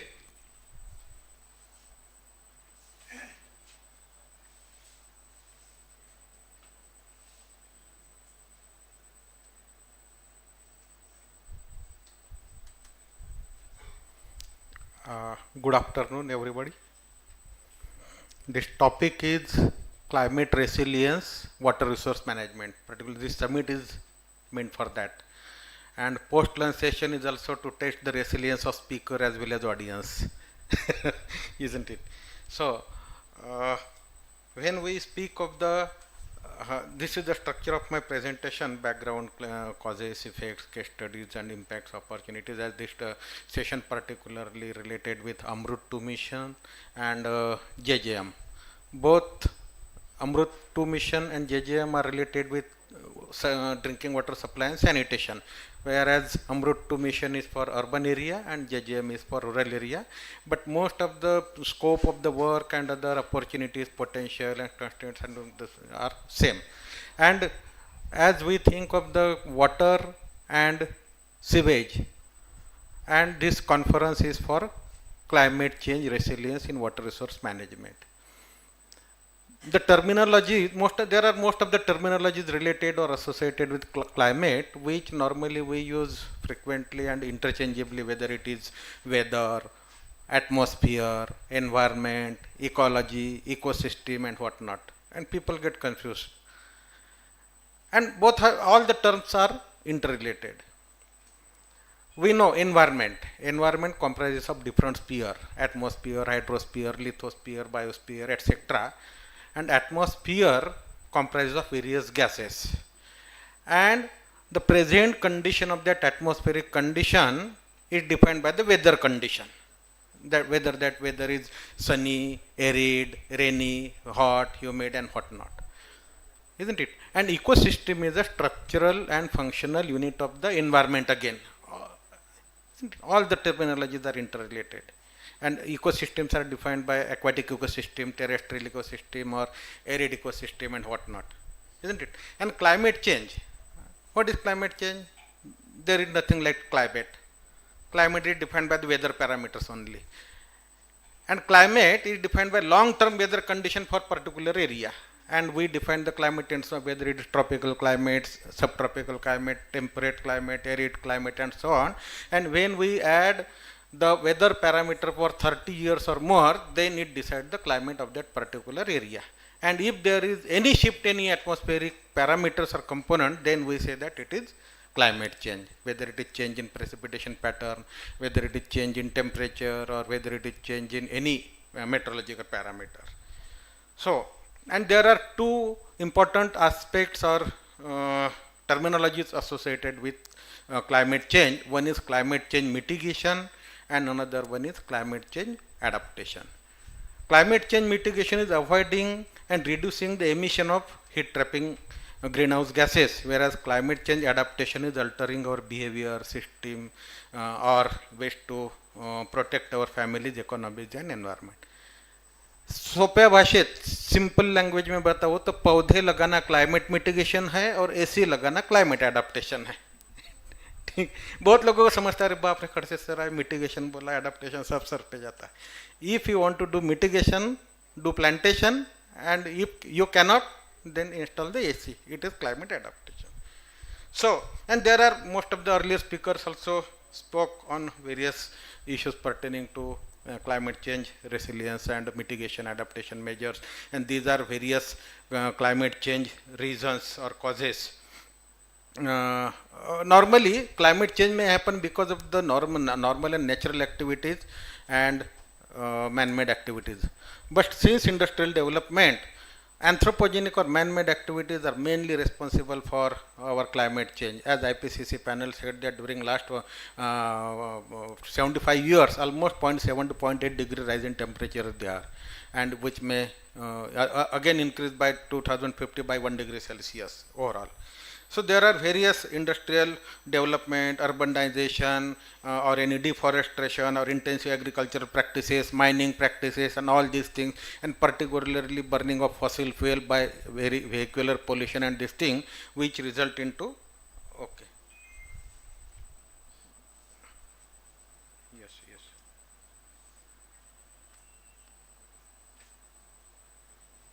Okay. These are various causes, and there are various effects in terms of various whatever you observe, whether it is rise in sea level because of maybe because of rise in temperature resulted into melting of glaciers, and which resulted into frequent drought and flood like situation, and temperature rise, hurricanes, and advanced agricultural practices, or any greenhouse effect because of the emission of various greenhouse gases and whatnot. These are the various. And when we talk about climate resilience, resilience is the capacity of a person, community, ecosystem, system, or any even firm or any office for preparing, anticipating, withstanding, and recovering from the adverse effect of climatic hazards. And we should also we should also have clear-cut differentiation or idea about what are hazards and what are risks. There are different hazards, whether it is flood hazard, drought hazard, heat waves, and this thing, and various risks associated with those particular hazards, particularly related with any life, whether it is human being, aquatic life, or any terrestrial life. And we should understand what is the difference between hazard caused by the change in climate change, and what are the risks associated, particularly illness and any quality of life. And there are various strategies as far as climate change adaptations are there, which earlier speaker I will not focus much on this, because I want to focus on the various case studies which I did, particularly addressing the various climate change issues. So various impacts, whether it is change in hydrological impacts or change in the surface runoff pattern. If there is a higher rain, then it is resulting into runoff, ultimately resulting into quantitative and qualitative aspects of the water by increasing the turbidity and increasing the microbial load in the water body. Also groundwater impact. When there is a temperature, of course it will require more water to use, and we will extract more groundwater, which will result into depletion of the groundwater level. And once depletion of the groundwater is level, it will also result into deterioration in the quality of groundwater in terms of geogenic contaminants available in that particular strata.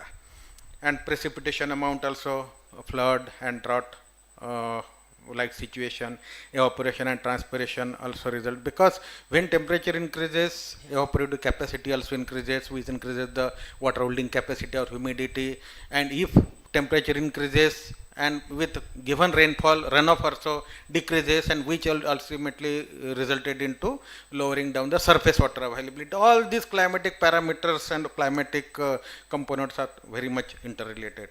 Coastal zones, if there is it is said that there will be melting of the snow or glaciers. Forget about glaciers, just to speak about our mountain ice in our Himalayan region, which will increase in the surface sea water level rise, and which will ultimately cause havoc to the coastal cities by increasing the level of sea, and also by sea water intrusion, which may result into salinity of the groundwater.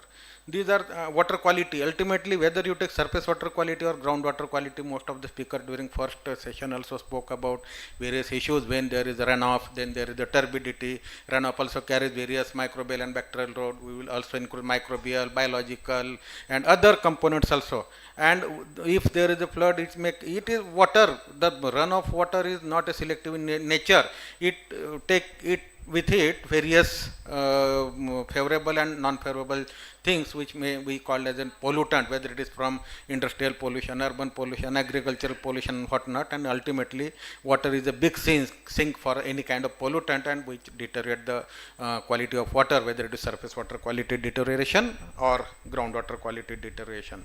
And we need to take various action. Most of the eminent speakers already spoke about the various climate, what to do in order to address the various climate climate change issue, what is to be done by the government and what are our responsibilities.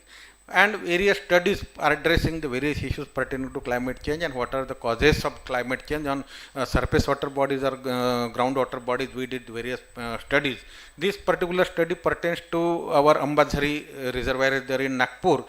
During 2019, there were fish kills in that Ambazhari river, and municipal corporation approaches to know the reasons behind it. And there are several again, there are several cases in many parts of India of fish kill. And when we did detailed investigation on that, what are reasons for finding out the reasons for what are the different causes for fish kills, ultimately there are 3-4 multiple reasons. There is no single reason. One reason is that there is a type of species of fish named as tilapia. It has tendency to float at the surface of the ground, surface of the water, and during summer, which increases the temperature of surface water, which is not favorable for survival of the fish. One reason. And the temperature increase in water also deplete the dissolved oxygen in that water. And dissolved oxygen, even dissolved oxygen is not there in the water, ultimately create anoxic condition in the water, which also helpful or responsible for the killing of the fish. This is second reason. Third reason, there is insurgence or intake of sewage in that particular Ambazhari lake or any water body. There is always ingress of sewage or effluent or any kind of pollutant in that reservoir body, which resulted into eutrophication of that water body, and that eutrophication or enrichment of water body again resulted into depletion of DO and particularly growth of algal growth. Most of the speakers spoke about the growth of algae in that water, and if there are n number of species or algae in the water body, and particularly if cyanobacteria and microcystins are there, microcytes are there, then that cyanobacteria create cyanotoxins and microcytes create microcystin, which are toxicant. And we did postmortem for judging the fish kill reason in veterinary college, and we observed that fish kill is because of the hemorrhagic septicemia, which is rupturing of the blood vessel. If the cyanotoxins create hemorrhagic septicemia in fish, then we can think of us also. If we consume that water having cyanotoxins, you may correlate that study with the Minamata disease occurring in Japan because of the consumption or biotoxification or biomagnification due to presence of mercury in aquatic life. This is one study. Another, this you might be heard about occurrence of red color in Lonar reservoir during June 2020 during Corona period. And just I said that everybody has a resilience, including human being or plant or this thing.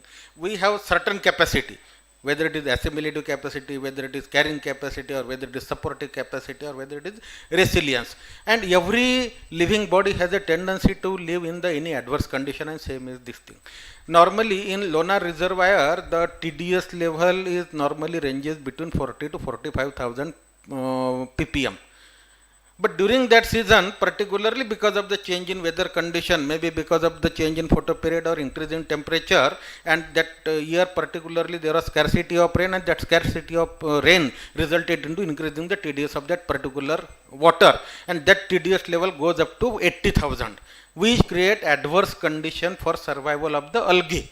And I say that any living organism has a resilience and has a tendency to live in any adverse condition, and so also in the algal growth also. And in case of adverse condition, every living organism change their physiology.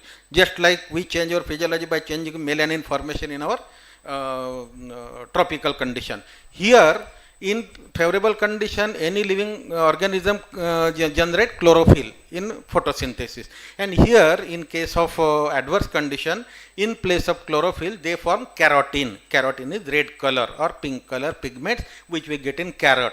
Carrot name is because of the keratin present in that carrot itself. And in adverse condition, they create carotene, and that carotene resulted into development of red or pink color. And in favorable condition, after dilution of that particular water body by rainwater, that reaction is reversible, and again chlorophyll pigmentation is there. This is natural tendency of any living body. This case we studied last year during February. If somebody is from Solapur and there are 3 water treatment plants in Solapur, Pakni water treatment plant, Bhavanipet and Soregaon. For Pakni and Bhavanipet water treatment plant, the water source is Ujni reservoir, and for this Soregaon water treatment plant, that water source is Bhima river, taking the raw water source from Takdi. Which is located around 34-35 kilometers from that. Normally it is about that TDS level of any surface water body, fresh water body ranges between in and around 100. But that particular river site near Bhima reservoir, that TDS level is ranging between 1000 to 1200, I mean 10 times, almost 10 times, maybe because of the insurgence of any effluent from the sugarcane factories, or maybe from fertilizer and other chemical from catchment area, and that TDS level resulted in the eutrophication of water body, and that eutrophication again algal growth, and algal growth, that just I said every living organism has tendency to bypass or surpass the adverse condition. And in conventional water treatment plant, whatever conventional treatment plant we do, normally pre-chlorination, aeration, coagulation, flocculation, sedimentation, filtration, disinfection, distribution, these are all the conventional water treatment processes as far as water treatment is concerned. And during flocculation, coagulation and flocculation and pre-chlorination, normally we catch the turbidity and this algal growth. And if algal growth, that dose is not there of any alum dose or PSC dose or pre-chlorination dose, then those algae bypass the coagulation flocculation process and bypass the filtration unit also, and after disinfection in the sump or reservoir by chlorination, the cell wall ruptures, and which resulted into oozing out with cyanotoxins, and that renders the yellowish or greenish color in that particularly drinking water supplied after disinfection. If we drink that water having cyanotoxins, then you can think of and correlate your case study with your fish kill cases. And then we optimize the dose for removal of the algal growth from the water by optimizing pre-chlorination and dosing of the alum. And there was a very much challenge. The treatment optimization should be such that it should not be allowed that algal growth to pass away the system, and also should not rupture the cell wall, because cell wall may again ooze out.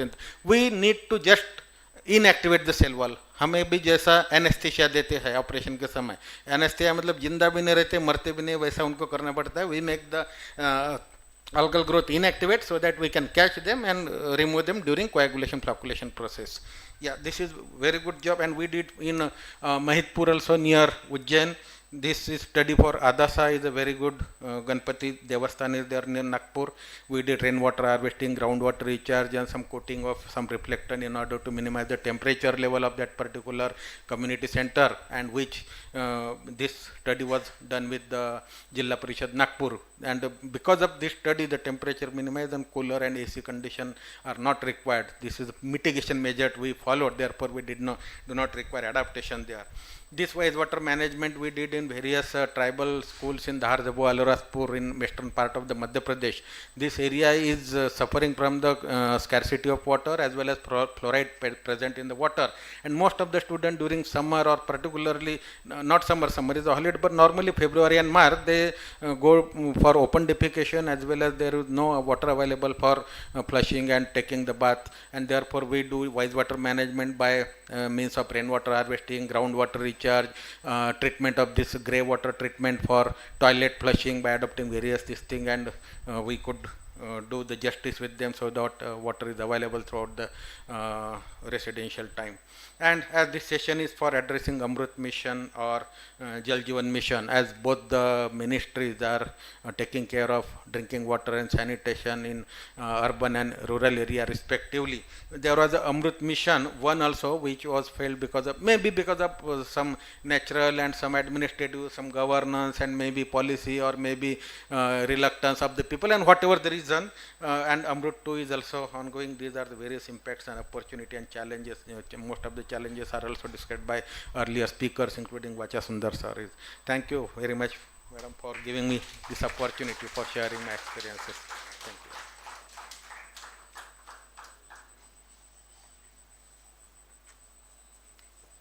Very good.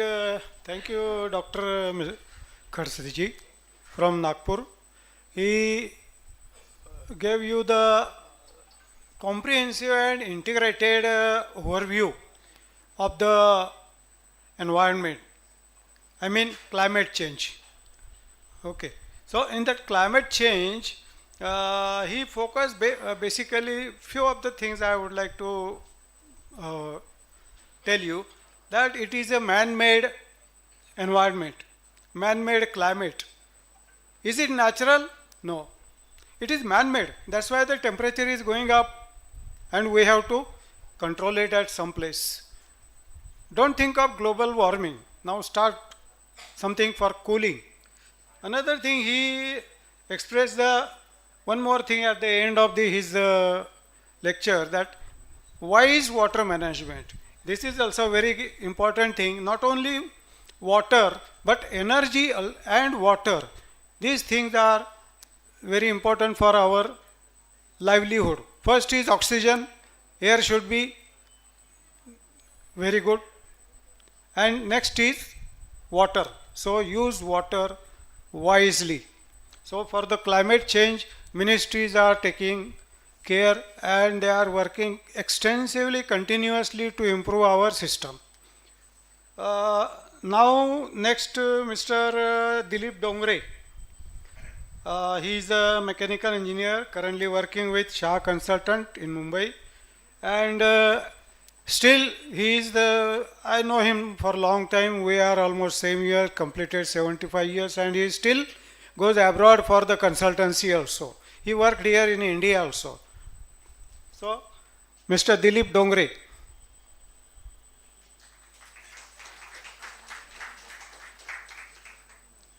Thank you for some good words about me.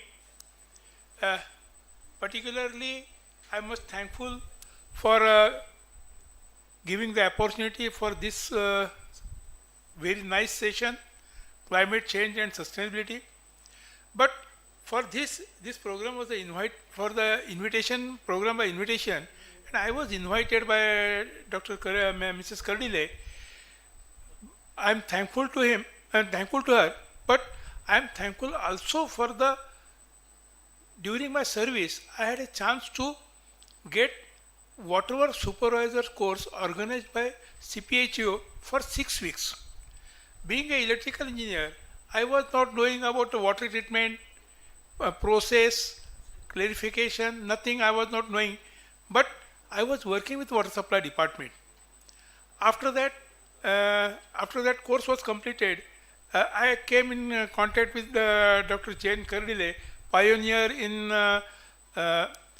small water treatment plant and non-mechanical water treatment plant, and that initial from laboratory to plant use was done in one of the plant in Nasik, and fortunately I was there working for that plant, and all that innovation was introduced, not giving a simple one-page contract, but everything was done departmentally, and during that association with him, I also could get so much treatment knowledge about water supply projects and all that. Particularly when this session was organized, it is just like a very broad spectrum antibiotics, sustainability and climate change.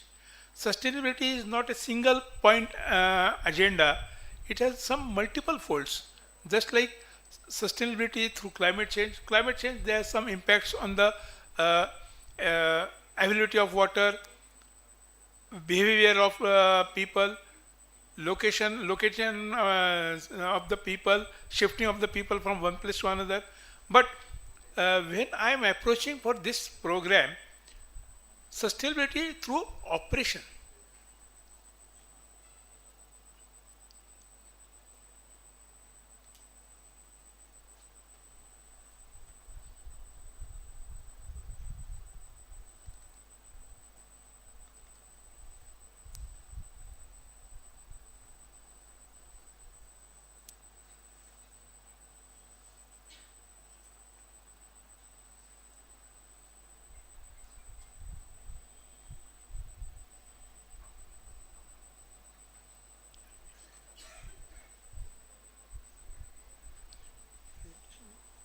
Presentation. Presentation था ना डोंगरेमध्ये फोल्डरमध्ये होतं.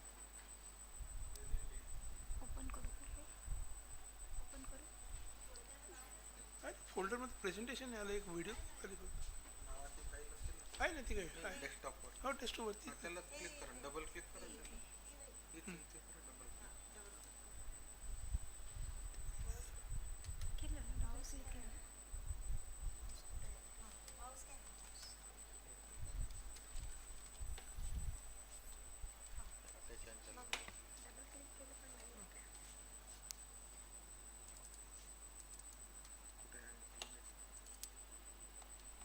Right button आपण open करू. Open करू. ठीक आहे. ते हे तुमचं प्रेझेंटेशन आहे, ते फिल्म आहे काहीतरी. ते फिल्म आहे, एक व्हिडिओ आहे तो. बोला असं तुम्हाला नाही नाही प्रेझेंटेशन आहे केलेलं आहे. बरं थांबा एक मिनिट. तो बोला तोपर्यंत.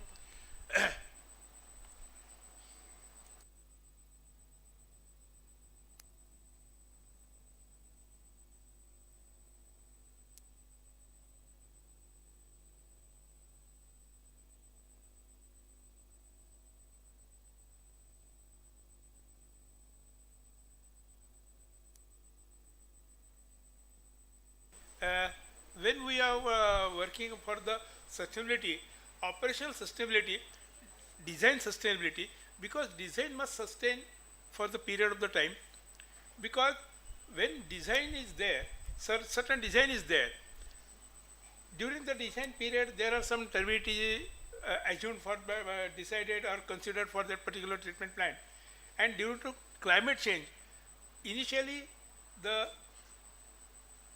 rainwater was raining was giving 1 inch or 25 mm in 1 hour. Now in many cases it is 100 mm in 1 hour, so that turbidity changes, and that turbidity changes must be possible for the treatment plant to take corrective action for that. And for that corrective action, what we need to change the attitude of the operating staff, and that operating staff must be trained properly. The another thing, particularly when operating staff is there for the operation is there, then safety of the operating staff is also important, particularly during my this span of 50 years.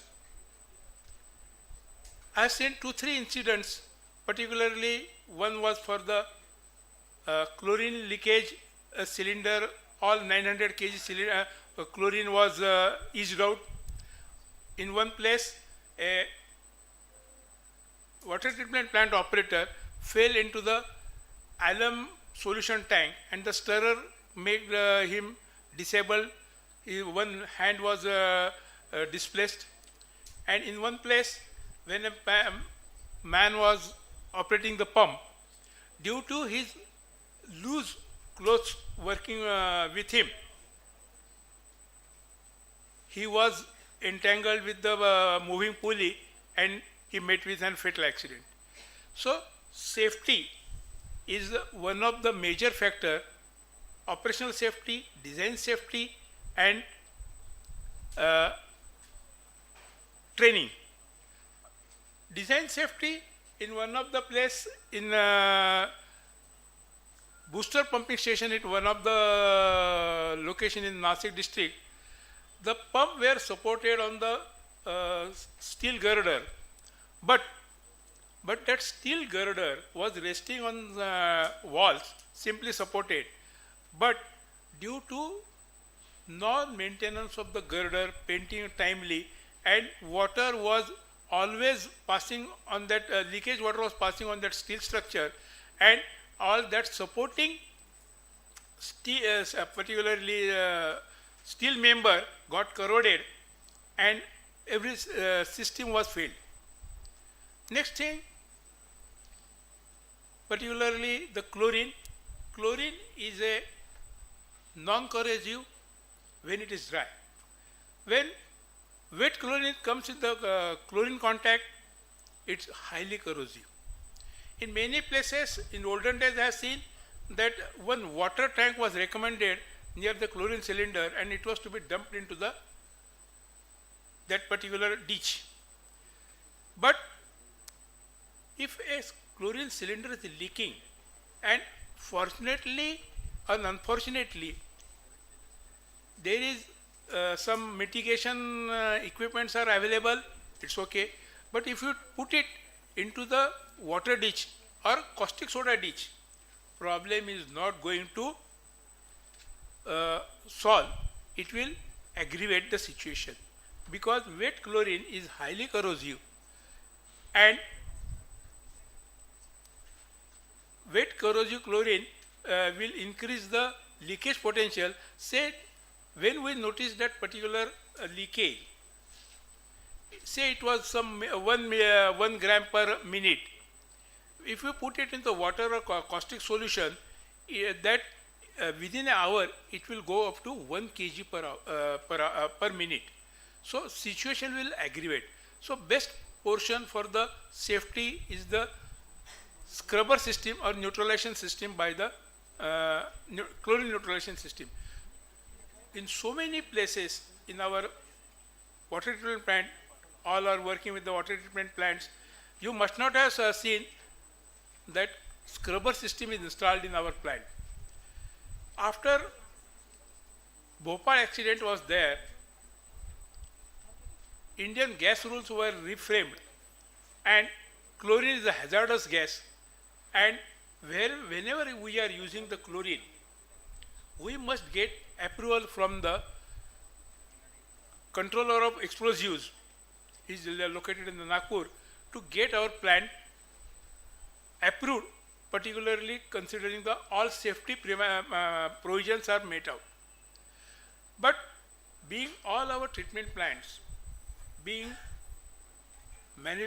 prepared, constructed for the state bodies or government bodies, these authorities do not insist on non getting approval for this particular plants, and that is one of the major issue. If we are driving a vehicle without a license, nothing happens, it's very okay. But if we met with some accident, the first question comes whether you have a license to drive. Under that simple line, when we are using the chlorine for the safety purpose, there are some interesting laws to have a protection system for the staff, for the after that installed plant. If those are not maintained, who is the responsible? The man who is in charge of that plant.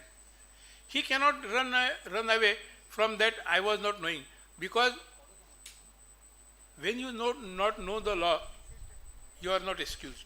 You must go to the laws. And particularly for the treatment plant also, electrical operation plant also, electrical operation plants in many, particularly good municipal corporation, you will find a electrical mat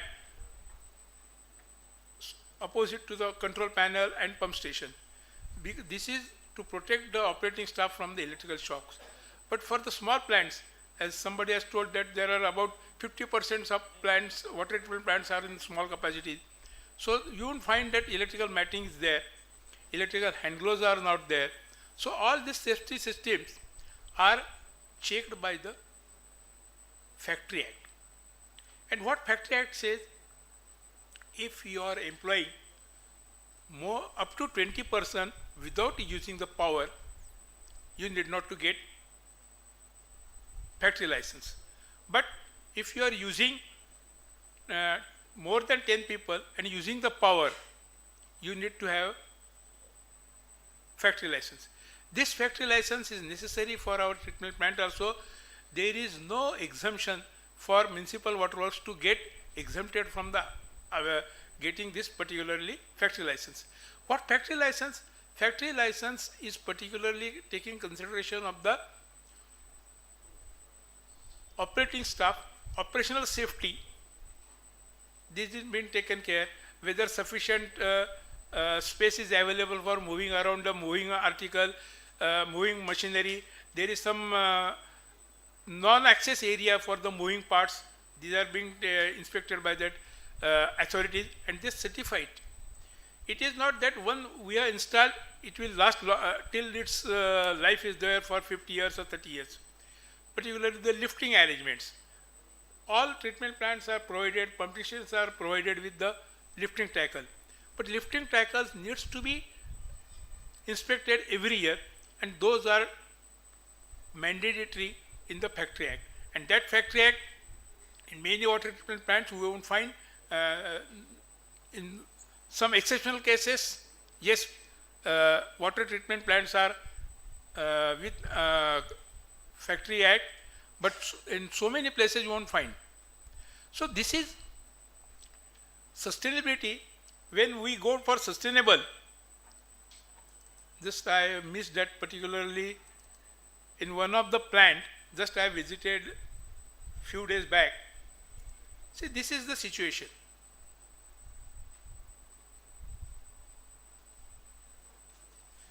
So there are other photos also, but anyway, sustainability is not a one-time job.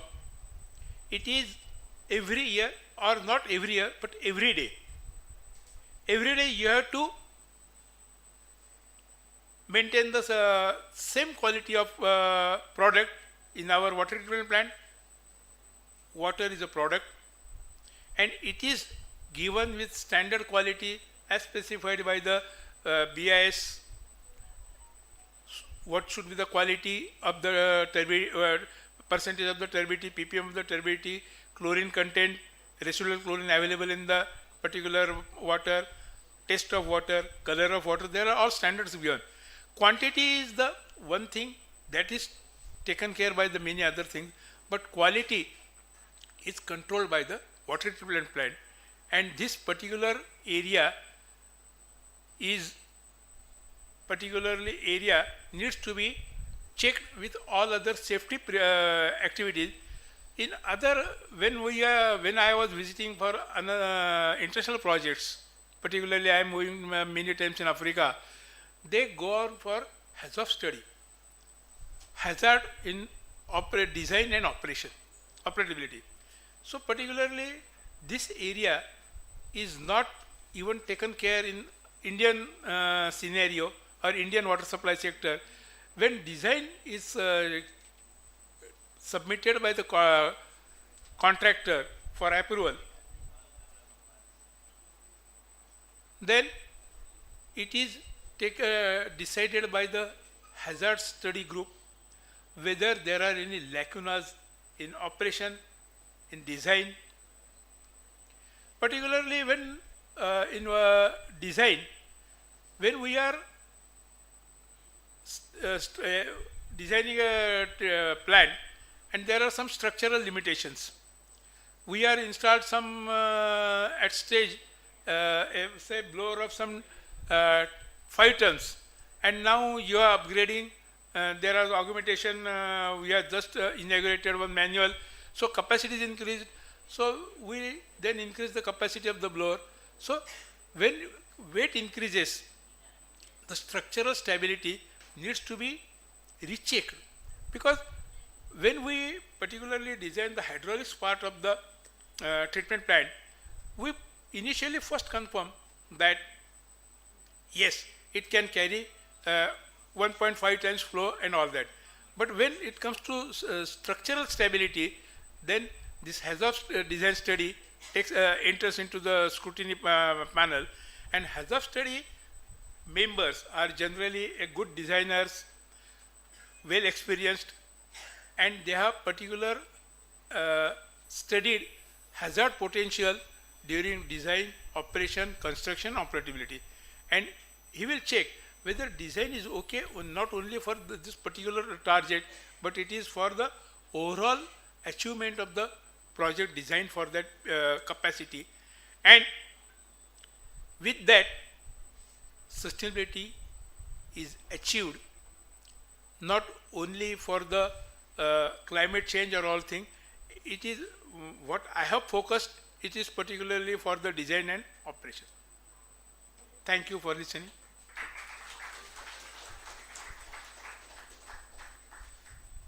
A very good explanation from the safety point of view of the process facility.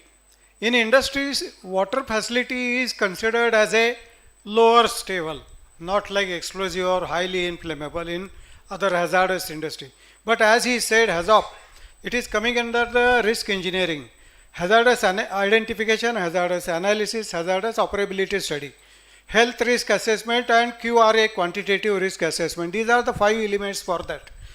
Then he explained a very good thing. Mostly he covered up the topics like HSC, health, safety and environment. So occupational health and safety, for that you can refer. I am telling to those who are interested in studying and understanding a lot of more. You can refer the OSHA, Occupational Health and Safety Authority. So all in industry we follow OSHA standard. Another thing, he explained the CCE, Chief Commissioner of Explosive. It is in Nagpur. Now its name is changed. It is PESO, Petroleum and Explosive Safety Organization. So that is the only one authority in India, and that is the final bottom line for the giving all the document drawing approval. Then he said about the quality of the water, and there are more than 50 tests are there. So thank you, Mr. Dilip Dongre.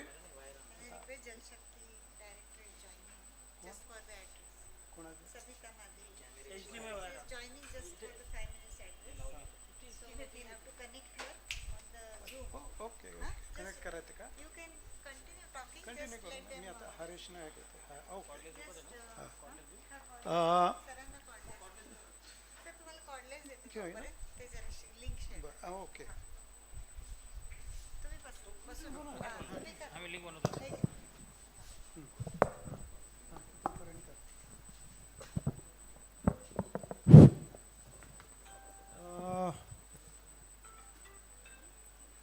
Mr. Harish Ingorani,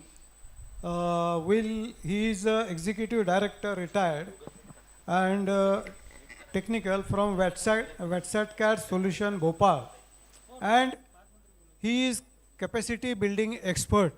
So I would like to request you listen very carefully, because we have to build our capacity and we have to utilize our capacity. So he will focus on this very important point.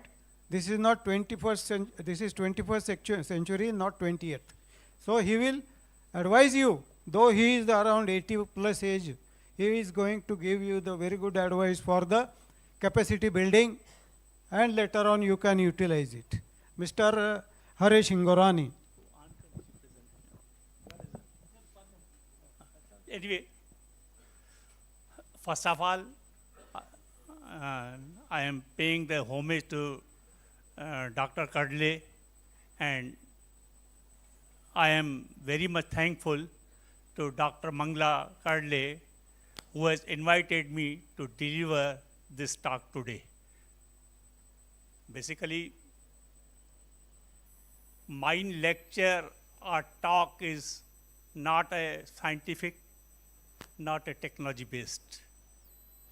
Basically, I am going to talk on my studies on National Jal Jeevan Mission program, right? Which is a vast program, was planned and implemented from 2019 to 24, right? With that background, this program was launched by Honorable Prime Minister from the Red Fort on 15th August to ensure every household, every rural community of the country having safe and potable water.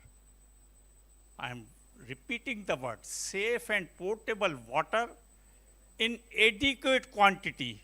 I will talking on that. What does it mean, the adequate quantity? any figure putting in the guidelines, whether we can do that, right? So basically, my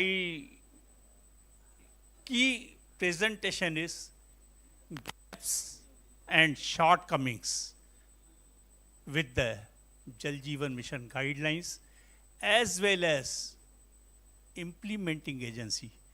Rather, I should say, these are the missing links. If these missing links could have been clarified while preparing the guidelines or with the later stage, with the directives issued by the ministry, or because water is a state subject. Okay? It is a responsibility of the state government to issue the appropriate directives in the spirit of implementation of Jal Jeevan Mission guidelines. Is it happened? It is a big question there. In the guidelines, most of the places, specifically technology-based, passing remarks are given, use this technology. Is it okay? Because guideline does not contain the details, even implementing agency does not have the knowledge and background. So here what I am talking, how the capacity building, what are the requirement of guidelines, and first of all, in-house capacity building modules could have been developed by the ministry in detail for each and every technology, so that implementing state nodal agencies should have come forward to ensure that implementation in the line of the Jal Jeevan Mission guidelines. So, lot of things I am going to talk here. So, in due course, once presentation is coming, the capacity building, I am putting one example because I have returned yesterday from the Amritsar where L&T is executing the 440 MLD plant. I had a discussion with the L&T people, Shah Consulting Engineers, as well as Chief Engineers. A detailed drawing was presented to me. Sir, this is our WTP and we are going to fill 82 tanks from here. If you are an engineer, because mostly municipal engineers are there, what is the problem facing once my scheme is commissioned, right? Once my scheme is commissioned, after 2 years, 3 years, what the message is coming from community or your operating staff? Sir, these tanks, the fag and tanks are not being filled. Is it right? I am right? This is happening. Anybody can give why this is happening? Can tell me if you are the person from the municipalities. And normally, because I have worked also with in the municipalities also there, one operating staff was, sir, we will put up some wall and we will divert the water. We make a zoning. But is it, when I have designed the system, my requirement was every tank will be to be filled simultaneously. Is it right? So, survey, planning and design is the key here. Nowadays, what the consultant do? Take the data on the Google Earth. They are not going for the survey, right? I have not got the levels. So, my personal studies on Google Earth, average variation found to be 20 meters in the level. Will you get the real-time results? No. Why you are to Google Earth? Google Earth is not an official documentation media system. Why not you are using Topo Sheet Survey of India? Latest Topo sheets are available on 1:2500 in digital form. That's it. Real-time data. If you know, you go for the drone survey nowadays.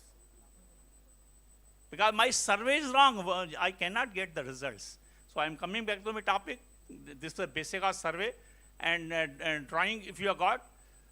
So I am coming to my topic, that what is the equitable pressure. Most of the persons using water james, epanate, loop, have they got the knowledge? What is the manual? How I have to prepare the data? How I have to enter the data?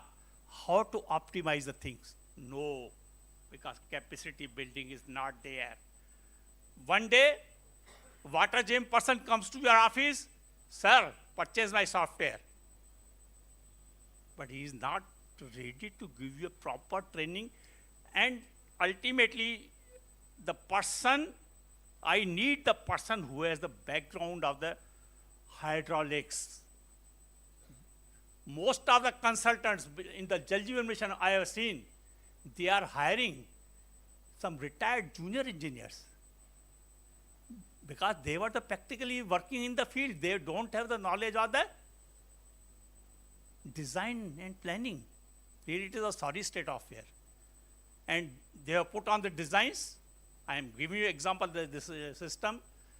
This design, when I checked and on the system, what is the basic velocity? What should be the minimum velocity? Can somebody tell me while designing the economical size of pumping main or gravity main? Anybody? Raise the hand. 0.6. 0.6 is the minimum word for the ultimate, for the present demand. So that is a lacking in the guideline. Right? You are designing the system on the ultimate water demand, as you have to run the system. So if I am designing even on 0.6, say 440 MLD, the present demand is 200 MLD. What will the velocity? Because you have fixed the diameter. Right? You have fixed the diameter.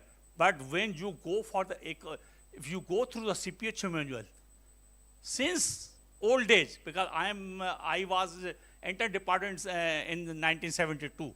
All the manuals I studied, even today new manual, economical size of pumping main, normally in between having the velocity of 0.9 to 1.5, 0.6 is a worst condition.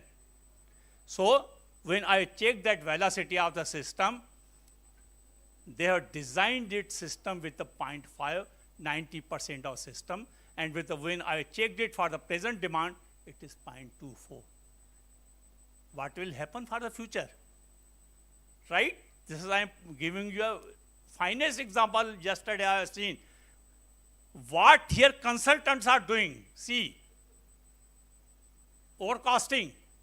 My Jal Jeevan Mission program, which was having outlay of the 360 lakh crores, now their demand is 11 plus 11 lakhs crore. This is an example, live example I am giving you. I have checked number of the water supply projects, because I am very much in. So optimization is the key. How? Because here economical size consists of capital cost, life cycle cost, O&M cost, maintenance cost, transport, because everything is there. So it's a life cycle approach. Right? So again, say Jal Jeevan Mission program, coming back was my president already, so I am talking here. Jal Jeevan Mission guidelines have some benchmarks. Say, I should supply a 55 LPCD of water to every household. This is a journal. They say plus, it is a plus word there. Of prescribed water quality. This is a major benchmark. Second benchmark is there. These schemes are to be managed and operated by the local communities, that is PRIs. PRI maybe whatever the water supply committee, SGH, whatever decided by the Gram Panchayat there. This is the key requirement for the O&M. And here I have never gone for the capacity building of the PRIs properly, because I don't have a module, because I have appointed a ISA.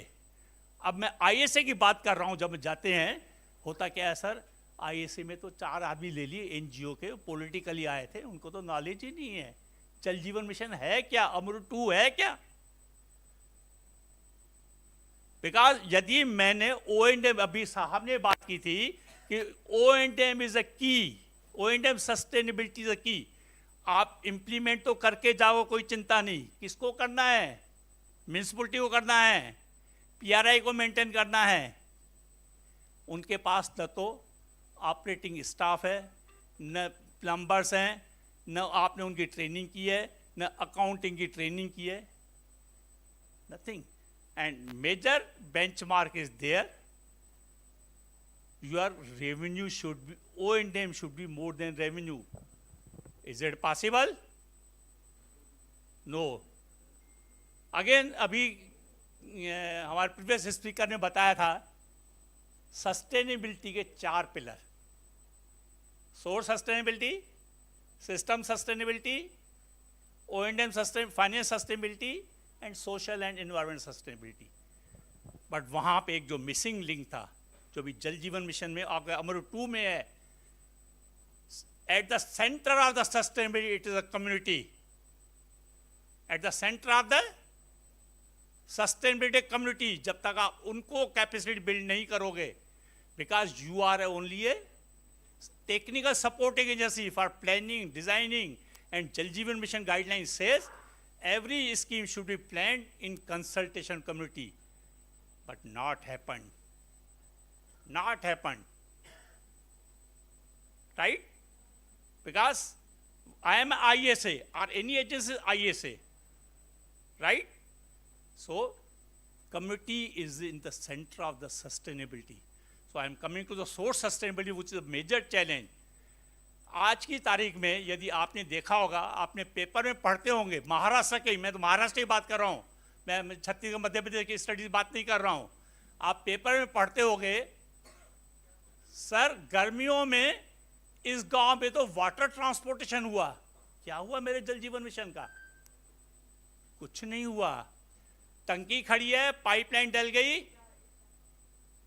Source में तो या तो पानी नहीं मिला तो उसकी water quality खराब है.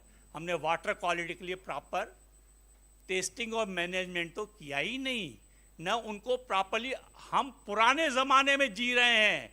अभी साहब खड़े हैं, नटराजन साहब, he is talking about excellent technology, necessary IoT system.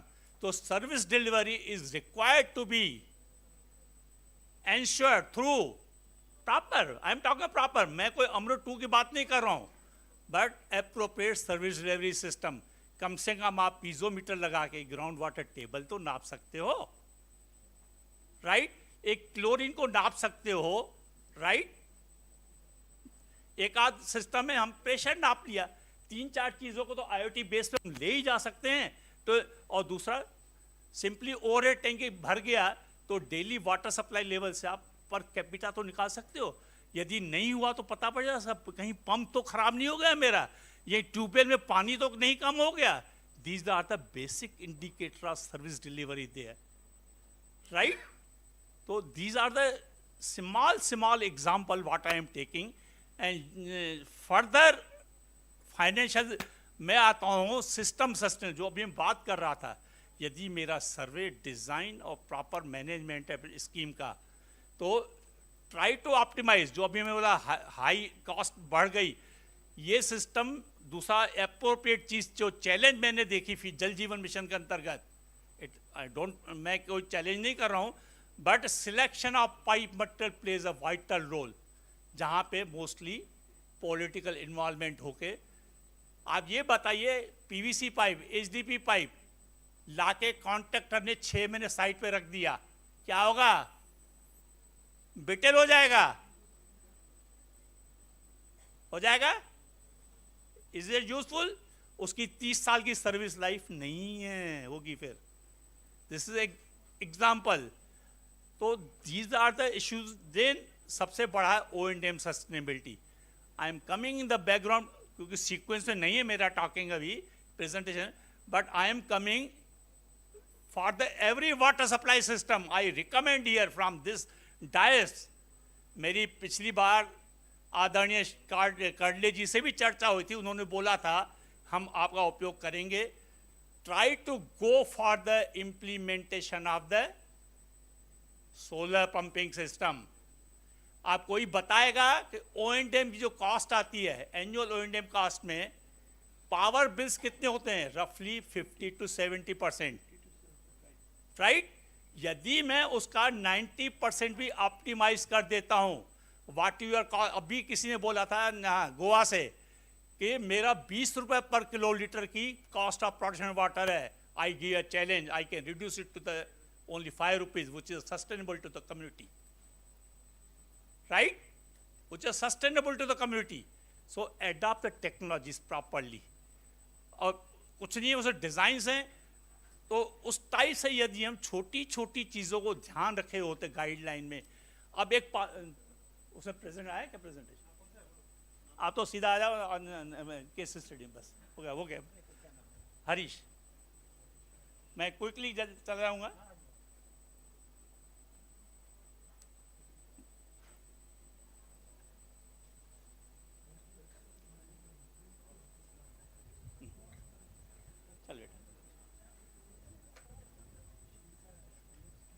मैं I will go run fast. Mostly चीजें डिस्कस कर ली है मैंने.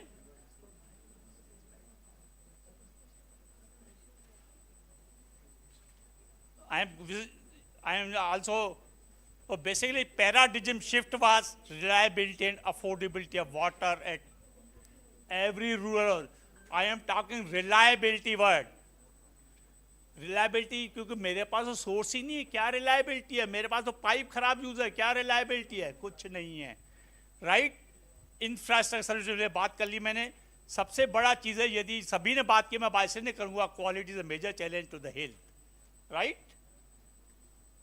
ओके. सो बेसिकली यदि आप देखो इंडिकेटर्स देखेंगे, क्या स्पेसिफिक, मैंने पहला ही पॉइंट लिया है, capacity building. This is the goal of the जल जीवन मिशन. अमृत 2 भी उसी पे ही चलता है. Right. Empowered governance, again community and in house engineers. Right. Is equal to safe, adequate and sustainable water for all. Right. या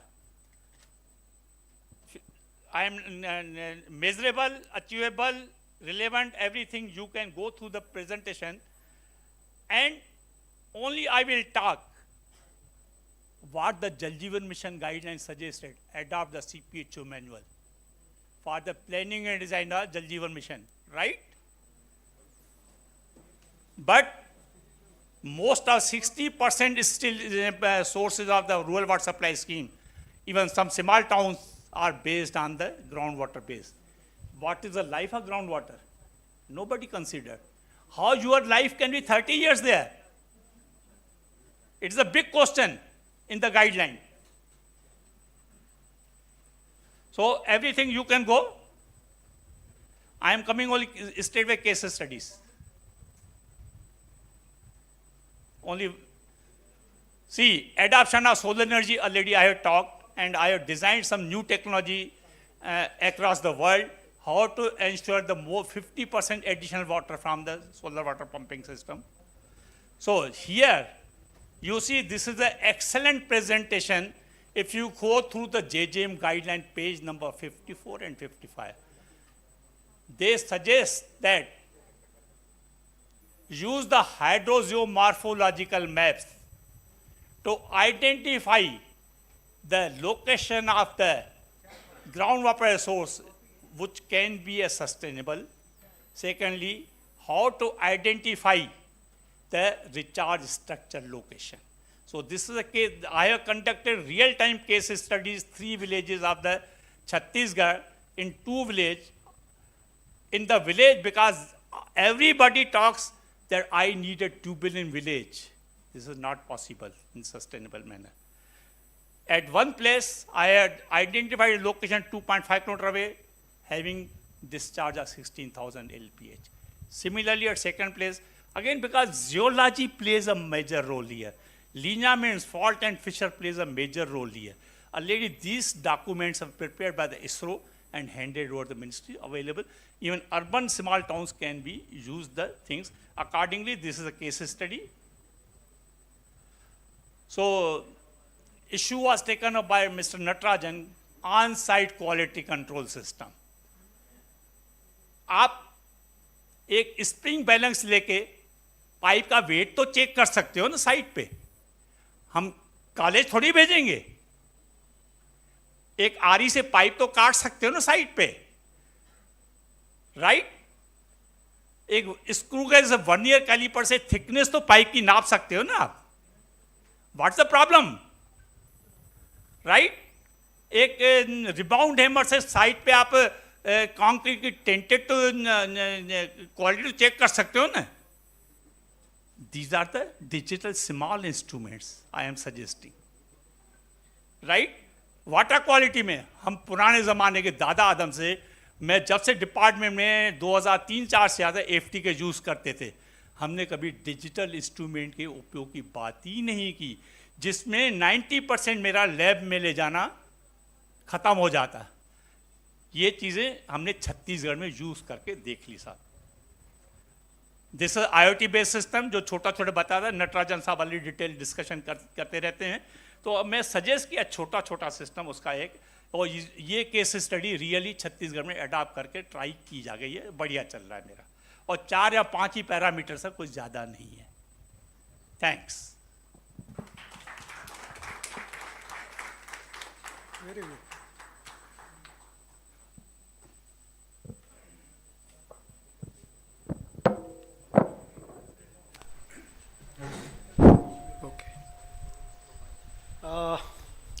Very good, Mr.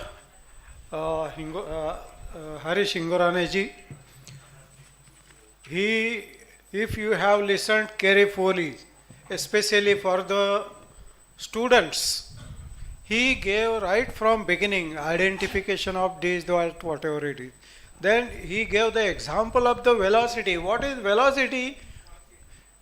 You must be knowing the Bernoulli's theorem. Pipe diameter, length, velocity and volume and this and that time, say for 10 meters per second or 20 meters per second. He remembers still, but it is your cup of tea tomorrow. Then he explained very much that community should be at the center, you know. So there are, as per some management practices, there is a one centralized control. So around that there are 7S. So like that he said, without that community or without headquarter or head office, you cannot do anything. So community has to be there. That's why for any activity, NGOs are there. So what they are doing? They keep the community at the center, right? So you have to be everybody. This water or climate change or this is everybody's responsibility. You should pledge today that hereafter I will try to cool the world, the planet. Another thing, he gave the examples 2-3 times. Guidelines. It is very important. Guidelines is the baseline. After that, you generate the codes for design, detail engineering, construction, operations like that. But guidelines are very important. You have to maintain the baseline. And at the end of that, also he explained the SMART, you know, the specific and all this. So specification is the last. You got my point? Am I right, Mr. So he started from the guideline up to the specification. Means you have to be specific, not here and there, accurately, not even 0.0111% difference. No, not accepted, because it is drinking water. Another thing, he gave very important point that about capacity building. So capacity building, this is the time for everybody has to build the capacity. Capacity building means what? And capacity utilization means what? If you are getting 100 out of 100 marks, say 80% you are getting. So you have to develop your capacity by 20%. Okay? So whatever you don't know, that you have to understand, and you have to know and understand. Okay, this is your exam. Then what after that? You have to utilize that capacity. Otherwise, if you don't utilize, we are not going to achieve the desired result at, in 2047 of Vikasit Bharat. And water is very important. After 10-20 years, the situation is going to be very difficult. I am not using any other word. So you have to start today and pledge today. Now,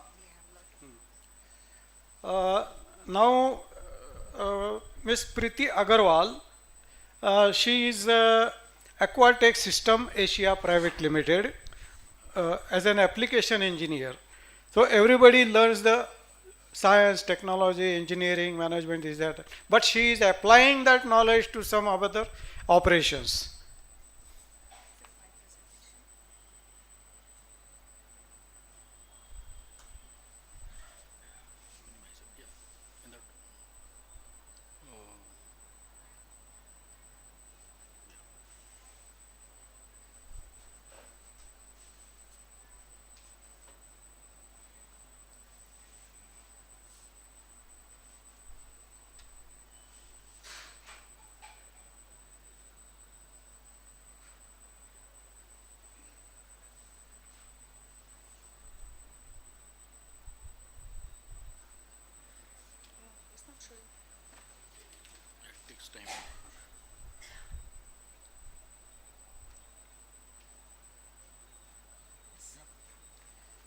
Namaste, myself Preeti.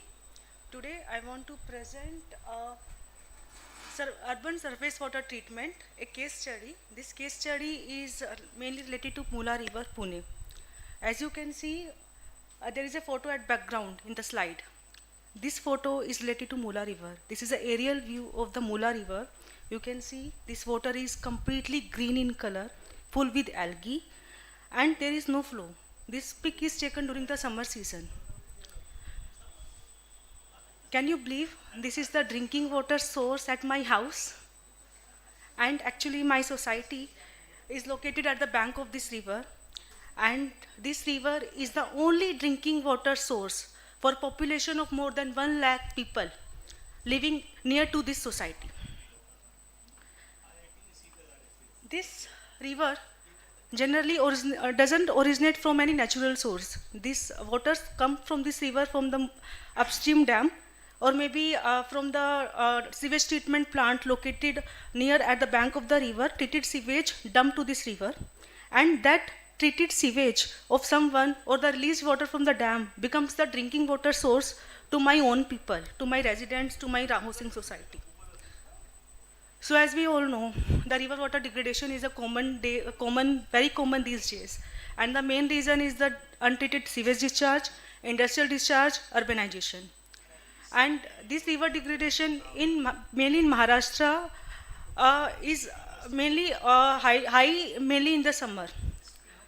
And in the Mula River, during my case study, I observed during the peak summer high BOD level, mainly from 8 ppm to 55 ppm, high COD varying from 28 ppm to 160 ppm, presence of nitrogen, presence of phosphorus, presence of algae, presence of larvae, etc. And this water actually not suitable for even bathing purpose, drinking purpose, and recreational uses.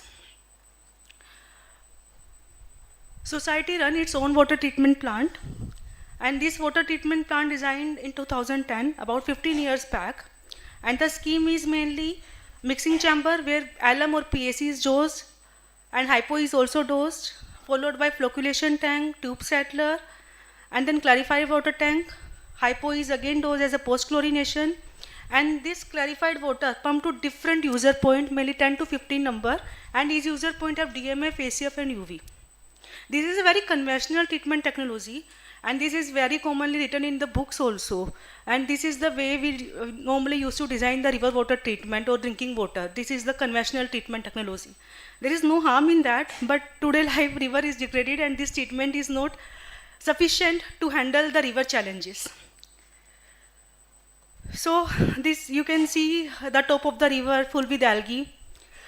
Here in this peak you can see a larva. This larva known as the midgay larva or bloodworm. About 1.5 years back, in my society, residents observed this larva at their tap water.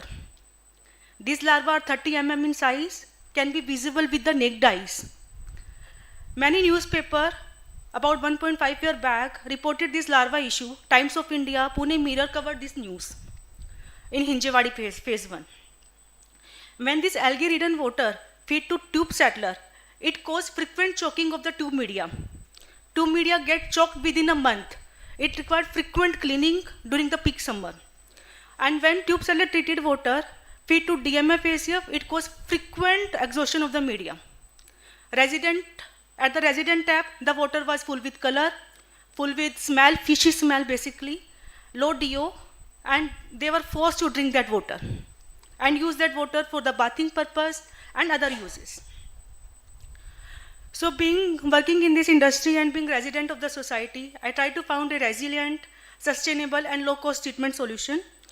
So I have thought of starting a MBBR pilot plant. This MBBR treatment unit is also listed in the CPHO manual, table 8.2. Table 8.2 also describes the treatment of the river water when the river water BOD is more than 50 ppm. MBBR unit is described in that manual. And one more unit, BAC, biological activated carbon, is also defined. So because the river water was having variable BOD, so I have decided to go with the MBBR technology. I have started this pilot plant. Here, this is the feed water, this is the feed pump. This pilot started with 2 LPH pump. Initially, I started this pilot plant with 3 stages with total retention of 5 hours. But after 40 days of trial run, I have removed the 3rd stage and it ran for 2 stages with approximately 3.5 hours of retention. For the mixing purpose, I have used the air pump that we used in house for the fish pond. That's a fish aquarium pond I have used. And sufficient air was supplied to ensure that media remain in circulation. And this pilot I ran for approximately 72 days. Media for this pilot plant was supplied by Ms. Kultek. In this entire study, I have not used any chemical like DAP, urea, nutrient, nothing was used. Even for nutrient, for the culture was not used. This river throughout the year was observed with E. coli contamination.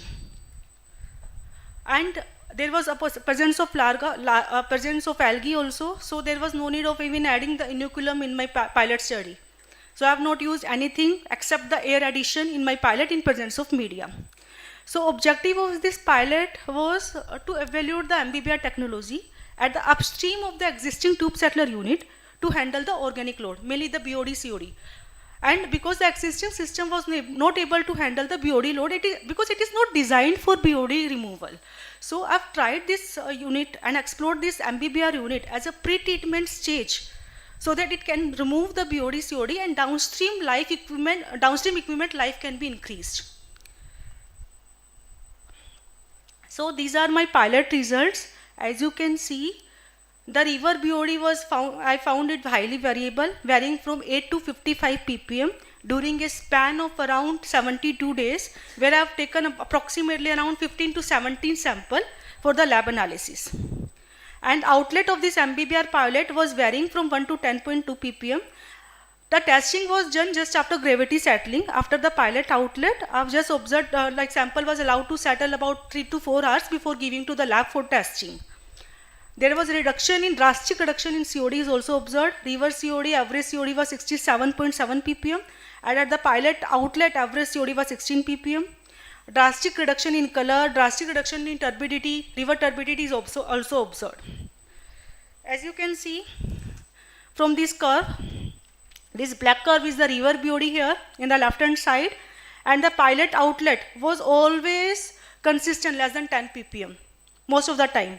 That is again without adding any chemical, just by bubbling air from in the water, and nothing was added. That is the main objective, because I wanted to evaluate a low cost treatment without adding anything, because here is readily available. Chemical, give me the cost. So same trend was observed for the COD.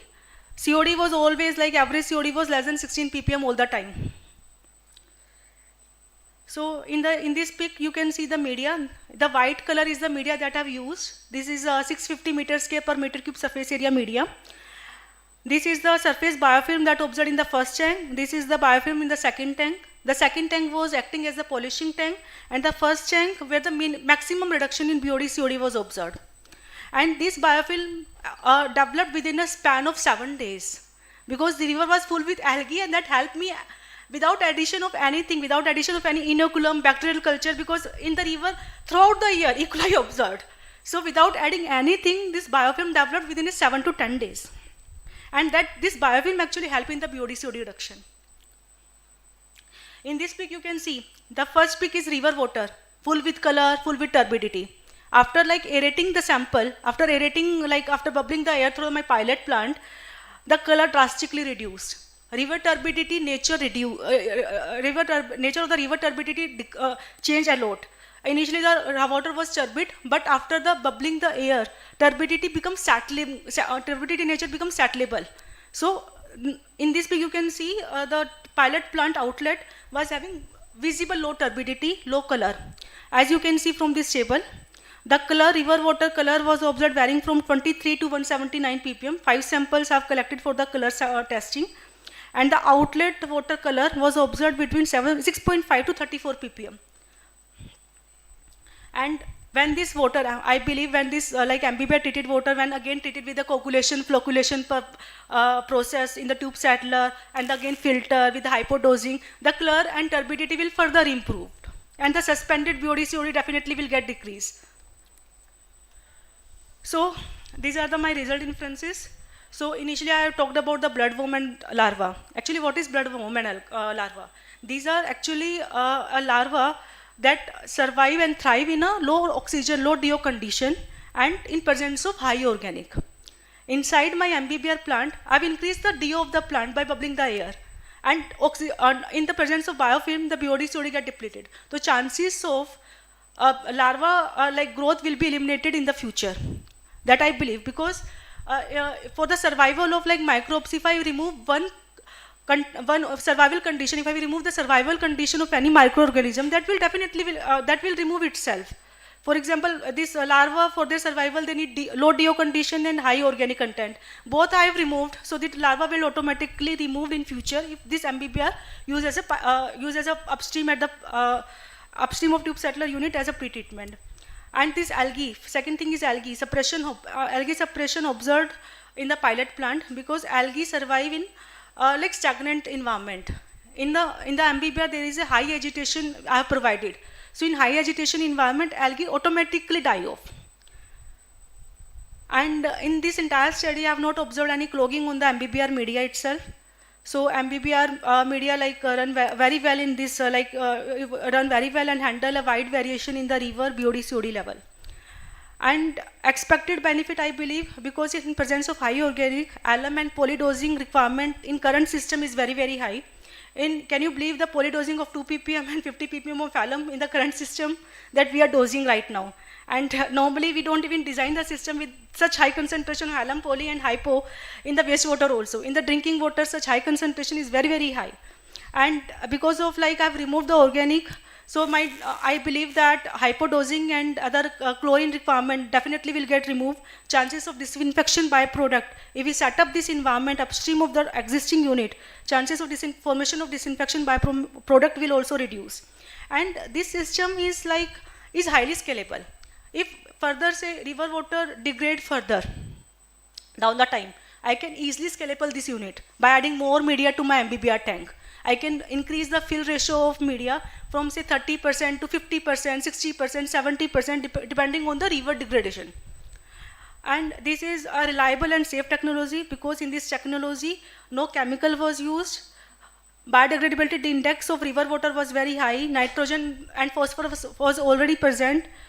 Presence of algae was indicator of the presence of the nutrient. So there was there was no need of adding any chemical in the complete treatment.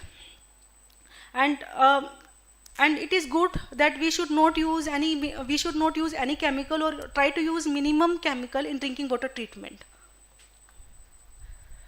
So as we know, in the Maharashtra, all the river face many seasonal variation. So in monsoon, the river has very good flow condition, and this problem that I have explained you, this problem is mainly 6 to 7 months in a year. 5 months river condition is very, very, very good. So what could be done? So I believe this unit, MBBR unit, should be there upstream of tube settler, and this unit can work as an equalization mode during monsoon period. And instead of bypassing this unit as the manual suggests, we can run this unit as a equalization mode, because bypassing water body is not a suggestible idea, because it will become again breeding ground for mosquitoes. And or we can reduce the aeration tank blower frequency and to save the energy. And during dry season, definitely it will help in reducing the organic loads and biofilm formation. So this is my proposed solution. In the existing unit, I suggest putting MBBR unit, and currently the sludge and all the backwards phase of DMF ACF is like is went to the river without any treatment. So this waste can be recycled back. And I suggest also UF, because this river is full of like pathogens. So to remove the pathogens, because this water will be used for housing purpose and household uses, so UF should be installed to remove the pathogen load. And because this is an open water body, open source water body, there may be chances of industrial contamination that I have not checked in the lab about. But this ozonator can be installed at downstream of the UF to remove the recalcitrant COD. If the recalcitrant COD is present, because this MBBR pilot can remove the COD that is biological in nature. Recalcitrant COD with biological method we can't remove, but if it is present in future, if detected, we can explore the ozonation. All these suggestions I have submitted to my housing society, and housing society is right now under evaluation of this technology. So I draw this conclusion as this is an ideal treatment if the water is rich in algae, and is a very low cost effective solution, and it perform very good performance in the variable river condition, and without adding any chemical. Yes, we can treat our dirty river water or dirty surface water for the drinking use, and this technology is highly scalable. And for this, I would like to thank my housing society who funded me for this pilot study, and my housing staff who operated this pilot study. Thank you.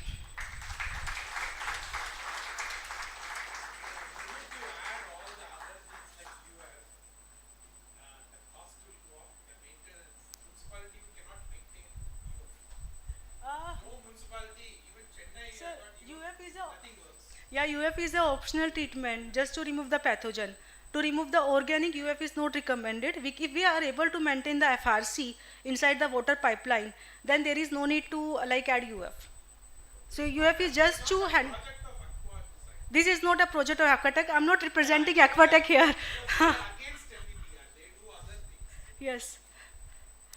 So this is my own case study, and I'm not representing my company here. Yes. My thoughts went to the company. I know them, and I visited their facility also in USA. And they do a different. They do. MBBR is based on media. Yes. The media is very low-end players are doing. Yes, sir. Many are coming from China, so continuity is very dangerous. Yes. Many are coming from. In Chennai, we have used MBBR quite a lot. Now we are changing over to MBR. Sir, the point here is our books doesn't suggest like this type of treatment. Practically very correct. Yes. But minute you add all the other things, the cost goes up. Sir, the thing is like if what happened if like hypodosing like degrade over the time, and what happened if the stock get exhausted. So what about the health of the people? Because this housing society have the school, the children are drinking this water, not only for the drinking purpose. Yes, for drinking purpose, every house have UF and RO. But what about like utensil cleaning, cloth cleaning, bathing purpose, brushing purpose, because the kids are also using this water. So that's why I recommend UF, because every time I can't put, if like my hypostock get exhausted, what will happen? So it will impact the human health. And this river is source of E. coli and lot of bloodworm, bidge larva. That's why UF is just a tool to remove the pathogens. So otherwise the housing society takes the guarantee of maintaining the FRC. As long as they are taking the guarantee and they are taking the charge of maintaining the stock and they are very careful about it, then there is no need of UF. Otherwise UF is suggested. Thank you. Thank you.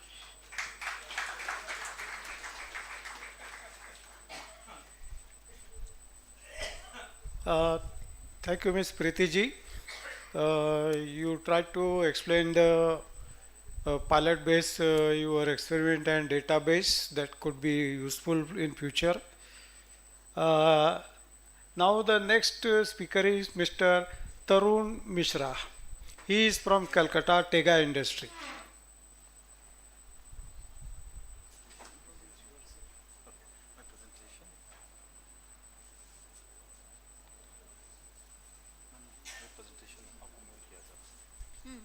State.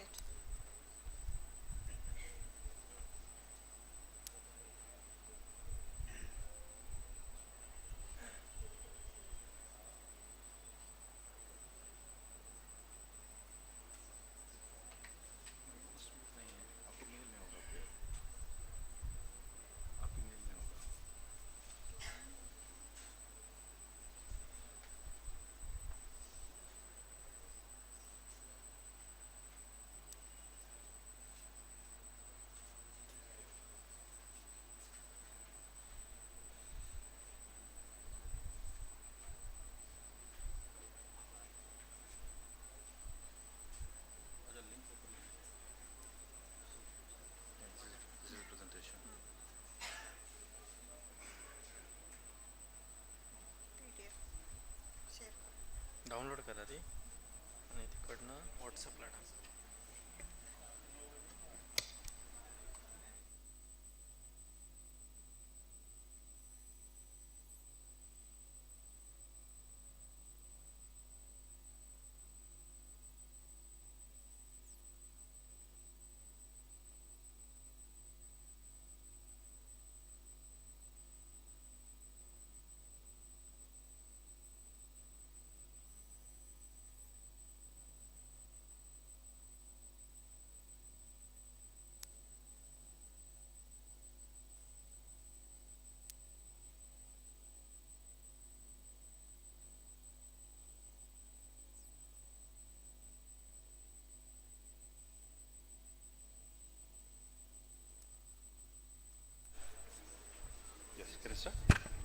Good evening, everyone. I am Tarun Mishra. First of all, thank you, ma'am, for inviting me in this first summit. I will say before the start, my chairman and the founder of the Tega industry and Dr. Cardile thoughts match very much. Well, they thought about that, how to improve the work, how to generate a futuristic water treatment plant as well as reduce the water losses. MMECO as a company started 34 years ago. We initially started as a Munters. They are the pioneer into the water treatment products, especially for the sedimentation part.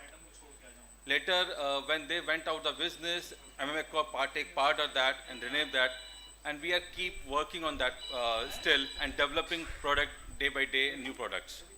MMECO started in two works, focusedly for one is a cooling tower, drift, cooling towers, films for reducing the water losses as the cool down the water. That will help the cooling tower to work efficiently. Second part is that they work for the sedimentation part where they are preparing and manufacturing tube settler media. We have facility in Gurgaon where they produce PVC, CPVC, WRS certified drinking water application, multiple tube settlers. There is multiple types of tube settler available in the market. We are, if we working, we can say we are producing a pioneer in that business. We are producing right now for the hexagon chevron at the square because that will provide the maximum optimal good hydraulic ratio and and optimal flow efficiency. Down the time frame, Ameco has developed multiple types of the models in terms of the tube settler media based on the application to application. We have drinking waters applicable tube settler media as well as recently developed especially for the STPs, which has the high diameter which can easily sustain that. If I say conventional to tube settler media, they provide the highest advantage because the settling area increased that much, and the operational benefits, since PVC as a CPVC and we have PP also, so that can sustain into the water system more than 20 years. And we have so many running plants right now where they are using our medias from more than 20-year time frame.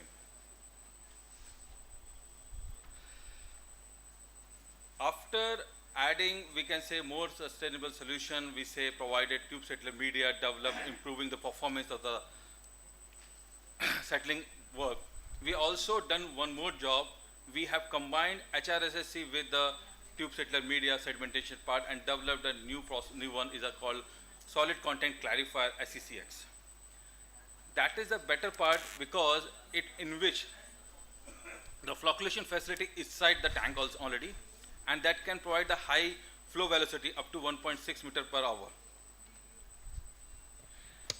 Since you can capture the high flow velocity, you can also, I can say, get the higher flow or the reducing the area.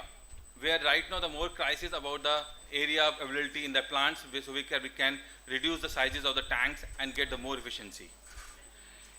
With the help of tube settler media in the solid content clarifier, we get the load in we can get max. We can also improve, we can see that we have reports, studies, multiple plant where we have seen the TSS load increases. It's a very small snapshot about the performance analytics about the SCCX over the space reductions, cost saving, flow rate, and TSS handling. We can say that we have a reliability enhancement happens because we have developed multiple projects in that where we can 10 hours. And as Mrs. Cardley mentioned in the morning, we have the civil structure available right now from last for 30 or 40 years, but they are not able to match the requirement what is the current population rate. It requires augmentation work. So I'm sharing you a very good example where we have done a Sakshi Water Works, which is a JUSCO in Jamshedpur, a small town, where we have done the very good augmentation job for the drinking water application. They were having old structure for more than 35 years, and the old water system is not able to match or match the current urban population requirement. So we have our team not only just do the augmentation, we do the operational condition enhancement. As sir mentioned in the talk already, for the operational point of view, we do the civil structure strength. We have our own team for do the structural analysis as well as the strength analysis of the bottom support we are keeping, and then we do the enhancement. Currently, I can say we have increased their 75 MLT plant to 90 MLT plant, which is working efficiently from last 3 years time frame, and we are achieving the requirement. They have 2 tanks of 33.5 meter and 41.5 meter. We able to successfully do the augmentation, increase the capacity, and able to handle their turbidity and the peak time frame also. So this is a snapshot about the conventional clarifier over the SCCX, how we can increase the capacity as well as maintaining that if we talk about the augmentation part, without changing the civil structure, we can get as per the current requirement, we can capture that. The requirement of as well as we can reduce the TSS part. Since we are working majorly into the clarified part, so our more expertise into sedimentation only. We working from in the sedimentation area from last 30 years, and I can say Dr. Cardele and our Chairman Monka has worked together in multiple aspects to understand that how we can work, how we can improve the efficiency of the water system without changing the civil structure. Thank you very much. Thanks a lot.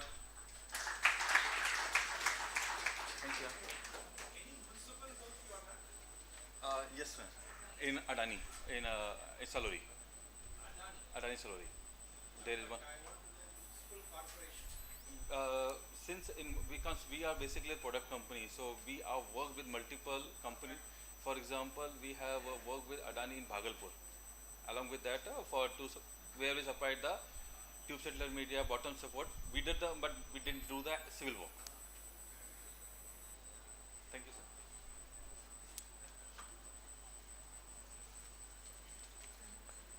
sir. Thank you, Mr. Tarun Misraji. You gave very useful information regarding the tube settler and other things like that. So here, this panel participants' lectures or speakers are over now. Over to the next panel. Thank you, sir, for chairing the session, and thank you all the speakers spoken very well, touching various aspects of water, and I request Chandrakant Mohikar sir kindly felicitate all the speakers.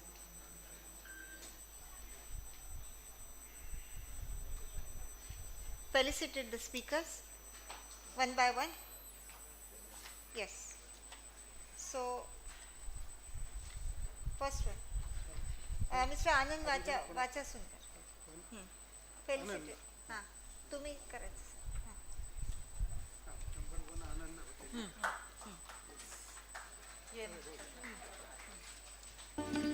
Claps, please.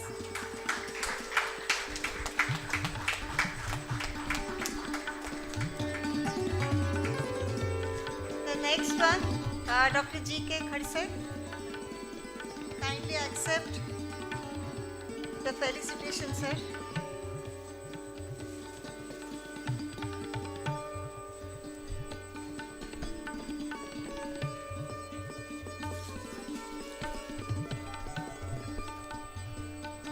Next speaker, Mr. Harish Hingorani, sir. Dr. Khadse. Claps, please.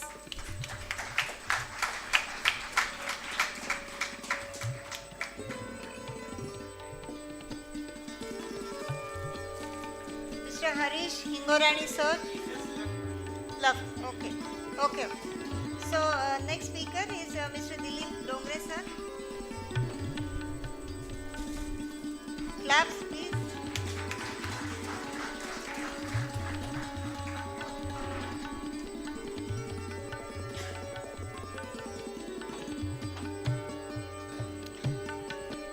Let me ask any one of the speakers, have you read what I have written?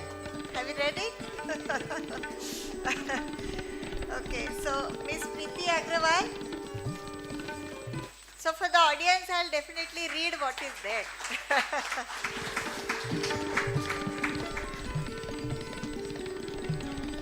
Yes, Mr. Tarun Mishra. Thank you for coming here for a very long journey you had, and they came very early morning from Calcutta, and they attended everything, they gave their presentation, doing it very properly. Thank you everyone. When is Saumik? Okay. Oh, I see. So these people are from Aqua. It's a very big company in West Bengal. So thank you so much. And do you want me to read what is there? Yeah? Just show me one. Okay. Nigander, don't need to come. So the award of appreciation for the participation in first National Summit, Building Climate Change, Resilience through Sustainable Water System India. Now what is written there, this token of appreciation is dedicated to the services rendered in the water sector, climate change, public health, and providing sustainable solutions for generations to come. We salute your relentless efforts, hard work, and dedication. The wealth of knowledge that you have gained should be honored and preserved by the generations ahead. That would encourage them to make a positive change in our society. So, in the profound and loving memory of our founders, Dr. Jane Kardile and Shirish Kardile, we have honored our speakers. Thank you so much. So, I request everybody, sir, please take your seat. And a very interesting discussion on a very interesting topic. Yes, sir.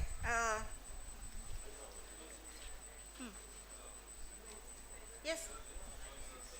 So, Mr. Dr. Manish Deshmukh would like to jot down something on some important points he has gathered. So, he wants to say something. Each and every summit or the conference should have some outputs, not in the form of presentations and the memories in the paper. Here I proposed something for the betterment of the Maharashtra, India, and the economy.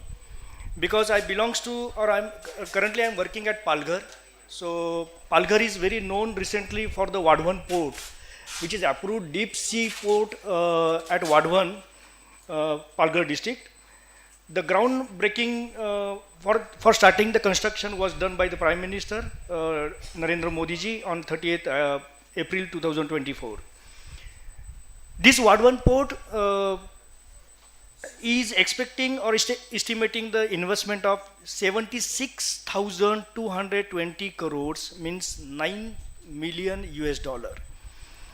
It is the dream project for Government of India as well as world is looking at this project, where 74% of the stake is from the JNPT and the Maharashtra Maritime Board have a 26% of the stake with the public partnership. Now, why I am here? Because this involved reclaiming 3,500 acre from the sea, and it is expected that what is the position there? The natural water depth is 20 meter at 10 kilometer and 15 kilometer closer to the port. What is expected? It is expected that after finishing the this port construction, approximately 40,000 to 50,000 trucks will come and go out and come to the port.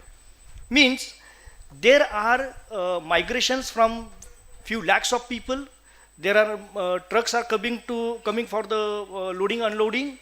So whatever the government of Maharashtra and government of India is planning for the water, providing the water for the drinking purpose and for the using purpose. So I request Dr. Kardile Madam, under her leadership and the mentorship of Dr. Shrikanta Panigrahi, we will form a team of experts, those who are already here presented their work, and we will prepare our own plan and we will guide the government of Maharashtra and support them to build up such a good plan. Because whatever the work you have presented, it is on the established projects. Whatever the mistake we have done, you have suggested to reconstruct it or redesign it.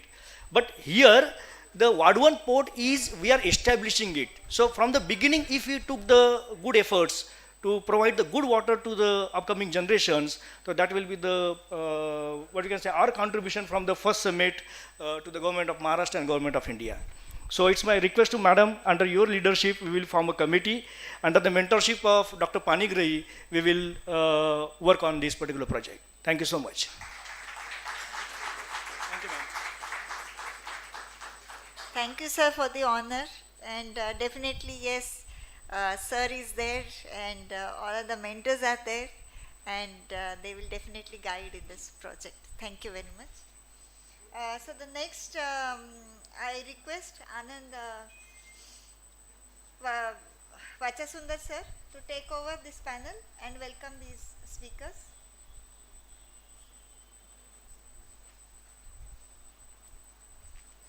Now we are entering into the one important panel discussions. That is panel number 4, securing industrial water sustainability through innovation and compliance. And very interesting speakers are Mr. Sudeep Nigam, Director Surreal Solutions. I request him to come on and take his chair. And Mr. Charaute, Environmental and Engineering Services, Indore. Please come on dais. Thank you very much.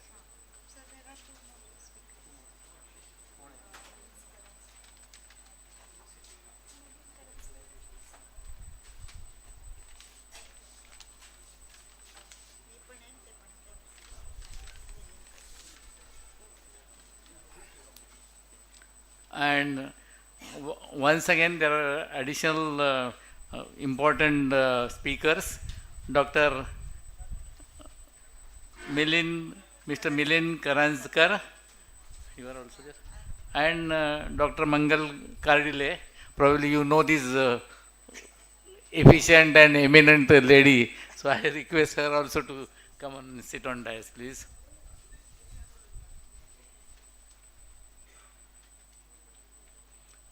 Milin Karadkar, please.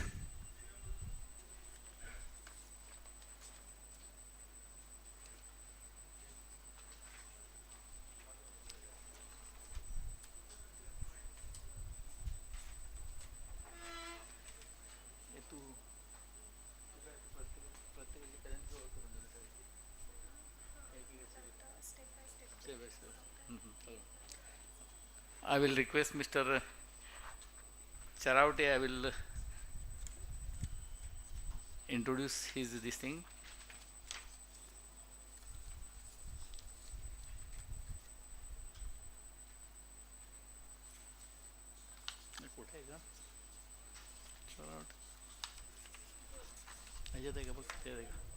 तेरा number त्याच्यात बघ ना जरा.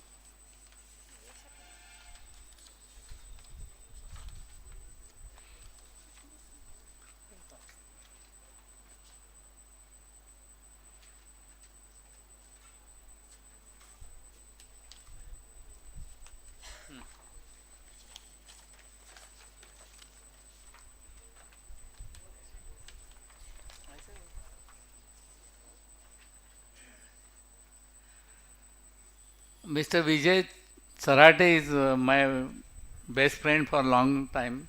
He is BE Civil and MTech Environmental from SGS IT's Indore. Environmental Engineering Services. Expertise in smart, eco-friendly practices in water and wastewater management. Started career in environmental engineering at this age of 22, and presently also is young, quite young. He is also he is also 22 now. Served in Voltas Limited, Water Pollution Control Division, Mumbai. Joined as a graduate management trainee and rolled steel projects in charge North India till 1983. He started environmental engineering services in 1986 and served in Hindustan Door Oliver Limited, Mumbai also 1983-85. Started his own firm in 1985, named Messrs. Environmental and Engineering Services as consultants, and ZIC, Turkey, Water, Sewerage and Industrial Wastewater Treatment Specialist, and skid mounted ready to use plug and play environmental suppliers. He is having lot of institutional memberships, life member of Institute of Engineers, life member of IWW, etc. So he is a big dignitary and we are very lucky to have him here. I request him to present his thoughts.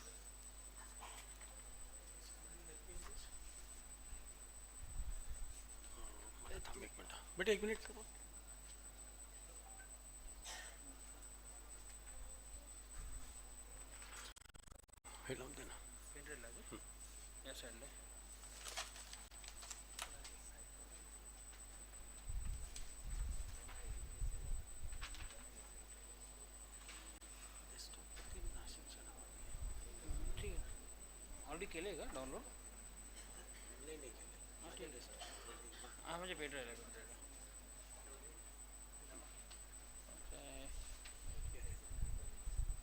विजय नाव आहे का विजय विजय विजय काय ना folder आहे का हां folder करू आपण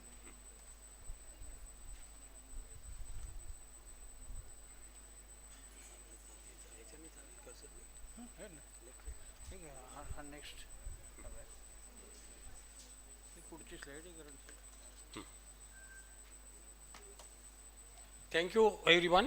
It's my great pleasure to be here amongst you all, and I'll thank you Mr. Cordele to invite me and give me this opportunity. First of all, I'll wish you all Shubh Navaratri.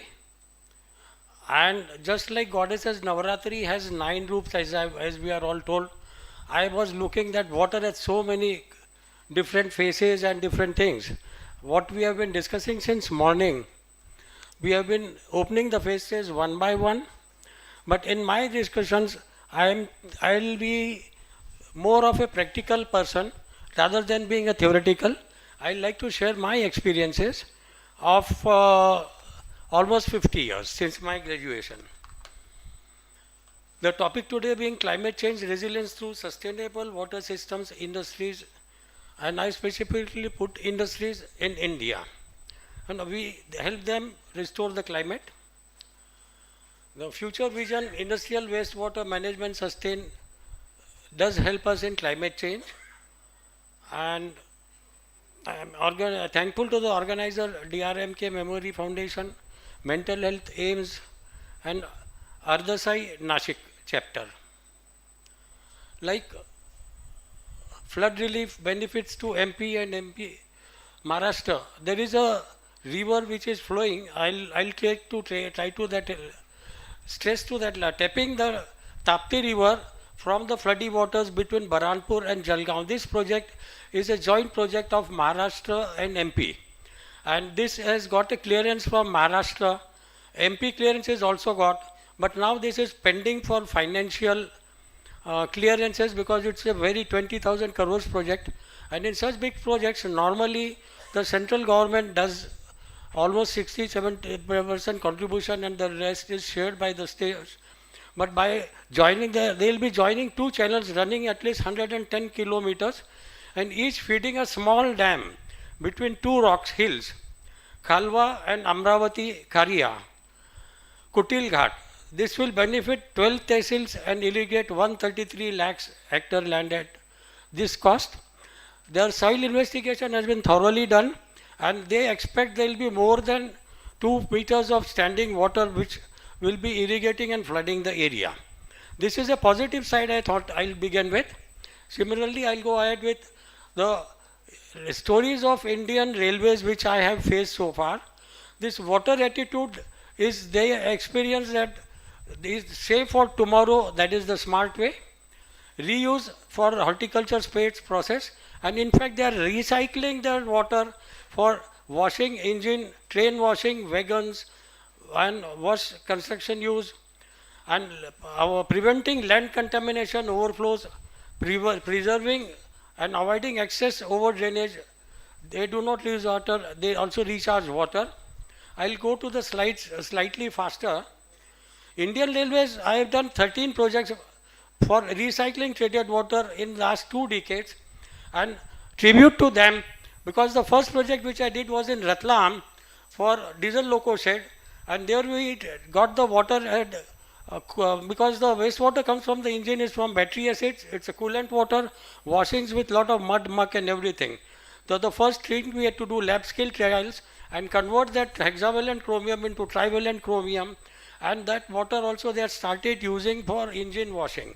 100% recycled water, and there we had avoided treatment by sand filter and carbon filter. It was just a physical, biological treatment in which physical removal of all grit, gas and oil.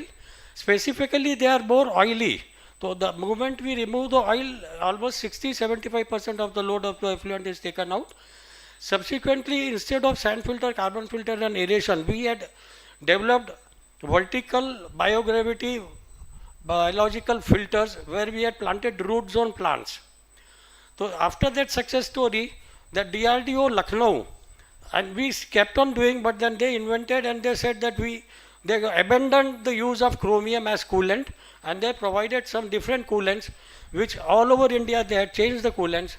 And believe me, since their next projects they have constructed overhead tanks, saying that we pump this treated water to the top of the tank, and there they feed by gravity for all washings. And I think you have all seen, and nobody will be surprised, that this, as of date, has technology gone to all railway stations. The trains you board, the trains you descend, they are very dirty, they are treated by the water, they are washed by the water, and that water is recycled 100% for rewashing again. So in that way they are saving 70 to 80% of fresh water, and they are preventing pollution to the next generations. This is one more story of a solvent plant, refinery plant. This is a very old plant when there were various solvent plants, but we constructed, and the front side you see a long tank of a low depth. That is an oil water separator. After having constructed this plant, one fine day they rang me up, your oil water separator is almost full of layers of oil. I went and found that there was almost 20 inches of oil of layer. So what that earlier they used to do is that the whole water, the batch had failed. After the batch had failed, they used to drain the water to the nala nearby and waste it, and which used to go the flood. But then this oil, which was trapped in this oil water separator, was recycled and reused, and that's how they gained it. This is the next photograph. What I'm saying is of an oil water separator for Indian Railways. This is the total small system in which you see the green leaves. These are the filters. The treated water after physical treatment and chemical treatment is put into this vertical gas filter, and I'll tell you that there is the glittering shine on the water because it passes through the layers of the media, and we put small sand media, pebbles, and grow these plants. This is known as the water body plants. So when it trickles down, it passes through the stones. So it forms a layer on the stones, and that slimy layer is a biofilm, and the aeration pockets, the dead pockets and the voids, they act as aeration. So the BOD is reduced, the smell is reduced, and the water gets a sparkle tinkle. This is the oil skimmer, which is an automatic oil skimmer. Normally most of you would have seen this is a belt oil skimmer, because there is a lot of oil. You can see the color. This skims up oil and brings up to the level of, there is a drum kept on the left hand side. So this automatically fills in the drum. So it is a clean process, and it recovers almost 80 to 90% of oil. This is another picture of the same oil skimmer, another view. And this is another plant of Indian Institute of Management in Indore, which we had done. This was a total barren land, and there was no grove. The only construction was that hostels were also under construction. This plant we have built almost and for 200 KLD capacity. Subsequently, they have increased this into 3 phases. But after that, we have grown all plants everywhere, and that is, this water is the best bioorganic fertilizer. So the plantations are more green in command. This is, I tried to give a picture of the biogravity filters, and where we call this as Kardali plants in Marathi, I think. But they prescribe, and they are flowering plants. So they enhance the beautification of the treatment plant. And the next plant I am trying to show is, we have developed the next plant as a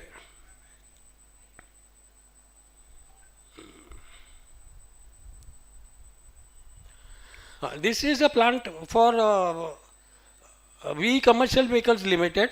Now what happens is, we say about the things, so this was the plant where we were instrumental to help them since the beginning. So while choosing the technical part, the process, the raw materials, the chemicals, the paint or whatever they be using, they had consulted us.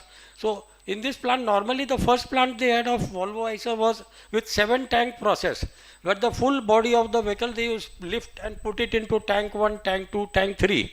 But in this case, they have put a paint shop with filters on the ground and supported on the jali, so that there is a negative suction. They keep the pressurized this thing, and with negative suction the filters are attached on the papers what they keep, filter papers, and that goes as a solid waste with a good calorific value, and it is sold to rather this cement plants where it has a good calorific value. So the hazardous waste is also taken care of. So what I would want to point out here is, it is not at the end of the pipe the treatment or the pollution attraction or whatever we would want. It is from the start, the concept from the word go, it has to be taken now. The advantages of the plant, then we have done some automations of the plant. Like the whole plant is operated without a manpower. So what happens is that aeration tank, we can always do one switch over from a timer switch to pump A to pump B. Similarly, pumps also we can operate with low level and high level. But from aeration tank, we have started taking DO levels and operating the DO levels on the blower. So if we want, we can select that the blower should switch off at 4 DO level. Then it will not work. Then it will switch again when the DO level drops to 2 or 2.5. So that way, we are saving the energy, we are saving the conservation, and we are achieving the results what we get.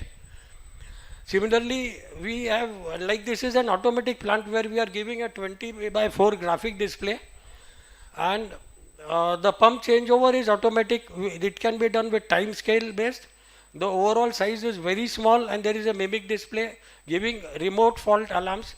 The communication port RS480, 485 is also there. There is an inbuilt hooter for any problems. Inbuilt incomer MCB is also there for repair maintenance. Then there are inbuilt fans and blowers, louvers, so that the panel temperature doesn't rise up. It is on auto manual mode. If the problem comes, you can switch it on to manual mode, attend the problem, and then put it back to the manual mode. The motor protection is there. There are flow indicators, time totalizers, operating hours. Because these days we have found that the operators are not sincere. They do not operate the plant religiously as we want it, and then they have excuses to be given. But with this, we also have a password protection so that nobody can pay or hamper with this. Now finally what is happening is the water which we have treated, we have been using for horticulture. Then the phase changed. Then we came to the use for selected items. But now we have gone, we have built at least a couple of plants where zero liquid discharge is there. And this is the requirement of Pollution Control Board as of date, that no water should, not a drop of water should go out of the factory. But maintaining green belt and expanding the factory, like in the case of Volvo Eicher Motors, which we started almost 35-40 years back, they have expanded in 3-4 times. All first effluent treatment plant they constructed and fed it to green belt. The whole rocky area was converted into deep jungle. You should not see the factory. But subsequently, as the expansion grew, the tree jungle was cut and concrete jungle took its place. So there was no space for us to give the water. So we started getting zero discharge. The users, or I'll say the client and their employees, were not wanting to touch the sewer or ask us to permit the sewage water to go into their production. Finally, we took 2 effluent streams, 1 effluent stream and a sewage stream. So what happened is the effluent, they started, we got problem because there is not consistency in the raw effluent characteristics which we are receiving for the treatment. But the sewage is almost consistency. So sewage treatment plant we could commission first, and they are almost using 200 plus KL of water, say 200 to 300 KL of water per day into their process. Now into their process, I'm underlining is people would say drinking water or whatever, but then let me tell you it is money for them, because if the water has any problem, in case the paint is faulty, in case the vehicles are not properly, shining is not there, paint is not there, or doesn't lay up, so they religiously run this plant, they maintain this plant. So it is the ownership which I would like to stress, which is more important for running any treatment plant, for running any facility. You cannot sub-delegate the things to anybody else, but then you have to maintain it. And this picture, what is happening is, once we want to recycle the water, the treated water, like everybody else does, we have to give a RO system. At the end of it, pressure sand filter, and RO system. But after, what happens is the dissolved salt, TDS, is accumulated and its concentration is too high. For us to dispose that water is very, very costly. In that case, people have suggested very, very costly units for evaporating at a high temperature. But we have procured this red one colored, is a gas-fired evaporator. This operates at 3,000 liters per hour, 5,000 liters per hour. So the TDS is evaporated and it is the quantity is very less, but then this has to go as an hazardous waste to the facilitator. And this is one more, the same bus body manufacturing unit plant. And now this is a prefabricated skid mounted plug and play sewage treatment plants. In many cities or colonies, what we do is, they do not have a plant like we have been discussing. Instead of a common treatment plant, if we could have satellite types of colonies or treatment plant, so this type of system could be going and it can be constructed. Many people are doing this. And this is an automatic sewage treatment plant operation, which I think I would like to show. This is a Punasa, we have a tidal water power project where they are producing electricity from water stored in a dam.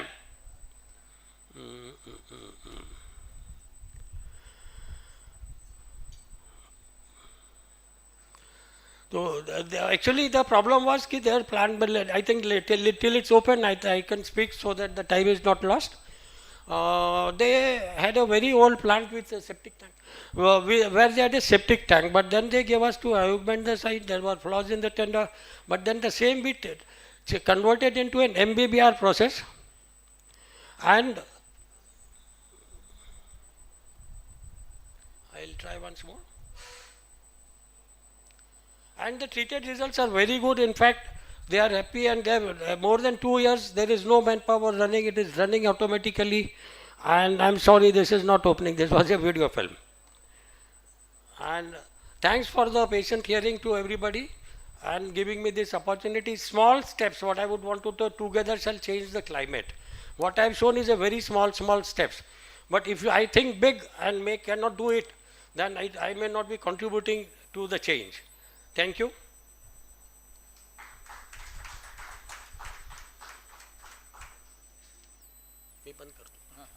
Thank you very much, Mr. Charate. He has told all the success stories, and we get encouraged by hearing that and listening that, because they are all factual things. He has indicated that Indian Railways 100% recycling water surface successfully. 70 to 80% fresh water is saved because of that, and that is great.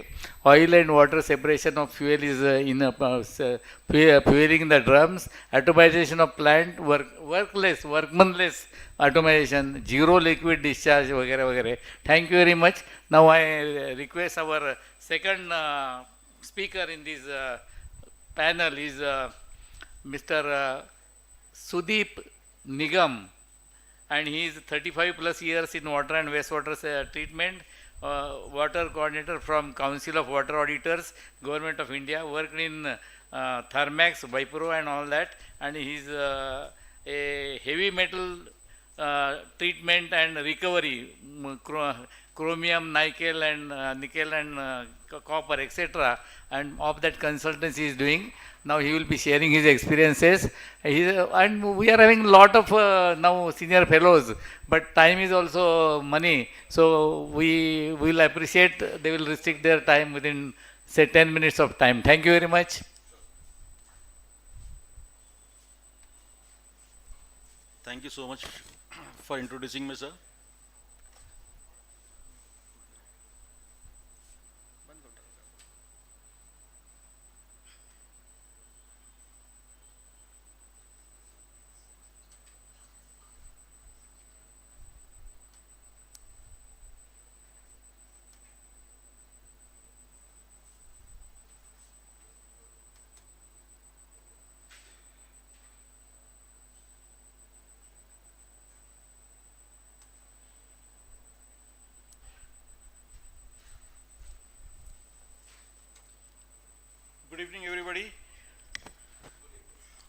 Sir, I'll start from the basics.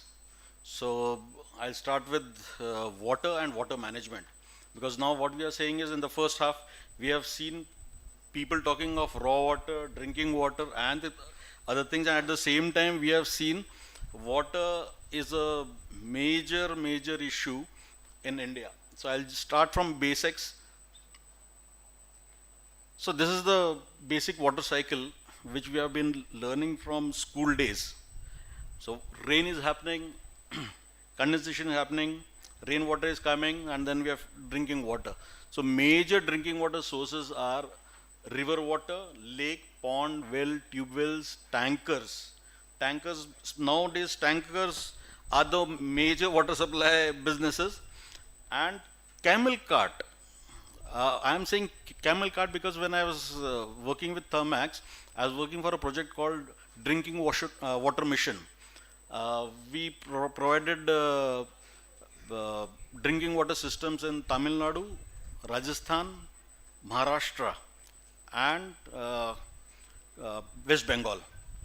So camel cart because I used to be posted in a place called Junjunu, known for Bits Pilani, wherein I have seen one girl traveling 14 kilometers only to fetch a drinking water pot. So that has moved me a lot.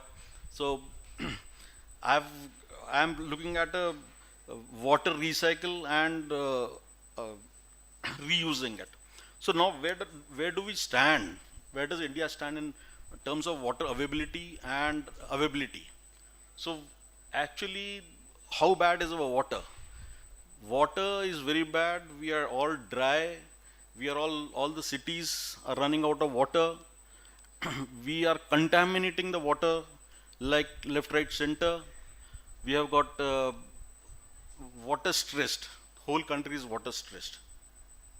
We are not able to take care of our water resources. We are not able to maintain or rejuvenate the old systems which we were having. This is another slide. In the morning sessions, people have spoken about per capita water availability. So this is the real picture. We are running short of water. Now this is the water which was talking of drinking water. Now what we have done to the water, which is borewell water. So now we have got all toxic water. I remember I used to be working with Thermax. I was posted at a place called Tirupur. So all rivers were done, and all the open wells had, because of textile hub, all wall wells were contaminated with colored water, because nobody was treating the effluent. It was all drained into the wells or in the tube wells, and the court had to come into picture, and then based on that 13 CPTs were done, and after that all the recycling and other activities were done. Now I'll talk of where are we generating effluent and what steps we need to be taking. So I'll cover this. I'll start from home. So we are generating water, we are generating sewage, we are generating, when we are using paste, all the products which we are generating in the morning generate wastewater. The food which we eat or drink, when they are manufactured, they are generating wastewater. Routinely, whatever products which are using for paper, petrol, diesel, every product which we are using is generating contaminants. The cars which we are using, automobiles which we are using, the petrol which we are using, or the steel which we are using, all these industries produce effluent. Or in a cooling tower produces effluent. The boilers which we use produce effluent. So if you look at it, all these effluent, when we go down, the water chemistry says we have got all the heavy metals, nitrates, fluorides, arsenic, iron, heavy metal, you name them and we have got it. And the present scenario in India is we are a very sorry state of affair. All our drinking water are contaminated, and nothing to use. We had conventionally we have been treating water, rainwater treated, used pressure sand filters, activated carbon filters, and generated. Similarly, point of use, point of discharge, effluent treatment plants, point of treatment, depending on the quality, point of use. Now this slides, these two slides, three slides, I want to focus on. Now point of treatment. So depending on the utility, in any industry, what happens is, we have got boilers, cooling towers, chillers, manufacturing process, and potable water. Now, depending on the point of use, cooling tower, maximum discharge in any organization is a cooling tower, followed by boiler and the manufacturing process. These are the places where we generate maximum of effluent. Then is the canteen waste, and third is your sewage treatment plant. And depending on the waste generated, we have different type of contaminants. Suspended solids, organics, heavy metals, dissolved organics, and then depending on these effluents, we have got different treatment systems. So this is a typical wastewater treatment system which is used for recycling. So you collect the effluent, you treat it, you have got a primary treatment, you have got a secondary treatment, and then you have got a tertiary treatment to be treated and recycled back. So now this is what we follow. What I'm suggesting is, we have to reduce, we have to work towards these technologies and reduce our work from point of generation. So as in the morning session, sir was saying that we need to have water audits. What is this water audit?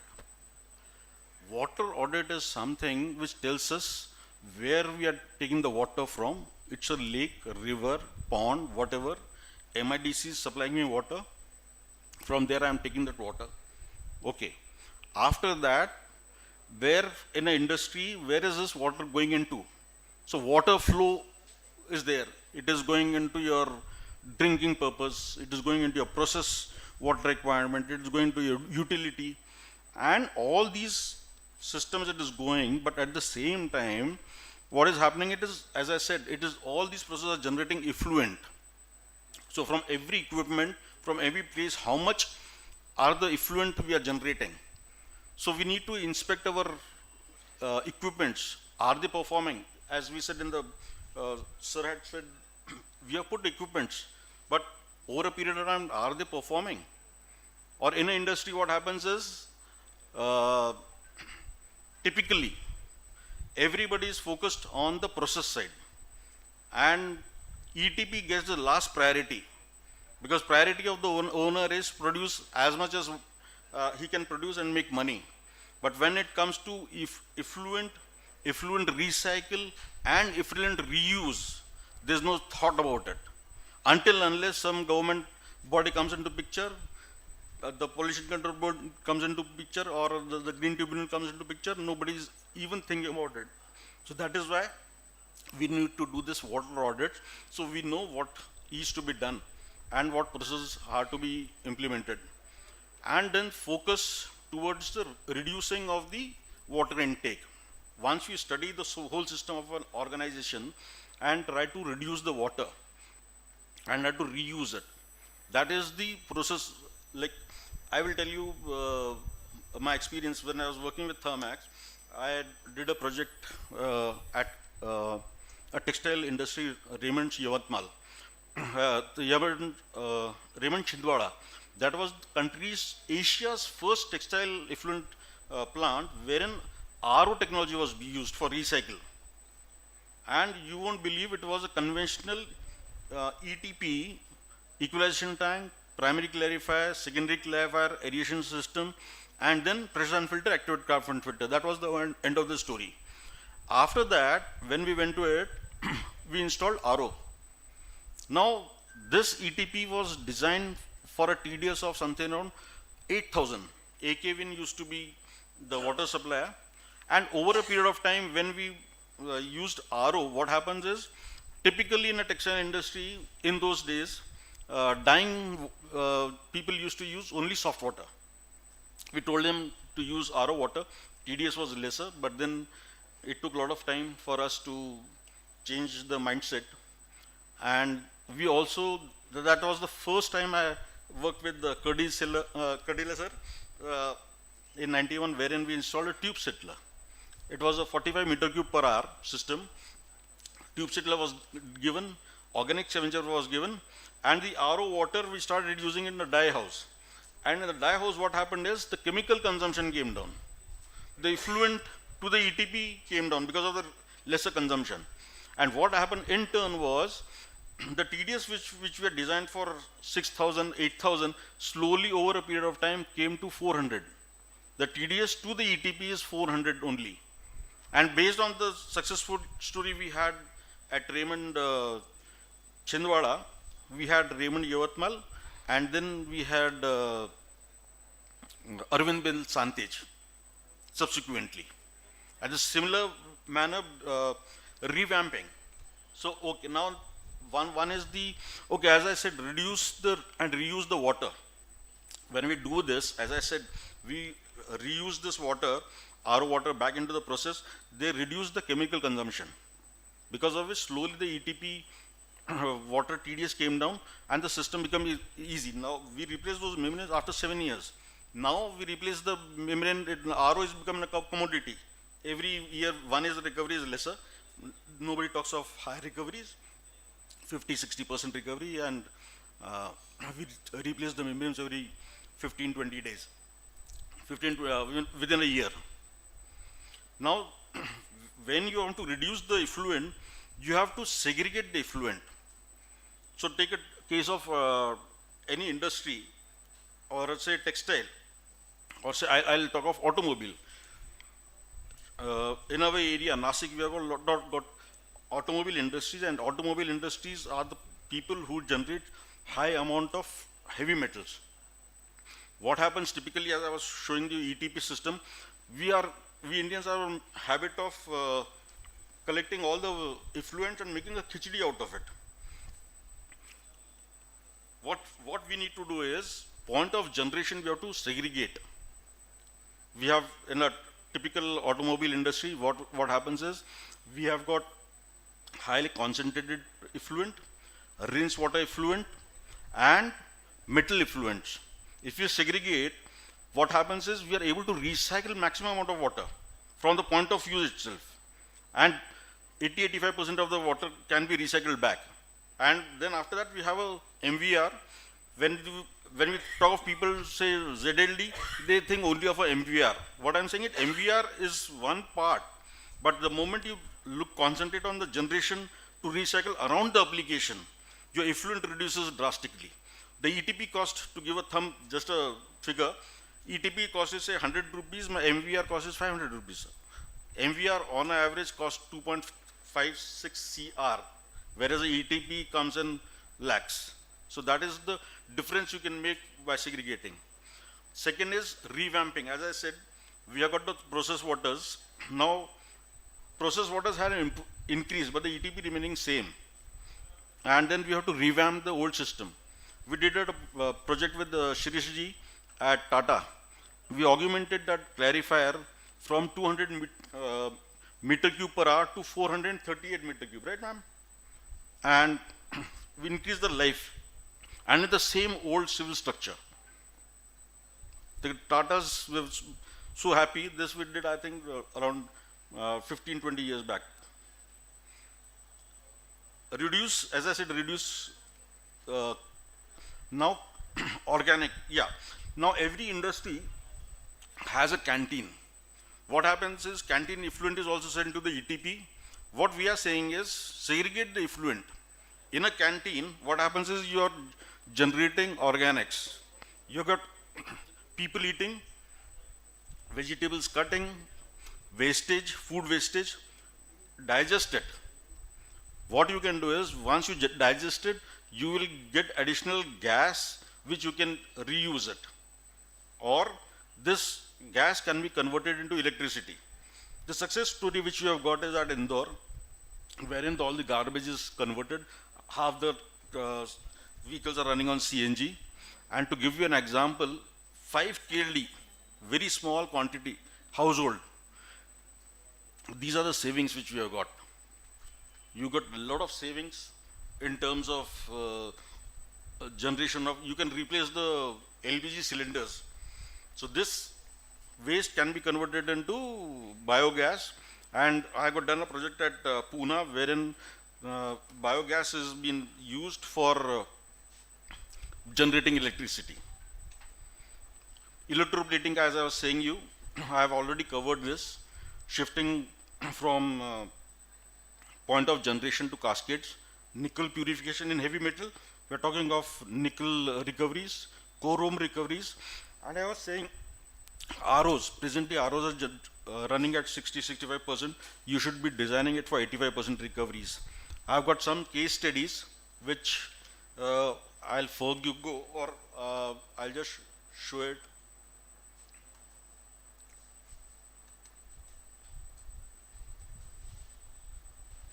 This is a typical plating industry TP. Oh, it is not getting displayed.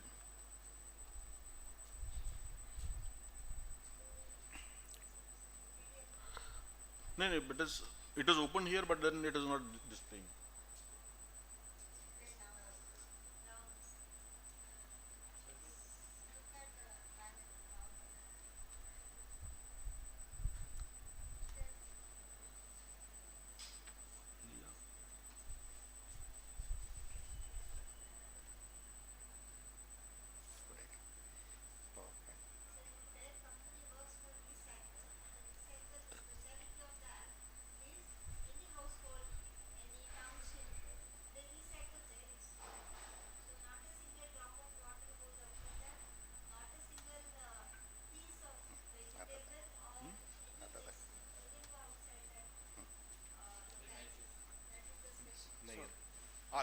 Right, thank you.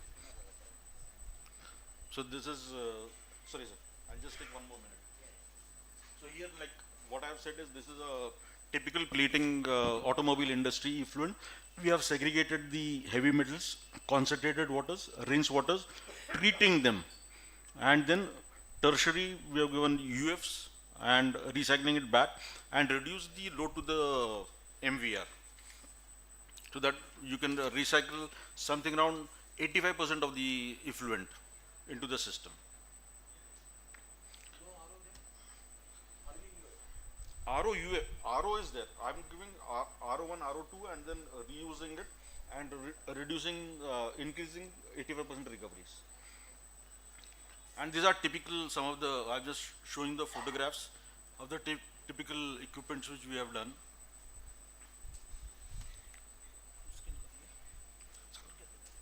These are the different equipments you use. We use the UF technology, and in the UF, different types of UF modules are there. This is the RO pre-treatment. As I was saying you, we have to improve the recoveries of the RO. So we should be talking of 80-85% recoveries, so that you have better recycle. RO reject is also area of concern. RO reject may you can have system, and you can precipitate the heavy metals and can be reused through a TMF module. These are some of the equipments I have done. Flow is 50 meter cube, operation from central. Surface water, this is a TMF module, recovery is 97%. This I was just telling you, clarifiers thing. This is skid mounted UF units which we do. These are the RO systems which we do. And this is for plating. We use PP tanks. Normal MS or STP tanks would not be utilized. Thank you so much. Thank you so much for your time.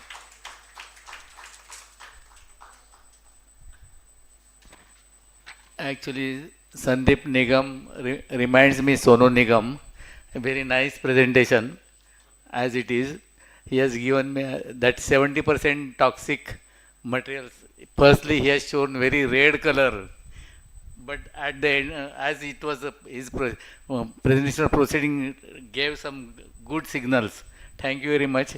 Water auditing is important. Equipment efficiency is required to be checked. Segregation effluents, he just said that 80 to 85% he can be recovered, and 200 meter cube changed to 400 cubic meter per hour, like that was his great achievements and great encouraging things. And lastly but not leastly, recycling in the premises itself. That was a wonderful thing. Thank you very much. Now I call here Mr.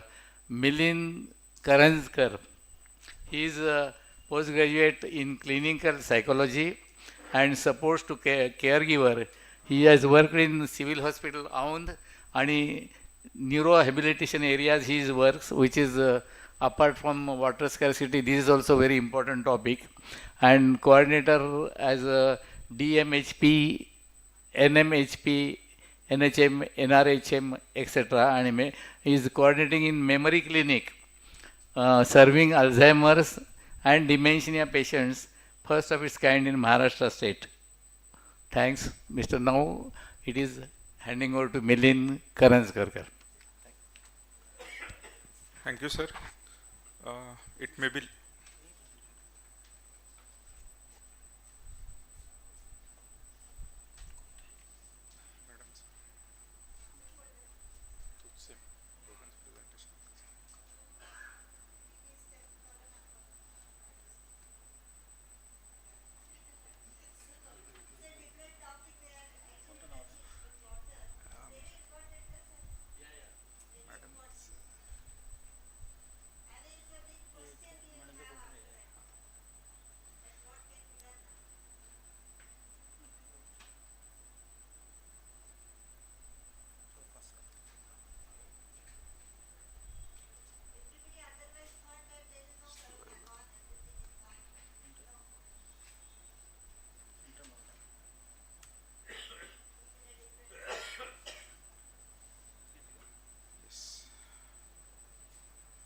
so little bit surprising from health department in water.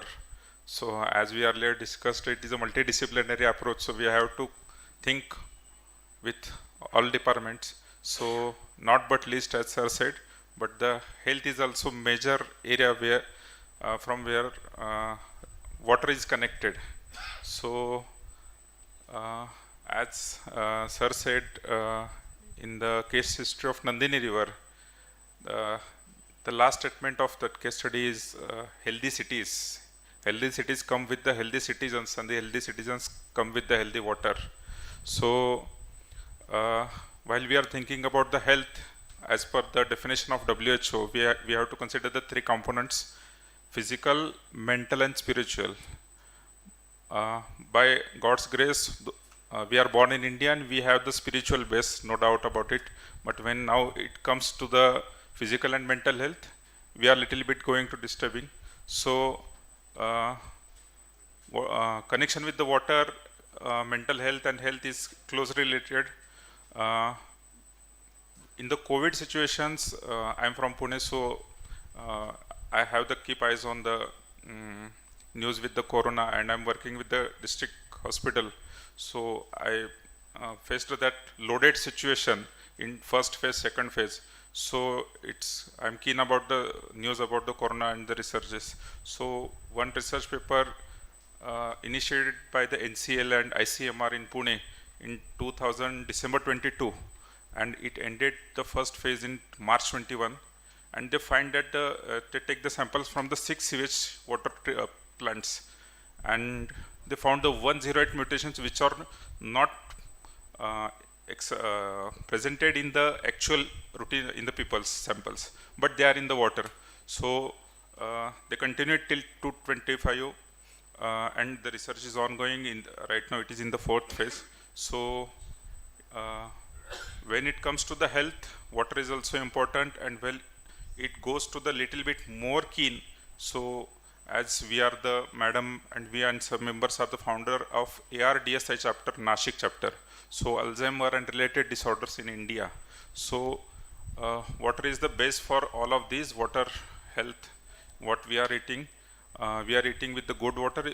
If we vegetables from the good water gives us the good health. So this is the close relation with the health and water. So one thing I would like to suggest one thing. Sir is here as a task force. So today's, as sir said, earlier in the morning panel, one said, I think sir said, new generations topic निकला था. तो आज का ज़माना influencers का है. So if you want to aware peoples and make more insight about the responsibility to avoid contamination water, I think ministry can think about take the help of the influencers through social media to avoid the contamination, and how we are responsible to avoid the contamination, and how it is useful for the self and plus future generations. So to make to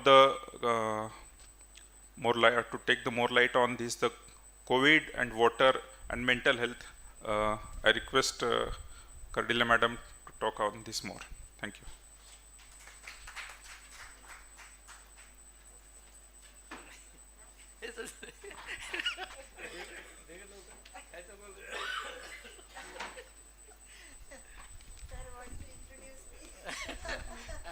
Actually, no. I wanted to thank Mr.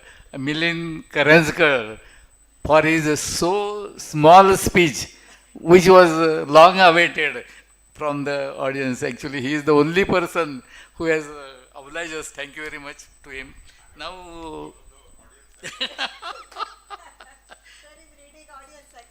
yeah, because as rightly said, water and health, mental health, both are correlated with each other. They cannot be segregated. So therefore, this topic is very important. Now, our last speaker of this panel is Dr. Mangal S. Kardile. I don't think any more sort of introduction is required for that. I just hand over mic to her, and thank you very much. Just to continue what sir was saying, Milind sir was saying, so it was the first 2021 we had, 2020 we had the first one. And the first one, nobody was really aware what was going on. And on the medical side, all medicines were, they were trying every other medicine, and then even HIV medicine and all the autoimmune medicines, so whatever the highest level of medicines, everything was going on. And then somehow a little bit relief was there. But 2021, the second Delta phase that came in such a way that there was no space, there was not a single second, millisecond to think about what can be done about this. You know, all of those days, nobody want to recall that. But very important thing I would like to say now, that how the water is being contaminated. You might think that that is a virus. Why the virus should contaminate? Because virus itself, we say that it is in the air, isn't it? So now anybody would say that why the virus should be in the water? It should be in the air. But in the previous time, in 2020 and 2021, it was all fine that we were inhaling that and we were excreting the same way in a airborne kind of a thing. But then as the vaccines came in, again the vaccine is the same thing, that the same coronavirus is there inside. So what happened over the time, if you just look back and understand what I am saying, is for any adult, there are no vaccines. If you just recall, we all have taken when we were very small, before 5 years of age, we have taken all these vaccines. Why? Because in adult body, there are a lot of complications. Every adult body will have some other ailment. So after that, after the particular age, say above 16 or 14, vaccines are never recommended, because the vaccine takes a different form in every other adult body. And similarly, it has happened now with coronavirus. Now it has converted into a bacteria. And the interesting thing, rather the scary thing, not interesting I must say, every other adult, whoever is here, we are actually giving out a different contaminated form of coronavirus. And through the body, as it got acclimatized in every other adult body, it took the combination of whatever elements were there, and now you see that past 2 years it has converted into different bacteria. Now these bacteria are, where are they going? Of course, with excretion, that's the STP. Where the water is being thrown away, every other household, every other human, wherever the human being is there. I am talking about human being, only human being. So whatever the output every human body is giving out in a different kind of a bacteria, and that is all mixing with the water. And why STP? STP has become very important thing now. When it is going to the STP, now we need to be very much aware about the source water and the STPs. And as I said, that actually we need to have a proper understanding that any output of that water should not go out of that household at all, because we cannot control these bacteria, nor we are able to control with any medicine or any engineering thing, because there is limit to dosing. And what kind of a dosing you will give? As sir said that 600 different kind of contaminant coronavirus into a bacteria form. What can be done? And every day it will take a different form. So what kind of research we are going to do? And where we are going to come to a conclusion? So it is not possible. So there recycle comes in picture. So we have to have in future, because we cannot control these other conditions. Now we have to focus on the recycle and the recycle into every other household. If we can do that, as in Maua in November, Madam Thara was speaking on the same thing, that we need to have small solution can be applied with every other household. So there itself, the spread of anything will be stopped. So that we have to come to that micro level, we have to come actually. So we have to think micro solutions now, and we have to find solutions into that. So lot of research is there regarding this. It is in, we have lot of with NCL actually, Pune, but since it is confidential, nobody would actually expose that, what was there. So this was all like a review of research. And one research I am going to do with these waters definitely, that to take the sample and understand what is going on. So thank you very much for this panel, sir. Yeah. So another, only one panel we have, the last one, which is very important in education. And we felicitate, sir. Yeah. So I request, Thank you very much, Dr. Mangal Kardile.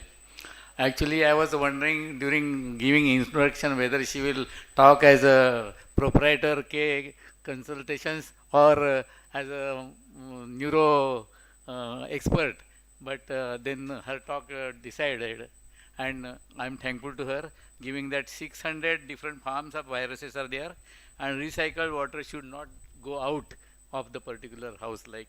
So micro level solutions are required to be found. So thank you very much. All panelists have done wonderful things by imparting their based on experience, knowledge and all that. Now I request felicitation to be done to the respective speakers.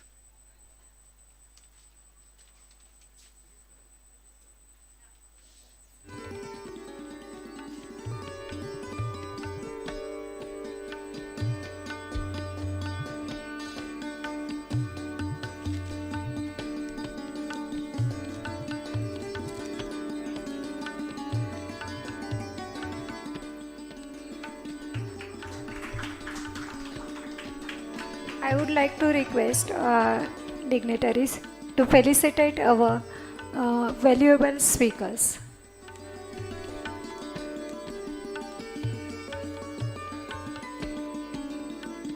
Sarhate sir.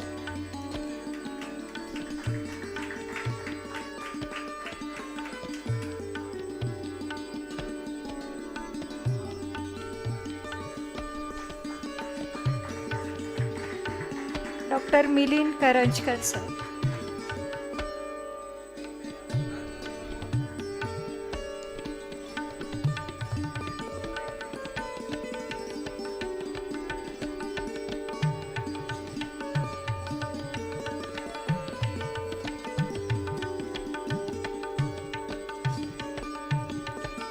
Dr. Milin Karanjkar.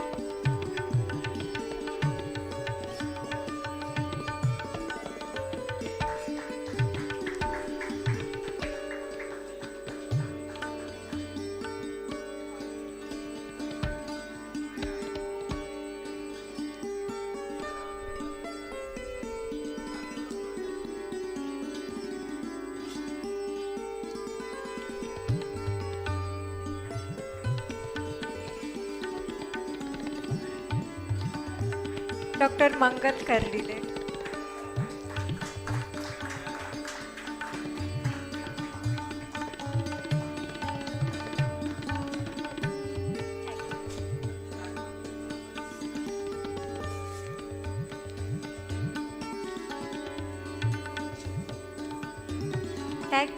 Thank you all the speakers and all the honorables.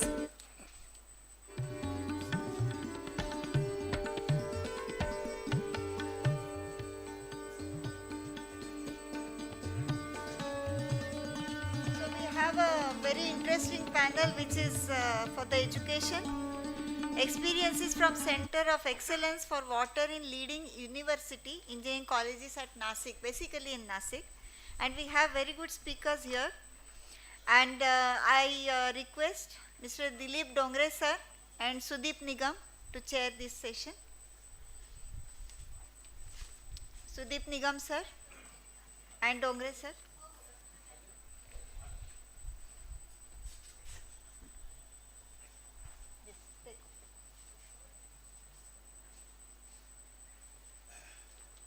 And I welcome Mr. Chandrakant Mohikar sir, who is going to speak now, and Dr. Mugdha Kinikar. Madam, please come on the dais. These two have very good insights on the education part, which is very, very important because that is all connected with the next generations. So what they have to say, we will listen to them. Yes.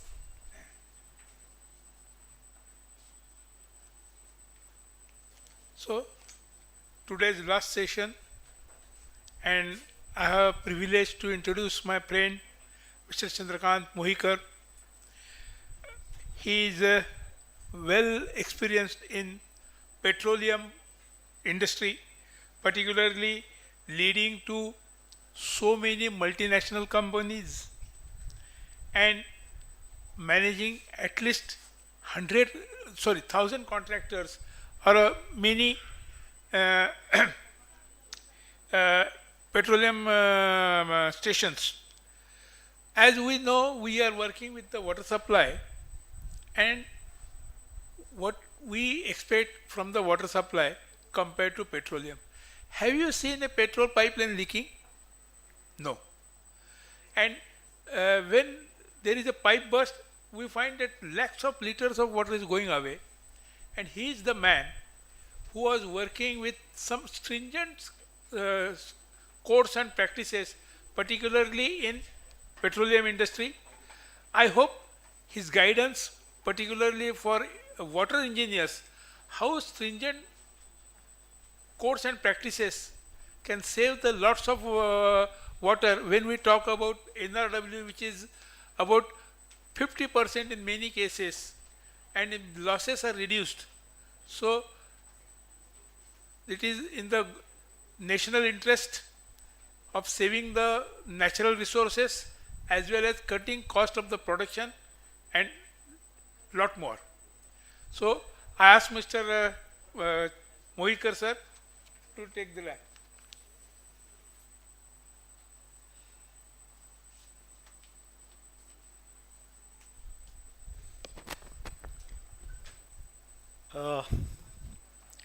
Very good evening to everybody.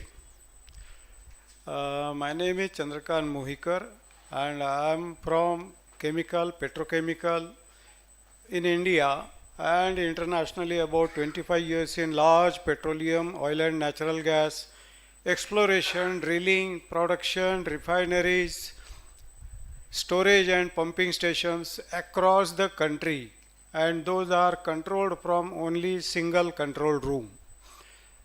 The production facilities, process facilities, utility generation and distribution means utility means water, electricity, etc. I am not giving in details. And cross-country infrastructure means piping, pipelines and power distributions like that. So I would like to start right from management. So what is management? Management is in the form of you understand what is the objective, what are the requirements and what are the criteria for your upcoming development of your thought. So there are few management processes like planning, scheduling, coordination, monitoring, tracking, organizing. These are management processes. Then after that, resource management. Resource management is human resource and physical resource. We have physical resource across the country, tens of thousands of equipments. One equipment is not less than, I mean smaller it is there. Say for example, half-inch pipeline up to the 10 feet. Say around 3-meter diameter of pipeline. More than that maybe, I don't know, but the record is like that. 10 feet for water, seawater, inlet water pipeline. In that there are many or at least 4 to 5 engineering disciplines. 5 process means chemical, mechanical, electrical, instrument control and intelligent automation. So these are the main discipline engineerings are there. Other that, now I will just explain in short.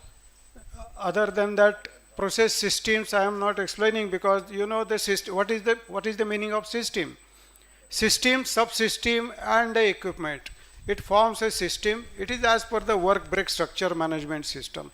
So there are many systems like you can say diesel treatment system or raw diesel storage system, then treatment and byproducts and then final petroleum product system.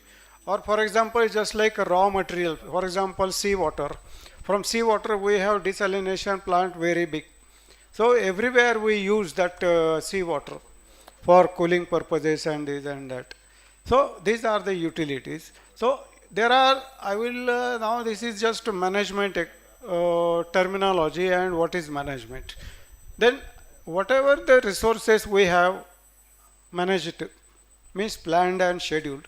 So they have to execute some activities. That is the construction or manufacturing or installation, and that is execution of the projects. Once the execution of the project is completed, then it is a closeout.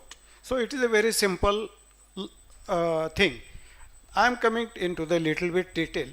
What is project engineering? Then there is the front end development.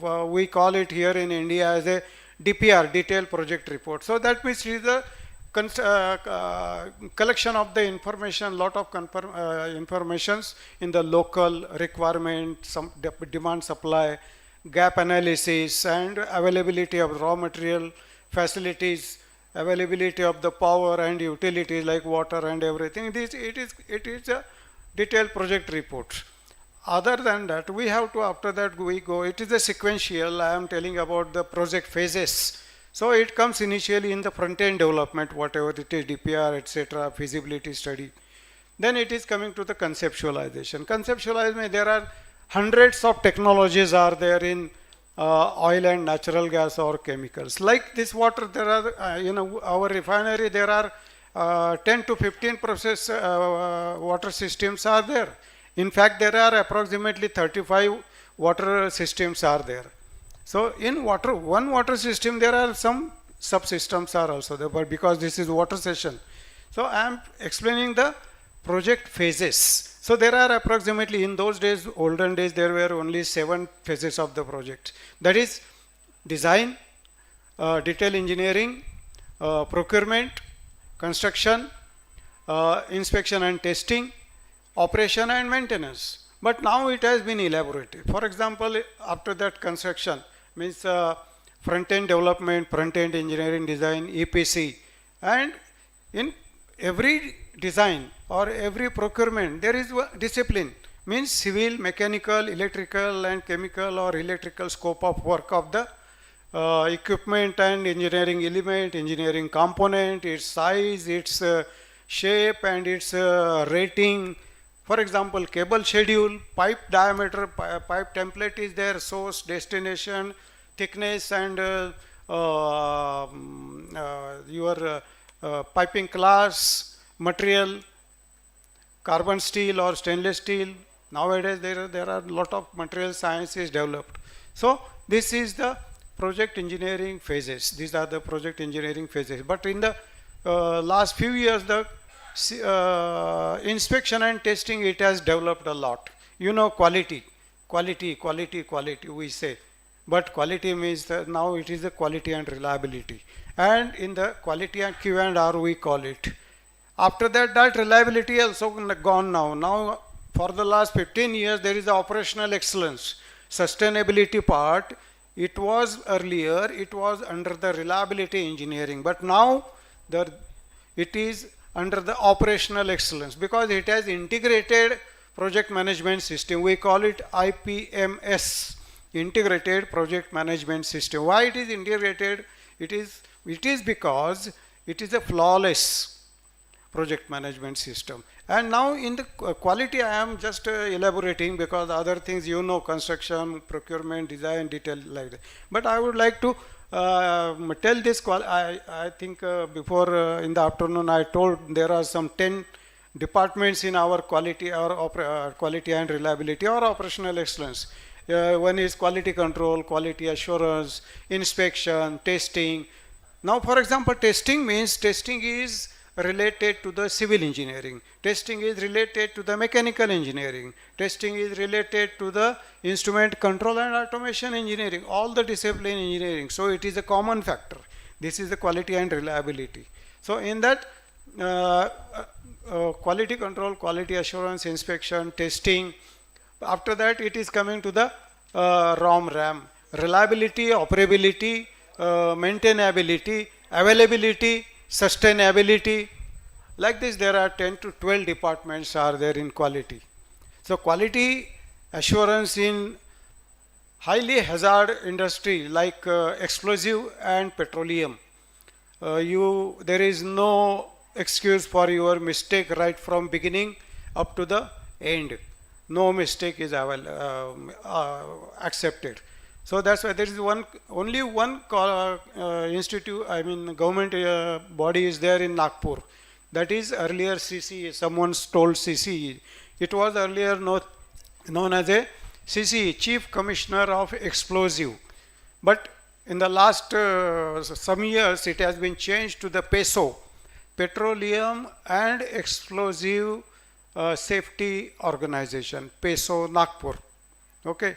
So when I was there in Nagpur in Nobel Explo came, we used to have contact with CCE in Nagpur that time. But after that I left for foreign companies in British Petroleum, Royal Dutch Shell and Petroleum Development, Oman, Total, like that. 3-4 companies everywhere, 7-8 years like that. And after retirement also consultant for Oman Gas, Dalil Petroleum, Petroleum Development and other few things in Reliance in India, L&T and some of the IPCL in Bombay, like that. So now this is the project engineering. Now I am coming to the phase, this is the project engineering. So it includes the techniques also. So what are the techniques? It is the PART, CPM and these are the techniques. What do you mean? Whatever you wanted to execute the project. So you have to have some technique, some technology. So I will just explain one or two. There are many techniques. So PERT, project evaluation and review techniques. So or otherwise another is there CPM, critical path method. So at the time of execution of the project, right from beginning, you have to go very sequential manner, and you cannot change once the design is done. That is the final. Otherwise, there is a change management. For example, change management means it is, for example, this AC I have identified and finalized the make of the AC. For example, General Electric or Voltas or whatever. But that is not available. For example, for the door in petroleum industry, the door or this wall thickness is 1.5 meter, or in explosive industry also the wall thickness is 1500 mm. So that you cannot change it. There is a guideline. So that door, for example, that it is specifically meant for particular control room or control building. So it takes 1 year for manufacturing. So that manufacturer will tell us that no, it will take 6 months. So you have to. So whatever is, as per commercial and management system, the long delivery item you have to procure initially. So this is the project engineering phases and techniques. Now it comes to the water systems. There are many water systems are there. Desalination. It starts from our water sources from the sea, and we have the 8 or 10 feet diameter pipeline is there, and that water is supplied to the everywhere, seawater inlet and seawater outfall. Okay, and so there are desalination and lot of distillation, evaporation, then your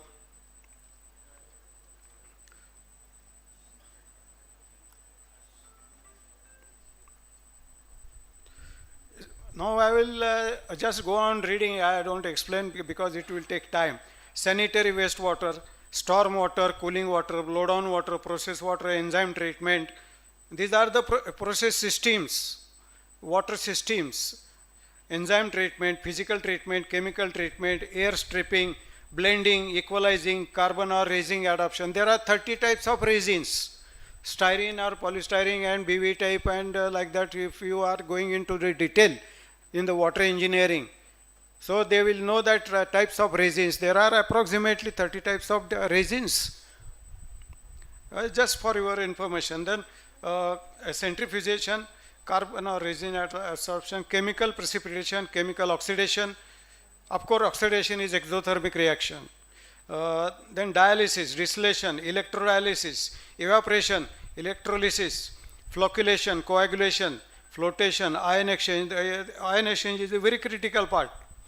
Everywhere we have various types of resins that are used for as per the industry sector. For example, textile or pharmaceutical or fine chemical or bulk drug or insecticide, cement industry, steel industry.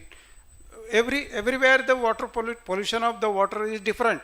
And to remove the contamination, we have to develop the new types of resin, and that resin is now we have to, very few people they know, or maybe those who are in the procurement, they will come to know that they grade and it's what you call database of that.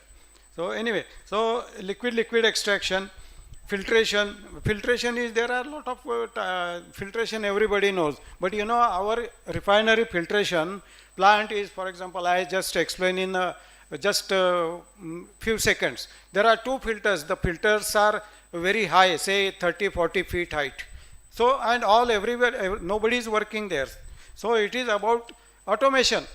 So one filter, when delta P goes high, it is going out, another coming in line, and it starts regeneration, and by the scraper the foreign material is going to be removed. Okay. So this is the automation. Photolysis, precipitation, reverse osmosis, sedimentation, steam stripping, ultrafiltration. wet air oxidation, seawater, boiler feed water, condensate, chilled water, potable water, drinking water process. Okay, so these are the water systems. So this is the, and another what I would suggest that there are drawings, types of drawings also. There are many types of drawings, approximately 20 drawings of block diagram, schematic diagram, process flow diagram, PNID, process engineering and flow schemes, wiring diagram, single line diagram, SLD, then GA diagram, detail engineering diagram of each and every element. So it is a very big complication, and it has to, all these things are followed according to the international standards like American Petroleum Institute, American Society of ASME, ASCE, American Society of Civil Engineering, because we have to construct the platform in the sea. So that is the ASCE or American Concrete Institute, ACI, mechanical, electrical, ESOP. There are safety, I think Mr. Dongre said about safety. So there are ESR, electrical safety rules are there, about 40 rules are there, ESR and ESOP, electrical safety operations. SAFOP is also one of the operation part of that. So it is a very complicated and very highly skilled operations are there, skilling, upskilling are there, and it is unmanned facility. There is only single control room of this hall size, and across the India there are thousands of facilities are unmanned. So that are intelligent, automated, continuously operated without any fault, without any loss, without any loss of cost, time and resources. Okay, so this is my brief, and I wanted to complete it within short time. This is in the detail. Anybody wanted to ask anything, you can ask the question, if there is anything.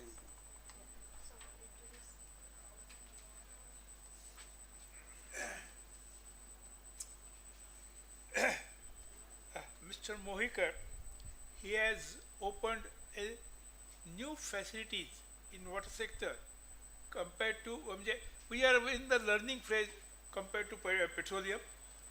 In petroleum, he said that thousands of systems were working unmanned. 50 years back, all waterworks were manned waterworks. Now we are learning to have unmanned waterworks, but initially we have some automated waterworks. But his thoughts will be opening new avenue for water sector, and his ideas and suggestions will be highly appreciated in this water sector. Hope he will be guiding to our water engineers as and when required. I request him to give all the suggestions and from his side to our engineers. Thank you.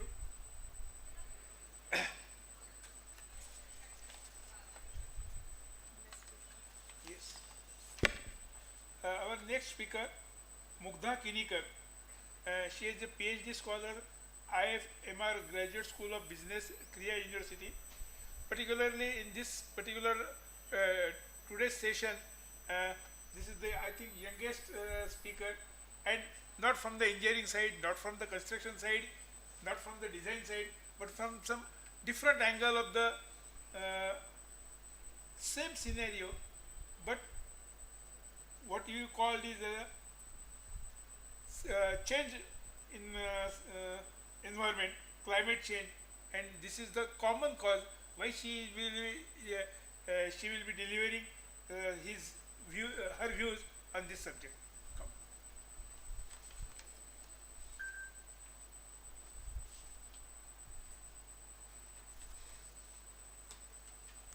A very good evening to one and all.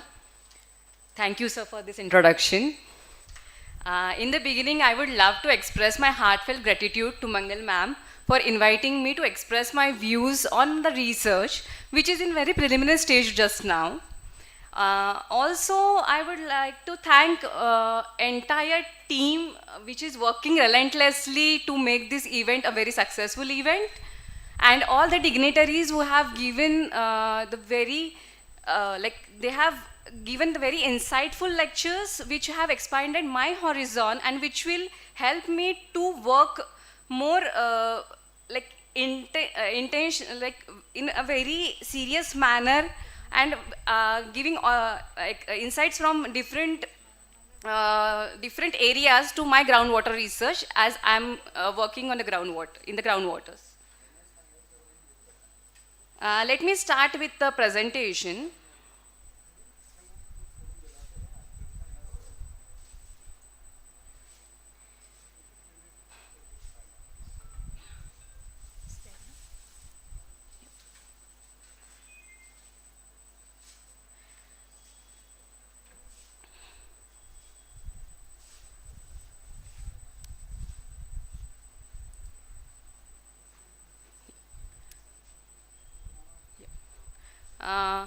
With the respect of time, I promise it to keep it short, crisp and clear. I basically work in the institutional and environmental economics, where I focus basically on groundwaters. But today I won't go in the technicalities of economic modeling and all. So I will be talking about the groundwater governance for sustainability, bridging use and protection. So what we are talking about, groundwater, what it is exactly. So it's from the basic diagram I would just like to explain. I won't go into technical technicalities of it. So the groundwater is the water which is in the saturated zone of the beneath the surface. So there are two zones, that is unsaturated zone and saturated zone. So saturated, they do have soil and water, which we call it as soil moisture.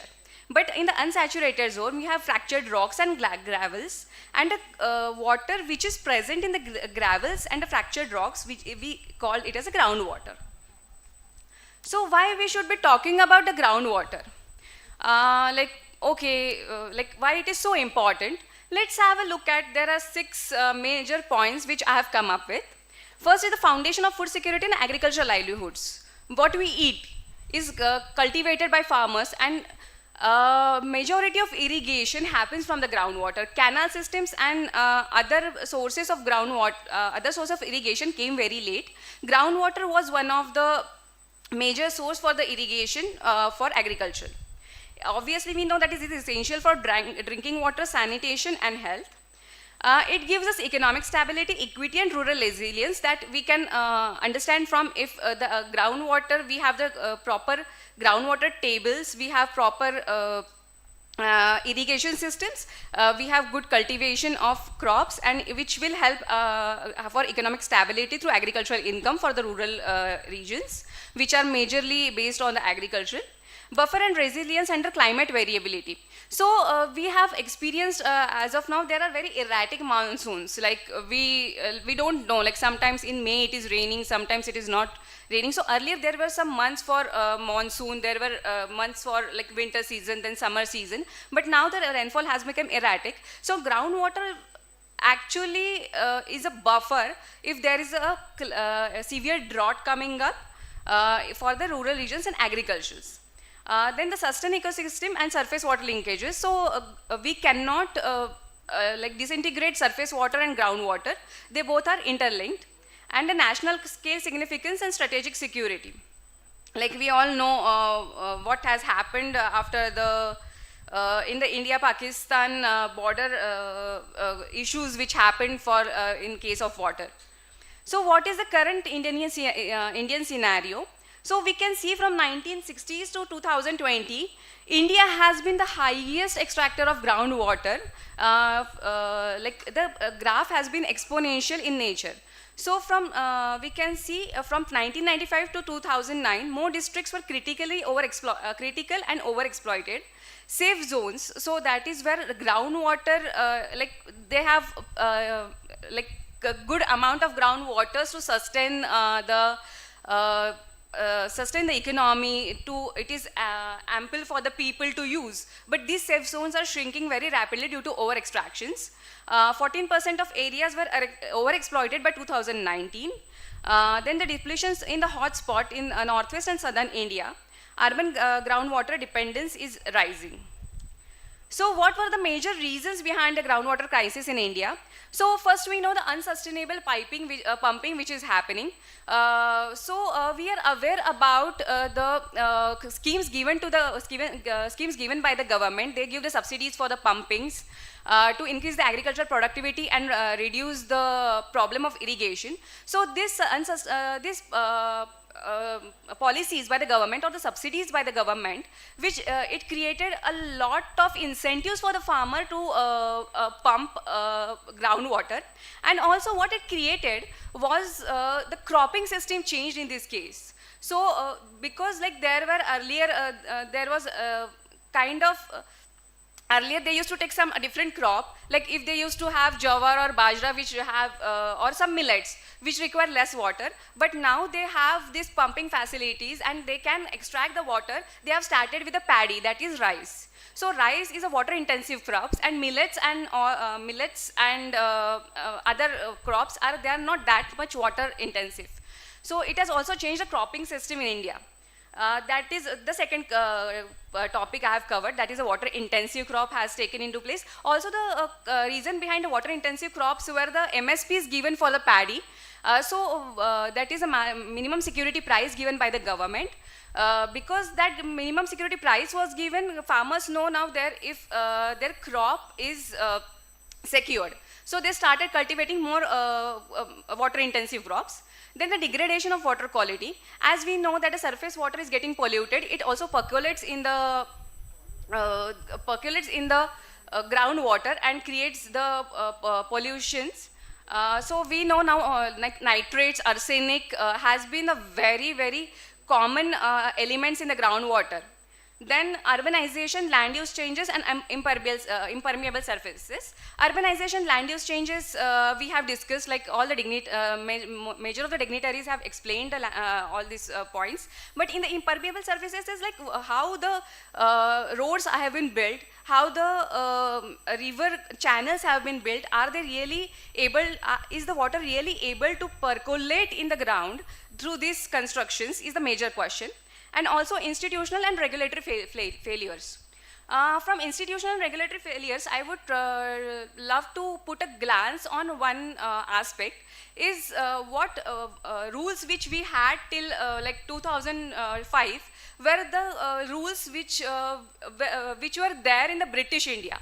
So in 1882 Easement Act passed by the Britishers gave the landowners to pump the water which had no restrictions. So they have a water and they don't have any borders to how to extract water. So they did they started pumping water, and it created externality problems. So what is the externality problem? Externality problem is now if I am using the water and groundwater table is huge in nature, like if I'm I'm pumping from one source, my neighbor will also pump from the other source. It stretches for the kilometers, but I started pumping for like 50-60 like I started pumping extensively, then my neighbors won't have that much of water to use. So that is the problem which came with the institutional amendments and acts which were there from the British era. So in this case, what is the groundwater governance? Now why we have to talk about the governance? So it refers to the, so in general, governance refers to the rules, policies, institutions, and social norms. So in the case of who can access, see, these are the questions. That is, who can access the groundwater, how much they can use, under what conditions, that is like in what quality, in which timing they can use it, till what depth they can use it. Then how the trade-offs are there between the uses, how aquifers are protected, managed, and replenished over the times. So these all aspects come under the groundwater governance. So in case, if I can say that, groundwater governance shapes how groundwater is allocated, regulated, protected, managed, so that it can provide sustainable benefits for people and the ecosystem. Further, what are the components of the groundwater governance? Now we know, now we have a brief idea about the groundwater governance. So what are the components of this? So first is a legal and regulatory framework. So how I explained earlier, like there were the laws and constitutional amendments which change the extraction of water, or which shapes how we use water, how industries use water, how domestic people use water, how irrigation people use, agriculture people use water. Then institutional arrangements and coordination, participation, stakeholder engagement and equity. Knowledge, data and monitoring, incentives, policies and financial instruments. So from this, we can have the idea of what we discussed the entire day, that is groundwater or any water problem is not a single domain issue. Like it is not just the engineering issue, it is not just the construction issue, it is not just the social issue, but it is the interlinkage of everything which we should be focusing on. So why governance matters? So here are some points which I would like to highlight. It is aquifers are cross administrative boundaries, like why we need governance. So as I explained earlier, that is aquifer stretches for a longer, like stretches for kilometers and kilometers. Sometimes it is like cross country, like 4 or 5 countries have same type of aquifer. So it makes it difficult to manage groundwater solely by individual wells or local jurisdiction. Without governance, there is tragedy of common risk. That is, each user pumps more, contributing to collective overuse. Like how I explained earlier was, if I am pumping more, my neighbor is not getting, like my neighbor receives less or has less amount of water left for extraction. Then there are the technical complexities which we can understand from cross-country aquifers and tragedy of commons, make the decision challenging. And governance must integrate with social, economical, institutional and hydrogeological knowledge and not only technical. So there is a groundwater governance framework in the place. Groundwater governance framework constitutes of 3 paradigms, that is science, participation, regulation. What do you mean by science? It is not a science and technology we study in 8, 9, like in the school. But in this case, because the groundwater has such complexities to deal with, it should go beyond the locating sources of groundwater and build a strong case for management of this resource. Also, the science of groundwater should have the understanding of sociology and economics, often because these are often the drivers of demands imposed on resource.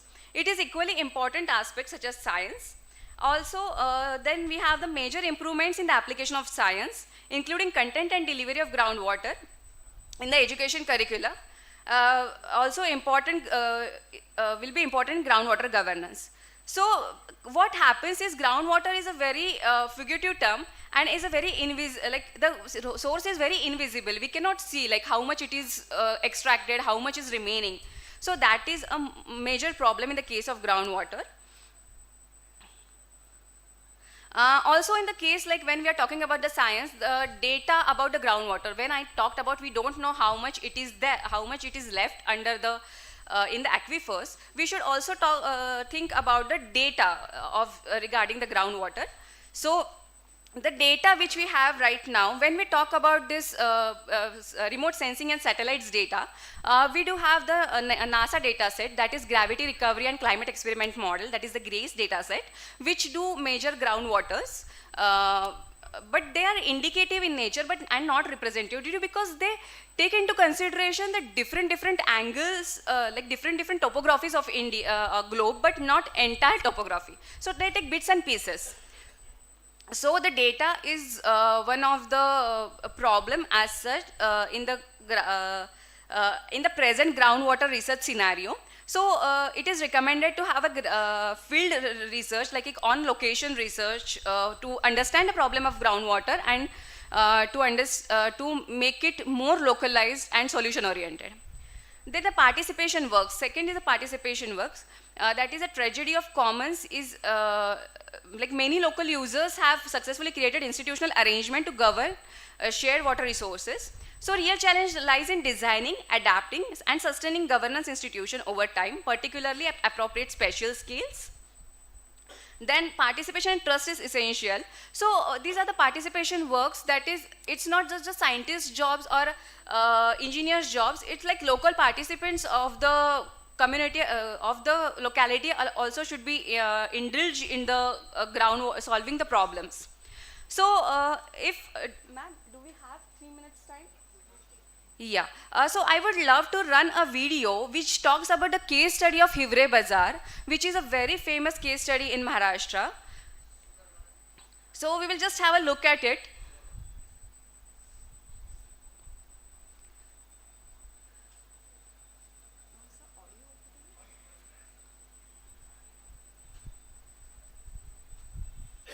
That's not magic, that's a plan. Press the bell icon on YouTube and don't miss another update.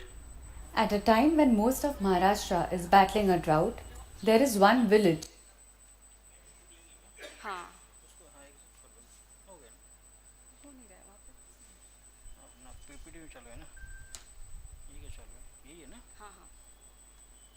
Where the wells are full, hand pumps can draw groundwater from just a few feet below, and there is no need for water tankers. Hivre Bazaar in the Ahmednagar district has enough water to last for the next 4 months. This is the story of Hivre Bazaar, a village in the Ahmednagar district of Maharashtra. While most of the state is reeling under an extreme drought, this village stands out like an oasis. Namaskar. Okay, fine. Okay, there is some technical glitch. So Hivre Bazaar is in Maharashtra. My slides are visible, right? Yeah. So Hivre Bazaar in Maharashtra is a classic study of how the people have come up to find a solution to the severe drought they were facing, how they use use funds, how wisely they have made the infrastructure to make their village sustainable to the climatic problems like anyone can face. And the third one is the regulation. So ambiguous legal ownership and outdated doctrines. So like I explained earlier, that is legal doctrines governing groundwater in India is still resting on the common law principles that groundwater rights to land ownership, a framework which is ill-suited to a modern large-scale usage and a shared aquifers. Then limited impact of state legislation and model bills. So India has proposed a model groundwater regulation bills over decades, but their adoption has been very shallow. It has not taken into that gravity, and the implementation has been very slow. Also, complex interference between wells and lack of defined flow rules. So like when we talk about rivers or other canals, these are the surface water, they do have a streamline. But in the case of groundwater, it does not have any borders. So it becomes very difficult to talk about and to make regulations and laws regarding the groundwater. Then need for the social norms and community legitimacy. Also, because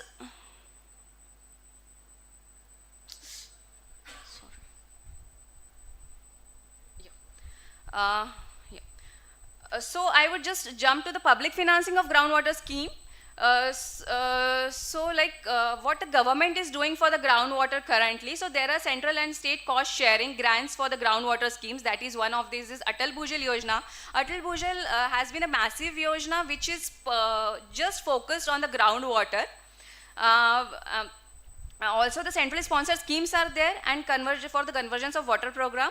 The central government provides financial and technical assistance to state-wise schemes, which I have mentioned it. But what happens in such schemes, it is really necessary to see like the financial assistance that is going in which sector. Like it is going to really capital sector, that is the funds which are provided is for investment or doing some technical change, or it is just for the salaries of the people who are employed in that ministry. So if it is just for the salaries, and not for the investment, the question, like it again questions the sustainability of the schemes which have been implemented by the government of India.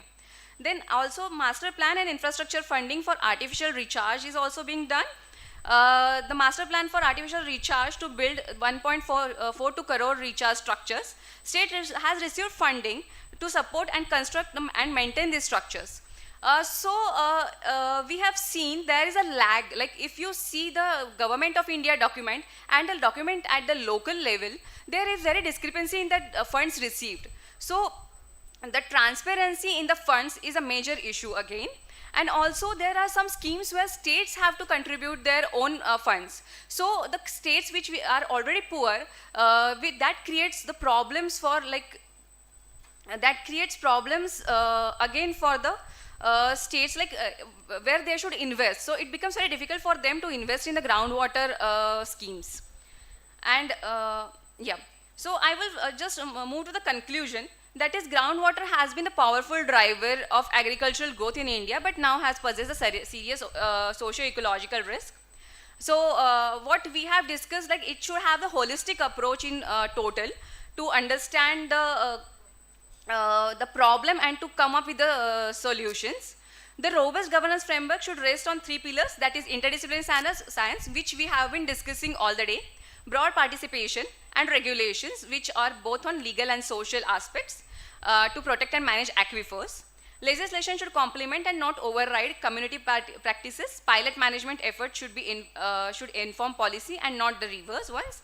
And how the respected dignitaries have talked about the capacity building, stakeholder collaboration, and are vital in the sustainability of groundwater resource and management. Thank you so much. For further contact, you can mail me on this so we can connect further if you have, if you find this interesting and really want to work on this subject. Thank you so much.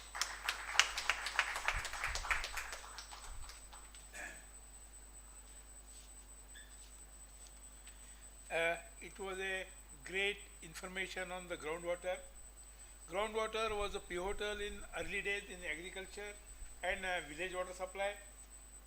But day by day exploration of the groundwater made the water level depleted year by year, and now some regulations and governance is necessary, and her study will lead to the some solutions to the recharging facilities, because exploitation you can control by the rules but not by the facts, because it is a decentralized area. When everybody is boring, somebody told today in the morning that any society is having its own borewell for getting the water.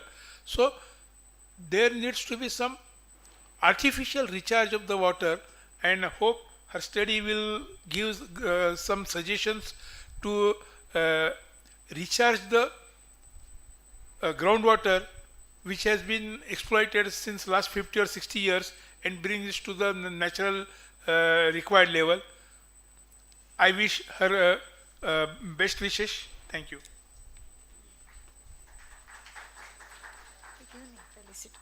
So thank you very much, and the crowd which is here, I am very much thankful for your patience. Little bit to go, very little. First we will felicitate our speakers today. I request Dongre Sahib to felicitate our speakers.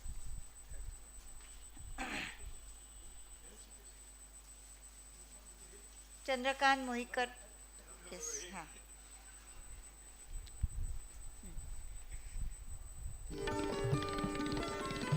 Claps, please.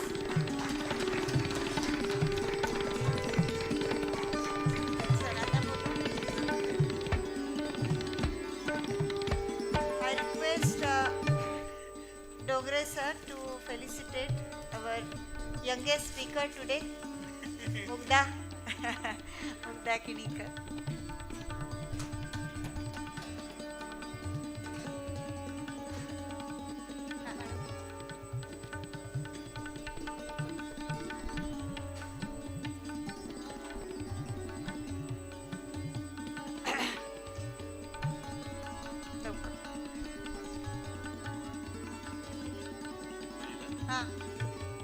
Please felicitate Mugdha, the youngest researcher today. And thank you, Mugdha, for waiting the whole day.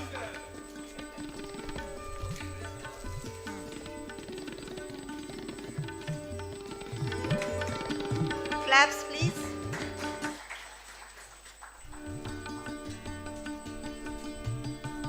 I would call upon just one school teacher here, and he came up understanding that we are having a water summit today. And very interestingly, he is carrying Jala Suraksha, water security, as a subject in the school. Can you imagine? So we will felicitate sir also, and we will just hear him just for 2 minutes. Sir, please. आम्ही देतो. तुम्ही बोला. नमस्कार. सर्वप्रथम श्रीयुत Kardile madam यांनी बोलायची संधी दिली आणि कर्डिले सर यांच्या स्मृतीस अभिवादन करून आजच्या या राष्ट्रीय परिषदेस जमलेले सर्व मान्यवर, सर्व विचारवंतांनी या ठिकाणी आपले विचार व्यक्त केले. सर्व अभ्यासपूर्ण असं आपण विवेचन केलं आणि या दृष्टीनेच महाराष्ट्र राज्य अभ्यासक्रम मंडळ यांच्या माध्यमातून सन 2019 मध्ये, म्हणजे 8 ऑगस्ट 2019 मध्ये वॉटर सिक्युरिटी या विषयाचं महत्त्व लक्षात घेतलं आणि हे लक्षात घेतल्यानंतर 2021-22 पासून उशिरा का होईना इयत्ता 9वी-10वीला वॉटर सिक्युरिटी हा विषय या ठिकाणी अंमलात आणला. खरं म्हणजे शालेय विद्यार्थी हा उद्याचा भावी नागरिक आहे आणि हा केंद्रबिंदू लक्षात घेऊन जर आपण सर्वांनी त्याच्यापासूनच ही सुरुवात केली तर येणाऱ्या भविष्यकाळामध्ये हे सर्व प्रश्न निश्चित सुटल्याशिवाय राहणार नाही, असं मला या ठिकाणी एक सेकंडरी एज्युकेशन या डिपार्टमेंटच्या माध्यमातून आपल्या सर्वांना सांगावंसं वाटतं. मित्रांनो, पाणी हे जीवनाचं मूलभूत तत्व आहे आणि याचबरोबर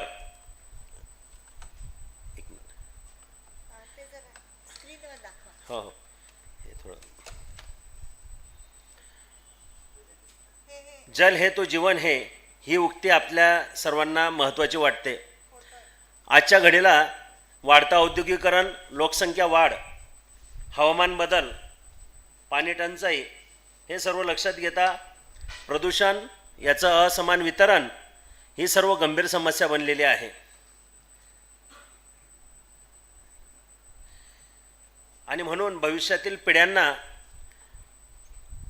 स्वच्छ आणि सुंदर अशा प्रकारचं पाणी पिण्यासाठी उपलब्ध व्हावं या दृष्टीने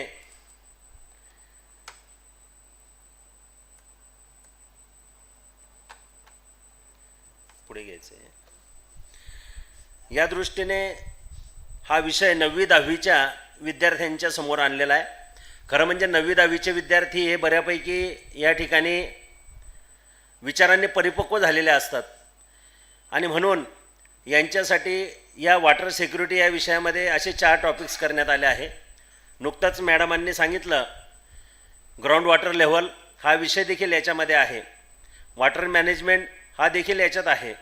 म्हणजे water education, water conservation, water management आणि वॉटर क्वालिटी, म्हणजे आपल्या सर्वांना अभिप्रेत असलेले हे 4ही मुद्दे मॅडम मला असं वाटतं या पुस्तकात आणि या विषयामध्ये सर्व अभ्यासक्रम विचारवंतांनी या ठिकाणी त्याच्यामध्ये इन्क्लूड केलेले आहेत. आणि म्हणून या माध्यमातून आम्ही विद्यार्थ्यांना हे सर्व टॉपिक्स या ठिकाणी शिकवत असतो.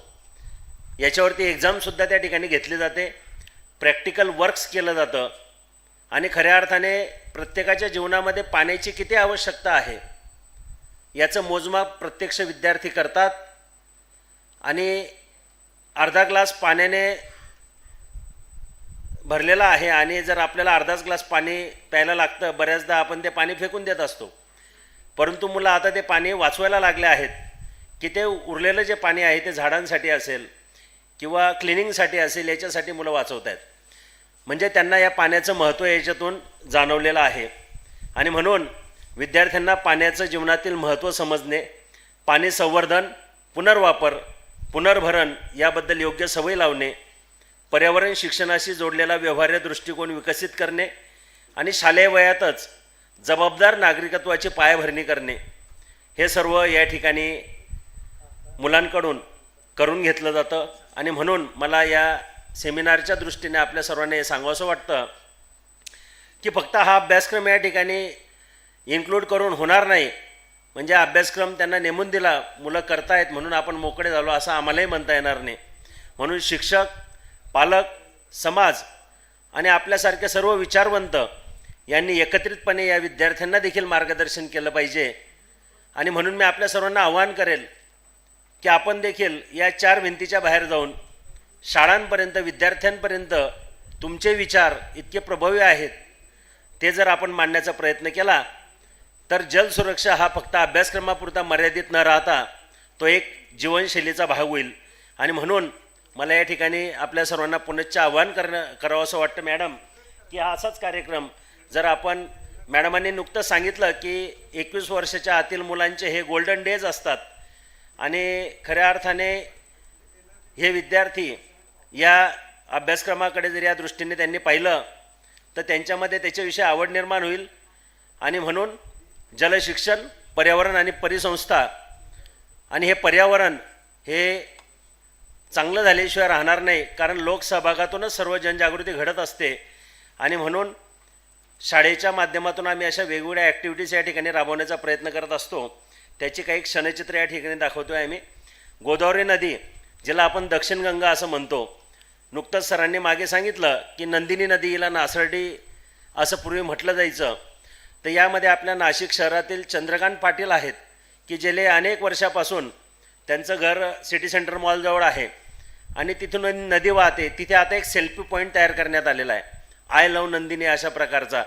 पूर्वी लोक कचरा त्या ठिकाणी टाकायचे, त्यानंतर दिवाळीला ते लक्ष्मी वगैरे आपण पूजन करतो ती तिथं ठेवायचे, निर्माल्य त्या ठिकाणी टाकायचे आणि हे स्वतः त्या ठिकाणी जाऊन तो कचरा त्या ठिकाणी वेचायचे.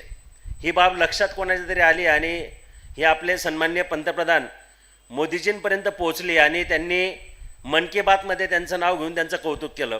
म्हणजे ही सामान्य एका व्यक्तीची गोष्ट आहे, गोष्ट अगदी छोटीशी आहे, परंतु त्याच्याने अनेक लोकांपर्यंत ही बाब पोहोचली आणि म्हणून हे आपल्यासाठी एक अभिमानास्पद आहे. हे विद्यार्थी या ठिकाणी गणेशोत्सवानंतर अशा प्रकारे साफसफाई, स्वच्छता करण्याचं काम करतात. पाण्याचं प्रदूषण कसं कमी होईल यासाठी अनेक वर्षापासून रोड सेफ्टी पेट्रोलचे विद्यार्थी असतील, निर्माल्य संकलनासोबत मूर्ती संकलनासाठी हातभार लावतात. हे आपल्या वन विभागाचे कर्मचारी आहेत.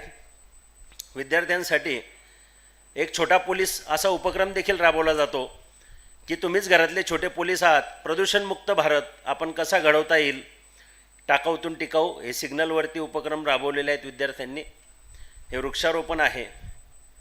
ओला कचरा, सुका कचरा ही देखील एक मोठी समस्या बनत चाललेली आहे आणि म्हणून त्याची मुलं या ठिकाणी प्रतिज्ञा घेताना आपल्याला दिसत आहेत.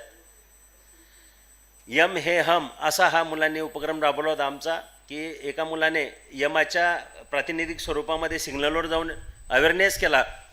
ज्यांनी हेल्मेट आणि सीटबेल्टचा वापर केला होता त्यांनी गुलाब पुष्प दिला. त्याचबरोबर ज्यांनी हेल्मेट घातलेलं नव्हतं त्यांच्या मानेवरती त्यांनी असं एक सुरी ठेवली, म्हणजे अवेअरनेस सेव्ह मी. वर्ल्ड वॉटर डे, जागतिक जलदिनानिमित्त विद्यार्थ्यांनी एक मानवी साखळी तयार करून हा संदेश देण्याचा प्रयत्न केला.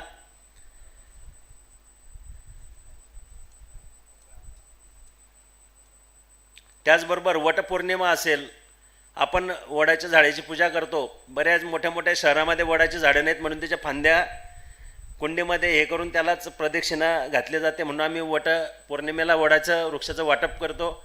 श्रावण महिन्यात बेलाच्या वृक्षाचं वाटप करतो. यम हे हम ही कन्सेप्ट आयुक्तांपर्यंत पोहोचली आणि त्यांनी मुलांना बोलून जिल्ह्यात त्यांचा सन्मान केला. सन्माननीय संदीप कर्णिक साहेब, एक पेड माँ के नाम हे अभियान सुरू आहे आणि विद्यार्थी त्याचं त्या ठिकाणी रोपण करताना आपल्याला दिसत आहेत. थोडं लवकर घेतो. तर अशा प्रकारे हे वर्ल्ड टायगर डे असेल, नागपंचमीच्या निमित्ताने त्यांची माहिती, हे यमाची प्रतिकृती असलेला तो आहे, त्यांनी पुष्पगुच्छ दिलं. जागतिक चिमणी दिवस 20 मार्च चिमण्यांची घरटी हे कुठेतरी आता हरवत चाललं आहे. चिमणीचा खोपा आपण खूप जवळून बघायचो, परंतु मुलांना आता हे बघायला मिळत नाही, कारण पक्ष्यांची संख्या देखील कमी होत चाललेली आहे.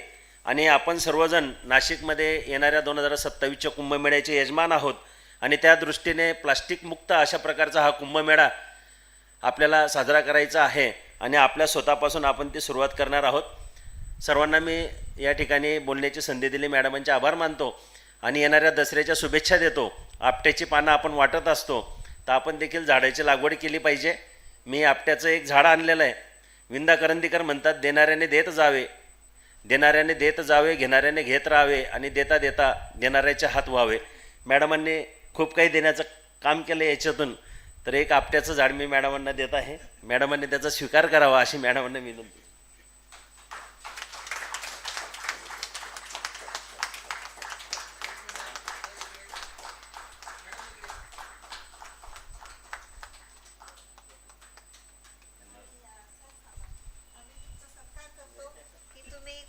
कार्य करता आणि पुढच्या पिढ्यांना तुम्ही घडवताय आणि आय रिक्वेस्ट डोंगरे सर आणि आपले Chandrakant Moikar sir please felicitate.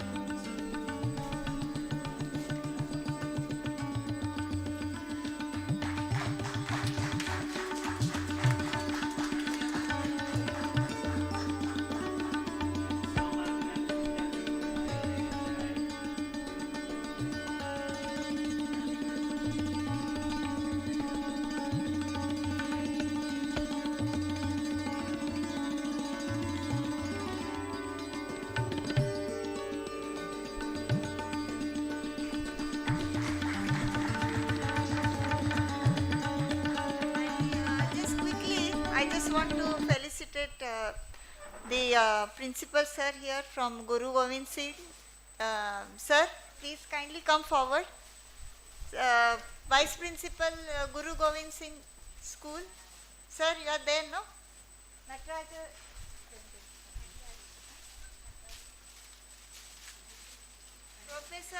Professor from Guru Govind Singh is there? Back. Is there? Professor from Guru Govind Singh? No? Okay. So I request sir's very close friend Sunil Kitkule sir, please come forward and just share your thoughts about this program.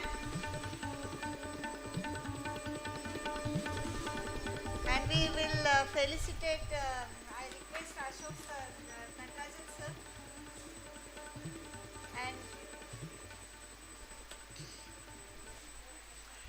Very good evening to everybody. I've been associated with Shirish since 1980, so that is almost 45 years since College of Engineering.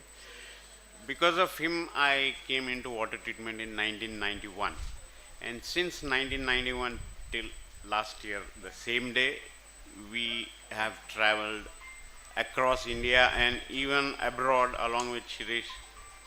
Almost every site visit we had done together, and I have been a very close associate to the family as well, and I'm so happy that Mangal has decided to take forward the zest and that what Shirish wanted for pure water to the entire nation, and Mangal is taking it forward.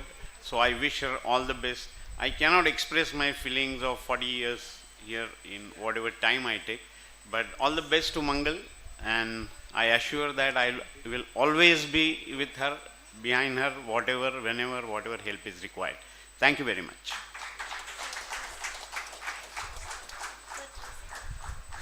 So I request Ashok sir, Natarajan sir to felicitate.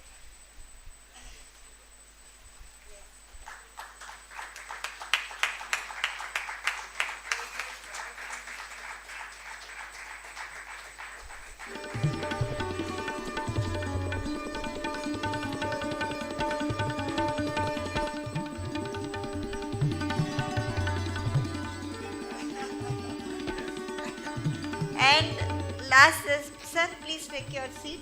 And lastly, for all of this program, right from the technical team, our team, without their efforts, their timeless work they have been doing in our office. So I want to felicitate my staff, which has been working very, very hard for many, many days. Sir, let's felicitate the staff.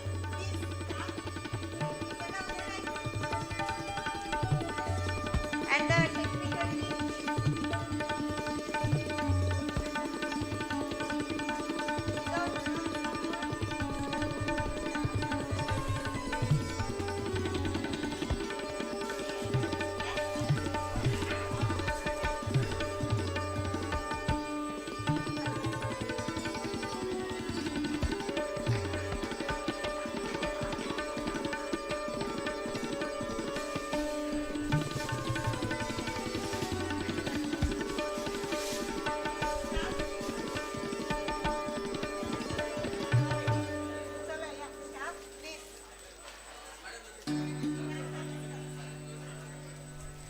And after this felicitation, we will have just a glimpse of today's program by Ashok Natarajan sir, and then we will have an anthem, national anthem. Okay.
Yeah, good.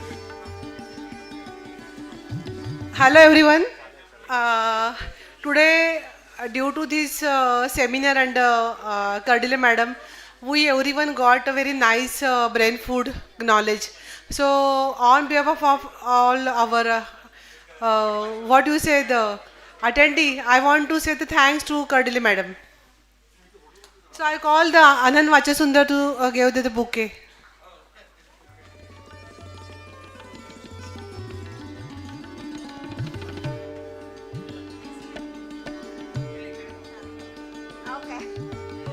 So I gave the name to the Kadili madam, Iron Lady. So give the claps to Iron Lady.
जनगण मन अधिनायक जय हे भारत भाग्य विधाता।